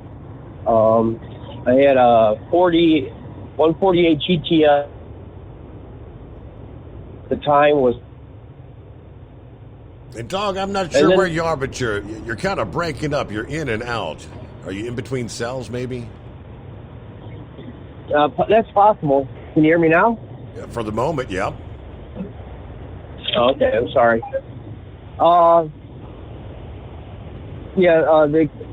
The Galaxy class radios came out in the truck stops, and a lot of people. What I think happened to the CB radio was the cell phone, but also raising of the speed limits, like in Illinois and Ohio. I remember it was kind of hard to ask for, where are the bears at or any kind of information on the CB radio once the cell phones came out. And you remember Dave, Ride the Wave with Dave? He used to say that all the time. He used to say, good buddy. And I'm like, I don't know if anybody had the heart to tell Dave what good buddy meant. Yeah, right. That's all right. It's like, come on, Dave. It's 10-4, but skip the good buddy part. Yes. But I'm kind of excited to see your show grow. And as far as Stable goes, I've been using Stable for years. Also, in my generator, yep, and in my lawnmower and my snowblower. But I'm really liking it. Hot Shot Secret. My daughter's car had a problem with the rings and oil seeping around. I do believe it cleaned the cylinder walls and stopped a lot of the seepage that was going into the cylinders. Yep.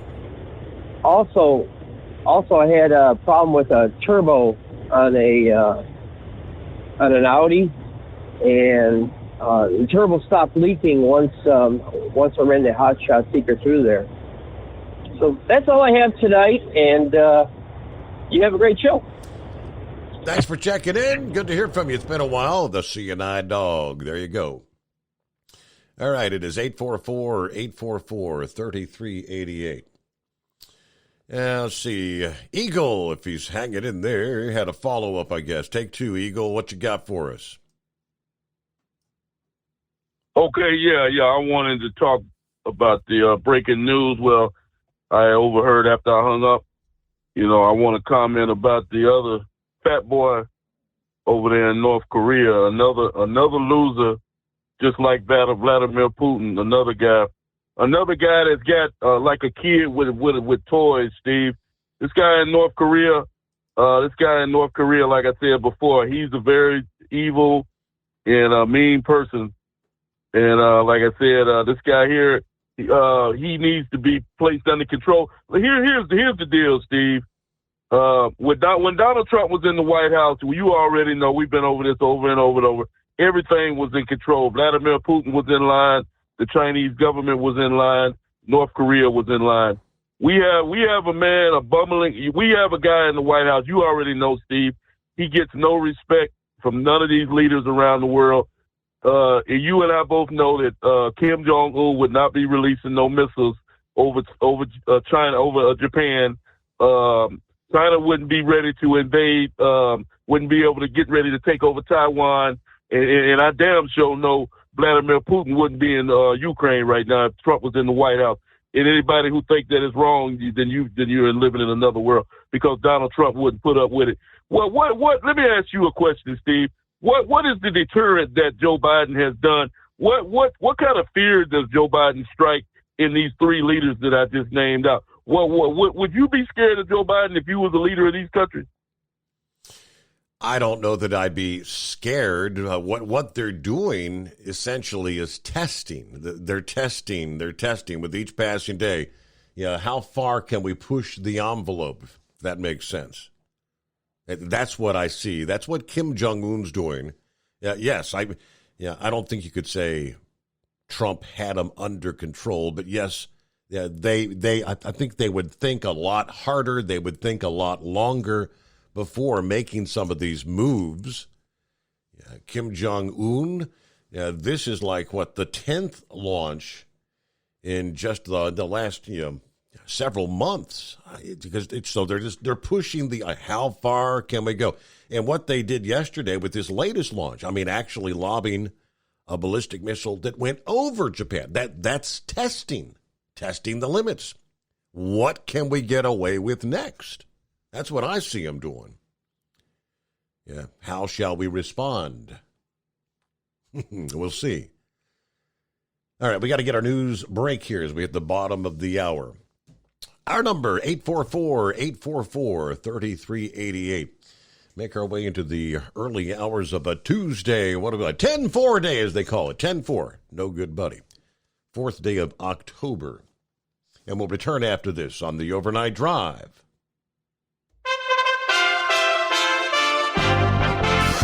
USA Radio News. At least one ballistic missile was fired by North Korea. It sailed over Japan and possibly into the Pacific Ocean. It's the 5th round of weapons tests by North Korea in the past 10 days.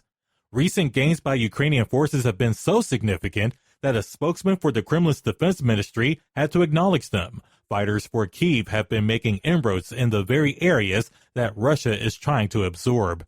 President Biden visiting Puerto Rico with First Lady Jill Biden at his side. He vowed that his administration will stand by the U.S. territory that was still recovering from Hurricane Maria and earthquakes when Hurricane Fiona devastated the island a couple of weeks ago.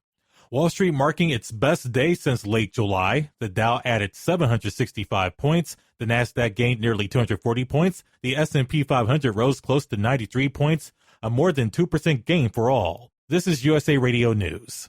Diabetes, high blood pressure, anxiety meds, everyone's on them. If you're a 50-year-old male, maybe a bit porky, and you may even have type 2 diabetes, $1 million of term insurance may only cost you about $200 a month. Call Term Provider. Speak with Big Lou at 800-568-2790. Big Lou will find a term life policy for you even if you have type 2 diabetes, are overweight, or have high blood pressure. Term Provider has helped thousands of people like you who think they can't afford term life insurance. To buy $1 million of affordable term life for you, all you need to do is call Big Lou at 800-568-2790. Lou will make sure the scales are tipped in your favor. Call 800-568-2790. Big Lou will answer your call and work to fit you into a term life policy that you can afford. Remember, Big Lou's like you. He's on meds too. Call 800-568-2790. 800-568-2790. Hot Secret, we share the science behind common diesel problems. For example, product claims without proof. Every trucker on the road has heard product claims about an additive that simply didn't match their experience. Proof is found from third-party testing by a recognized, credible source. That's proof. Hot Shot Secret Stiction Eliminator will improve your performance and fuel economy. For proof, we engaged The Ohio State University Center of Automotive Research to conduct an EPA-certified fuel economy test with Stiction Eliminator on a FedEx truck, a 2006 P500 Freightliner with 247,000 miles. The test showed a 3.6% increase in highway driving fuel economy from Stiction Eliminator, an oil additive. The complete report from OSU is available for download at hotshotsecret.com. That's proof. Hot Shot Secret Stiction Eliminator, available at truck stops, Tractor Supply, O'Reilly's Auto Parts, and online at hotshotsecret.com. Hot Shot Secret, powered by science. For anything diesel, take it to Scheid Diesel. They provide a wide variety of services and diagnostics to determine what the problem is with the latest technology. From simple oil changes and preventative maintenance to fuel system diagnostics and repairs, engine rebuilds and cylinder head repairs, and rebuilds with our in-house machine shop. They also have on-site DPF cleaning for exhaust issues and DOT inspections. If your diesel is asking for some attention, Scheid Diesel has the specialist you need for anything diesel. Located in Terre Haute and Lafayette, Indiana, and Effingham, Illinois, Scheid Diesel has you covered. Hey, don't forget, as a listener to this program, you get 10% off your entire order at hotshotsecret.com by using the coupon code Overnight Drive. Attention all truckers, Dean Michael, the tax doctor here. I want to talk to you about those dreaded tax problems. I know you want to keep on trucking and not even think about them. Well, let's face it, they're not going away all on their own. You need professional help. I've been helping truckers put their tax problems in the rearview mirror for years. I can help you too. Call me for a free consultation at 888-632-4506 or go to mytaxhelpmd.com. It's like I always say, keep your eyes on the road, I'll keep mine on the IRS. 888-632-4506. How do you sleep on the road? After downtime, do you wake up well-rested and invigorated or tired, achy, and sore? Well, if it's the latter, you're not sleeping on the Big Rig Mattress. The Big Rig Mattress is a hybrid with an individually pocketed spring core that's engineered to deliver the best restorative sleep for your time on the road. Many drivers have said they sleep better over the road on the Big Rig Mattress than they do at home. Learn more about the Big Rig Mattress at thebigrigmattress.com or call 877-736-4233. Most standard sizes ship within 72 business hours. The Big Rig Mattress, 100% made in the USA since 2009. Because Channel 19's a little congested. Call Steve now at 844-844-3388. The Overnight Drive.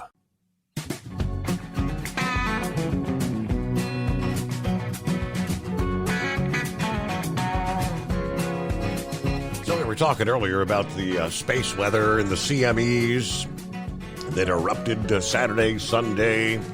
According to space weather and NOAA forecasters, headline a possible cannibal CME event may take place today, October 4th.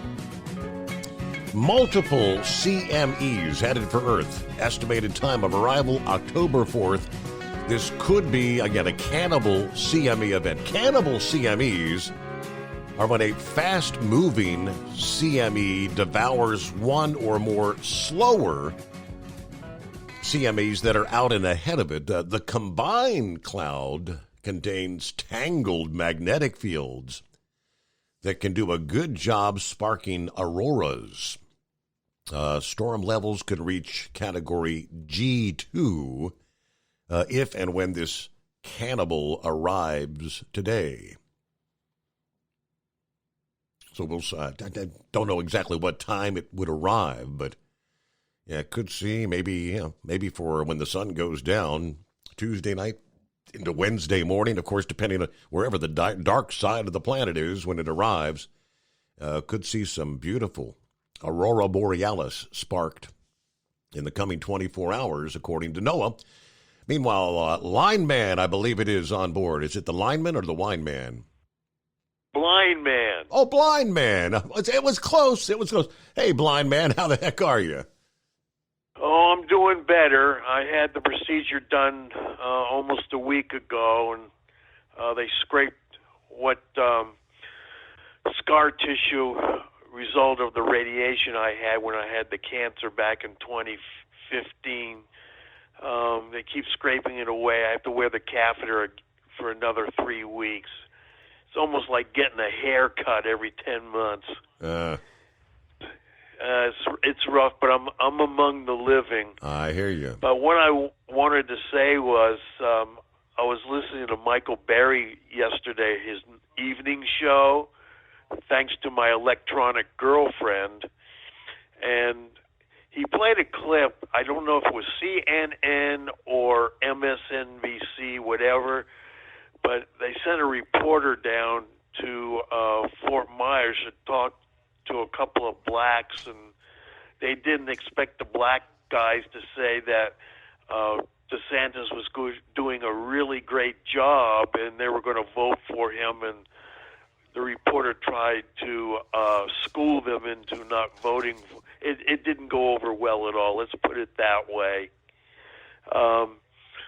But this aurora that you were talking about just before you hit me was it's going to be interesting to see what it does to the ionosphere, because at night, you can get distant stations, and if this thing does a number on the ionosphere, there may not be any long-distance AM reception for at least a couple of days, and it could possibly cause e-skip, where you'll get some out-of-town FM stations that fade in and out like shortwave. Mm-hmm. And I think my all-time favorite catch with e-skip was I picked up a classic rock station in Newfoundland. Really? Yeah. So that was really interesting. It was good to hear Seeing Eye. I've talked to him once or twice when Chevy Guy hooked him up with me with the party line, and I don't really listen to Chris Plant anymore, Seeing Eye, because he talks too much and hardly takes any phone calls, and I don't like waiting on the phone for over an hour or more if he's going to get me on the show. Mm-hmm. So I listen to Wendy Bell out of Pittsburgh now, and from 9 to noon, and then from noon to 3 I got Todd Starnes, so I can get the flagship station. I got tired of Rob Carson. He thinks he's funny. He laughs at every little thing, interrupts the clips that he plays every 5 seconds, and then when he plays the parody songs, he laughs through them and interrupts and all that stuff. So I've had enough of him for a while. So at least with my electronic girlfriend, as Horsefeather calls her, I can go around and hear all the talk shows around the country. And also on the weekends, there's a station I really like. It's called No Hit Radio, mm-hmm. out of San Antonio. It's a low-powered station, and they play all kinds of songs. A lot of them I've never heard, but they say, we're the station that plays the songs you'll never hear, but every now and then they'll sneak in a song that I have heard, and they do a feature called Here's the Original You Never Heard, and I was surprised that Dion covered The Wanderer, back, when he did it in '62. I didn't know there was an original, and I don't know who did it, but it sounds like Ronnie Hopkins, a Canadian singer. So anyway, that's all the baloney I have for tonight, and I just want everybody to know that I'm doing okay. I'm really looking forward to seeing Gilligan and his lovely wife, Lucy. They're coming to the house this Sunday, and Amy's going to fix some ribs that she ordered from the Amish market, and she's going to make her famous macaroni with cheese and ham. Sounds yummy. Yep. I'll conduct a blind taste test. There you go. I guess you do that every time, don't you? The blind taste test. All right. Let's see. Credit Suisse. Never heard of them? Yeah, the bank. Markets are on edge, they say. Credit Suisse is fending off concern about their financial health. Some investors going so far as to suggest the Swiss bank is at risk of suffering a Lehman Brothers-style collapse that could upend the global financial system. So what's going on? Here's a look. Rampant inflation, soaring interest rates, early signs of a global economic downturn, tumbling asset prices have kind of spooked investors in recent months, according to the Business Insider, and they're worried about what's coming next. The new UK government also roiled the markets last week by announcing a slew of unfunded tax cuts and spending programs, which fueled fears of even worse inflation and more rate hikes. That news sent the British pound to a record low against the U.S. dollar, spiked the UK government's borrowing cost, and prompted a rare Bank of England intervention. The backlash spurred the Prime Minister, Liz Truss, and her team yesterday to scrap their planned removal of the top rate of income tax. So that's all kindling for a bigger fire. It should be no surprise that a spark could cause a massive blaze. In this case, Credit Suisse CEO told their staff in a Friday memo that it was a critical moment. That was a quote, a critical moment for the bank ahead of the unveiling of their restructuring plan coming up on October 27th, that they should expect more market volatility. What does that mean? Instead of calming anyone, that memo sent Twitter and Reddit ablaze with wild predictions of the bank imploding, triggering the collapse of the global financial system. One large Credit Suisse investor told a Fox reporter the bank's investment arm is a disaster, and the lender's credit default swaps were trading as if a Lehman Brothers was about to hit. Anybody remember the Lehman Brothers collapse? Senior bank executives rushed to reassure the large clients, the counterparties, and investors about their liquidity and capital position over the weekend after that Friday memo set everything going crazy. According to the Financial Times, the Bank of England also liaised with Swiss authorities after that memo added fuel to the fire sale in the markets, according to the London Telegraph. Credit Suisse shares fell as much as 12% this past morning, Monday morning, extending their decline this year to 60%. Moreover, the spread on 5-year credit default swaps, where investors often buy as insurance against a company defaulting, climbed as high as 350 basis points, up from about 55 basis points at the start of this year. That larger spread suggests investors now see a far higher chance of the bank defaulting on its debts. Now, if Credit Suisse decides to issue shares to fund the restructuring plans, the plunge in their stock price this year will make a capital raise much more diluted, for the existing shareholders. The wider CDS spread would likely translate into higher borrowing cost as well, as it reflects greater concerns about the bank's credit worthiness. I don't know what's coming down the pike.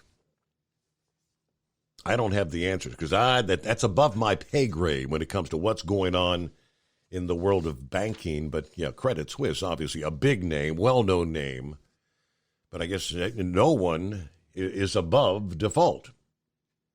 So that's one we need to pay close attention to in the coming days. I guess it sounds like October 27th is the day when we'll learn what they meant with that memo about expect more market volatility.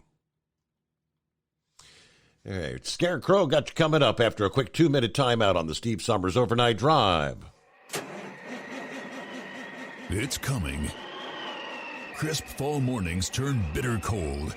You climb into your diesel and it feels like you're sitting on an ice cube. Imagine how your engine feels after a frosty night. Freezing temperatures impact your diesel's fluids, especially fuel. As the temperatures drop, water that is emulsified within your fuel is released, adding more water into your system. Frozen water in your fuel lines, filter, or bowl will simply slow the flow, or worse, stop the flow of fuel in your system. No fuel flow, no start. Get prepared now for the cold that is coming. Hot Shot Secret Diesel Winter Anti-Gel is a premium fuel additive that lowers your fuel's pour point to minus 65 degrees. If it's that cold out, you shouldn't be on the road. You ought to be at home in front of the fireplace. Hot Shot Secret Diesel Winter Anti-Gel Premium Fuel Additive. Available now online at HotShotSecret.com. Hot Shot Secret. Powered by science. Whether you're a diesel pickup performance enthusiast or just looking for a small upgrade, when selecting common rail fuel system components, look no further than Exergy Performance. At Exergy, you'll find injectors, pumps, and more, engineered like no others on the market using state-of-the-art equipment run by people that have been in the business for decades. So if you're in the market for common rail components at any power level, contact Exergy Performance or one of the many dealers listed on our website at exergyperformance.com. Hey, don't forget, as a listener to this program, you get 10% off your entire order at HotShotSecret.com by using the coupon code Overnight Drive. Plus, CDL drivers, military, and first responders get an additional 10% off. The Overnight Drive with Steve Summers. Live from the Hot Shot Secret Studios. Call Steve now. 844-844-3388. That's 844-844-3388. So I just pulled up the video there, Scarecrow. I'm looking at this video from Kentucky Speedway. Who is this group, this road trip group? And they say they found, approximately 40,000 unfinished Ford trucks there? I don't technically know who that guy is. My brother sent me that clip, about a week and a half back. And I've seen this guy before. He has a regular, he does a lot of posting, on Facebook or on YouTube and whatnot. So I'm familiar with him in that respect. But I don't know if this kind of ties into that first earlier in the program you were talking about the unbadged, trucks. But you haven't had time. It's about the first half of the video is all that's going to interest you. Okay. But Steve, when he pans across the landscape, unbelievable. Yes, as far as you can see. So that 40,000 count, I don't think that's too far off. Now, he said he had heard this place was just about cleaned out back in August. Correct. And that the whole chip thing, the way we've been told, is clearing itself up and whatnot. But the way he understands it, it's chips that are keeping all these trucks there, and he said they're predominantly all the Super Duties. When I found that story this morning about the Ford, the logos, the icons or whatever that goes, that's the first I had heard of it. So no one, if nobody probably had any idea to even look and see, hey, are the Ford logos missing on any of these vehicles? Right. And I think did you mention they were 150s or such? Primarily the Ford F-150, yes. Yeah, and as like I say, he says these are all Super Duties. That they've obviously are recent arrivals. If the lot was all but vacant earlier, but yeah, and this was only, well, I think September 27th. I think is when they stated that they were, they'd stopped by the Speedway. It sounded like he had a lot to do with actually the building of that Speedway. He apparently does dynamite and blasting and whatnot. Mm-hmm. But so yeah, I thought that. Well, I got to get that clip to you if nothing else. But yeah, there's what the heck he said he's heard. There's between 1,000 and 1,500 chips in a Super Duty truck like that. So yeah, it's no wonder that there'd be a shortage out there and whatnot. But yeah, I wanted to get that to you there, Steve. My apologies for the miscue on the first time I called in there. I knew darn well that I was going to come up about the time I landed at the fuel island there. So I tossed my headset off. I turned it off, got out of the truck, and without thinking that doggone my phone was still active, and so I got the fuel nozzle in my hand, and then I'm hearing my name being called, and I thought, what the hell is Steve running, a podcast or something here? So that's kind of what had me all messed up there for the moment there. But so again, I do apologize for that. I am on board with 57. You had that first time caller early in the program that he was out there running beans down in Illinois or such overnight. And I too am hoping, he makes a point to call back in. I'm very intrigued with, modern ag equipment and such. And, you don't put just a plain old steering wheel holder, in a combine or, a modern tractor either. There is so much going on between the, 3 or 4 different monitors and whatnot, and such. And, so I think what he might have to say might translate to the trucking industry, equipment wise and such.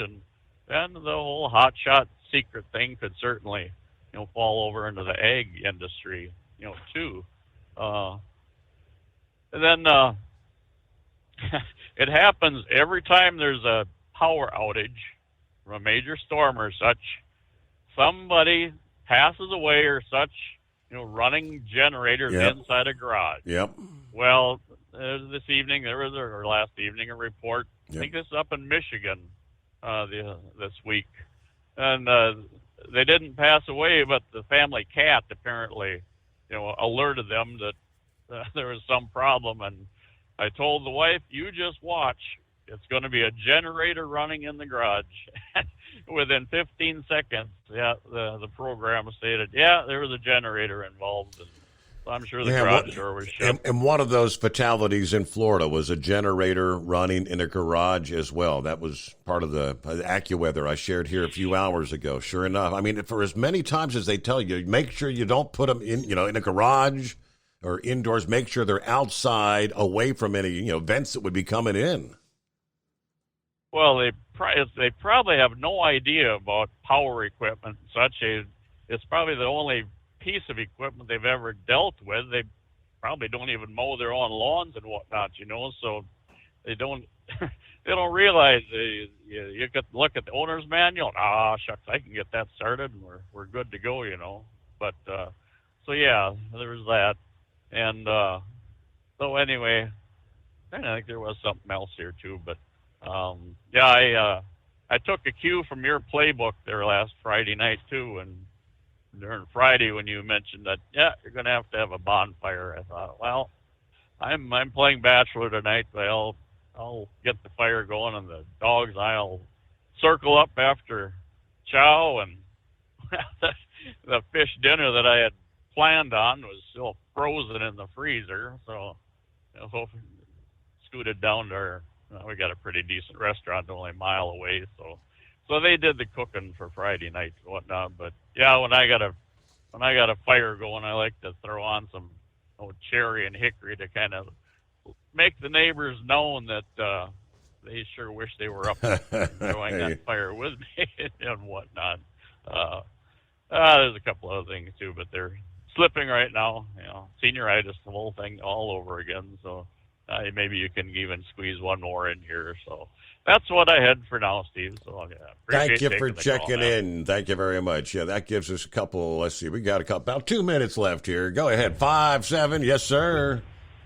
Yeah, I just wanted to throw in real quick. I almost, I pretty well went all the way into 10 years, and on the 40 channel CBs, because every time it seemed like when they were changing over, all of a sudden he'd be in the truck stop saying, I got a 23 here for $5. I had like 5 of them things that I bought for $5 and $15. And them little suckers lasted forever. And I had the cheesiest antennas, and nobody had any trouble. It's just like these earbuds. All these guys with these high-dollar earphones are, cutting out on them. I'm well over 6 months on this $4.99 earbuds, and I never heard anybody complain about it not, broadcasting. Picks up every bit of sound. But dadgummit, like I said, it was it was 10 years before they finally. Normally, it was a truck, or I'd forget one, and it'd stay in the truck, and it went down the road or something like that. But Lord, this company here buys them and puts them in there. I got a Cobra 29 right now. But finally, just real quick, so somebody else could get in, our language. I love doo-wop music. Back in the day, in the 50s and the early 60s, they speak of being happy and gay, and in our CB language. Big old tough truckers now, we allowed the perversions of our culture to take that good buddy away. One old boy for Burns Motor Freight, he was an old guy back in the 90s, and he was struggling trying. So the only way he could get by with that, because he had that whole buddy, a good buddy, this, it was old buddy. So he had to change it over to old buddy. And other than that, like I said, we're going to sit back, copy the mail for the Steve Summers Overnight Drive. There you go. We'll have 10-4, old buddy, because that's going to wrap it up here on a Tuesday morning. Thanks so much for spending some time with us. See you back at the midnight hour tonight for the Steve Summers Overnight Drive.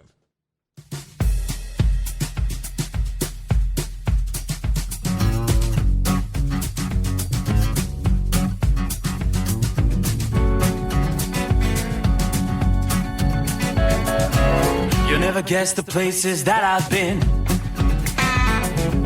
You never guess the places that I've been. 'Cause everything is like a dream, yeah, but only in that dream that I live in. I'm never gonna let the day begin. Never gonna let the day begin. 'Cause everything is like a dream, yeah, but only in that dream that I live in. Oh, don't wake me up before you go, and I'll just make this bed my home. Oh, darling, please just let me sleep. Give me my dreams.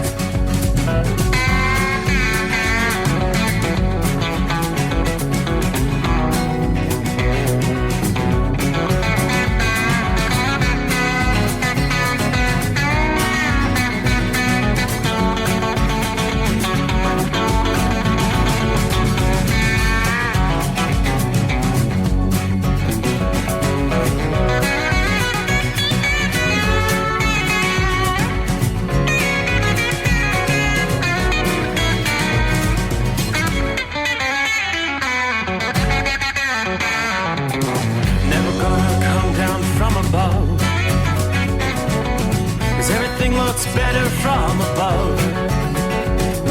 Nothing's ever as it seems, yeah, except in that world that I dream of.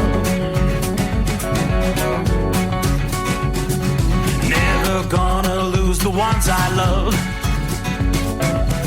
Never gonna lose the ones I love. 'Cause everything is like a dream, yeah, but only in that world that I dream of. Oh, don't wake me up before you go, 'cause I can't face this day alone. Oh, darling, please just let me sleep. Give me my dreams. Give me my dreams. Give me my dreams.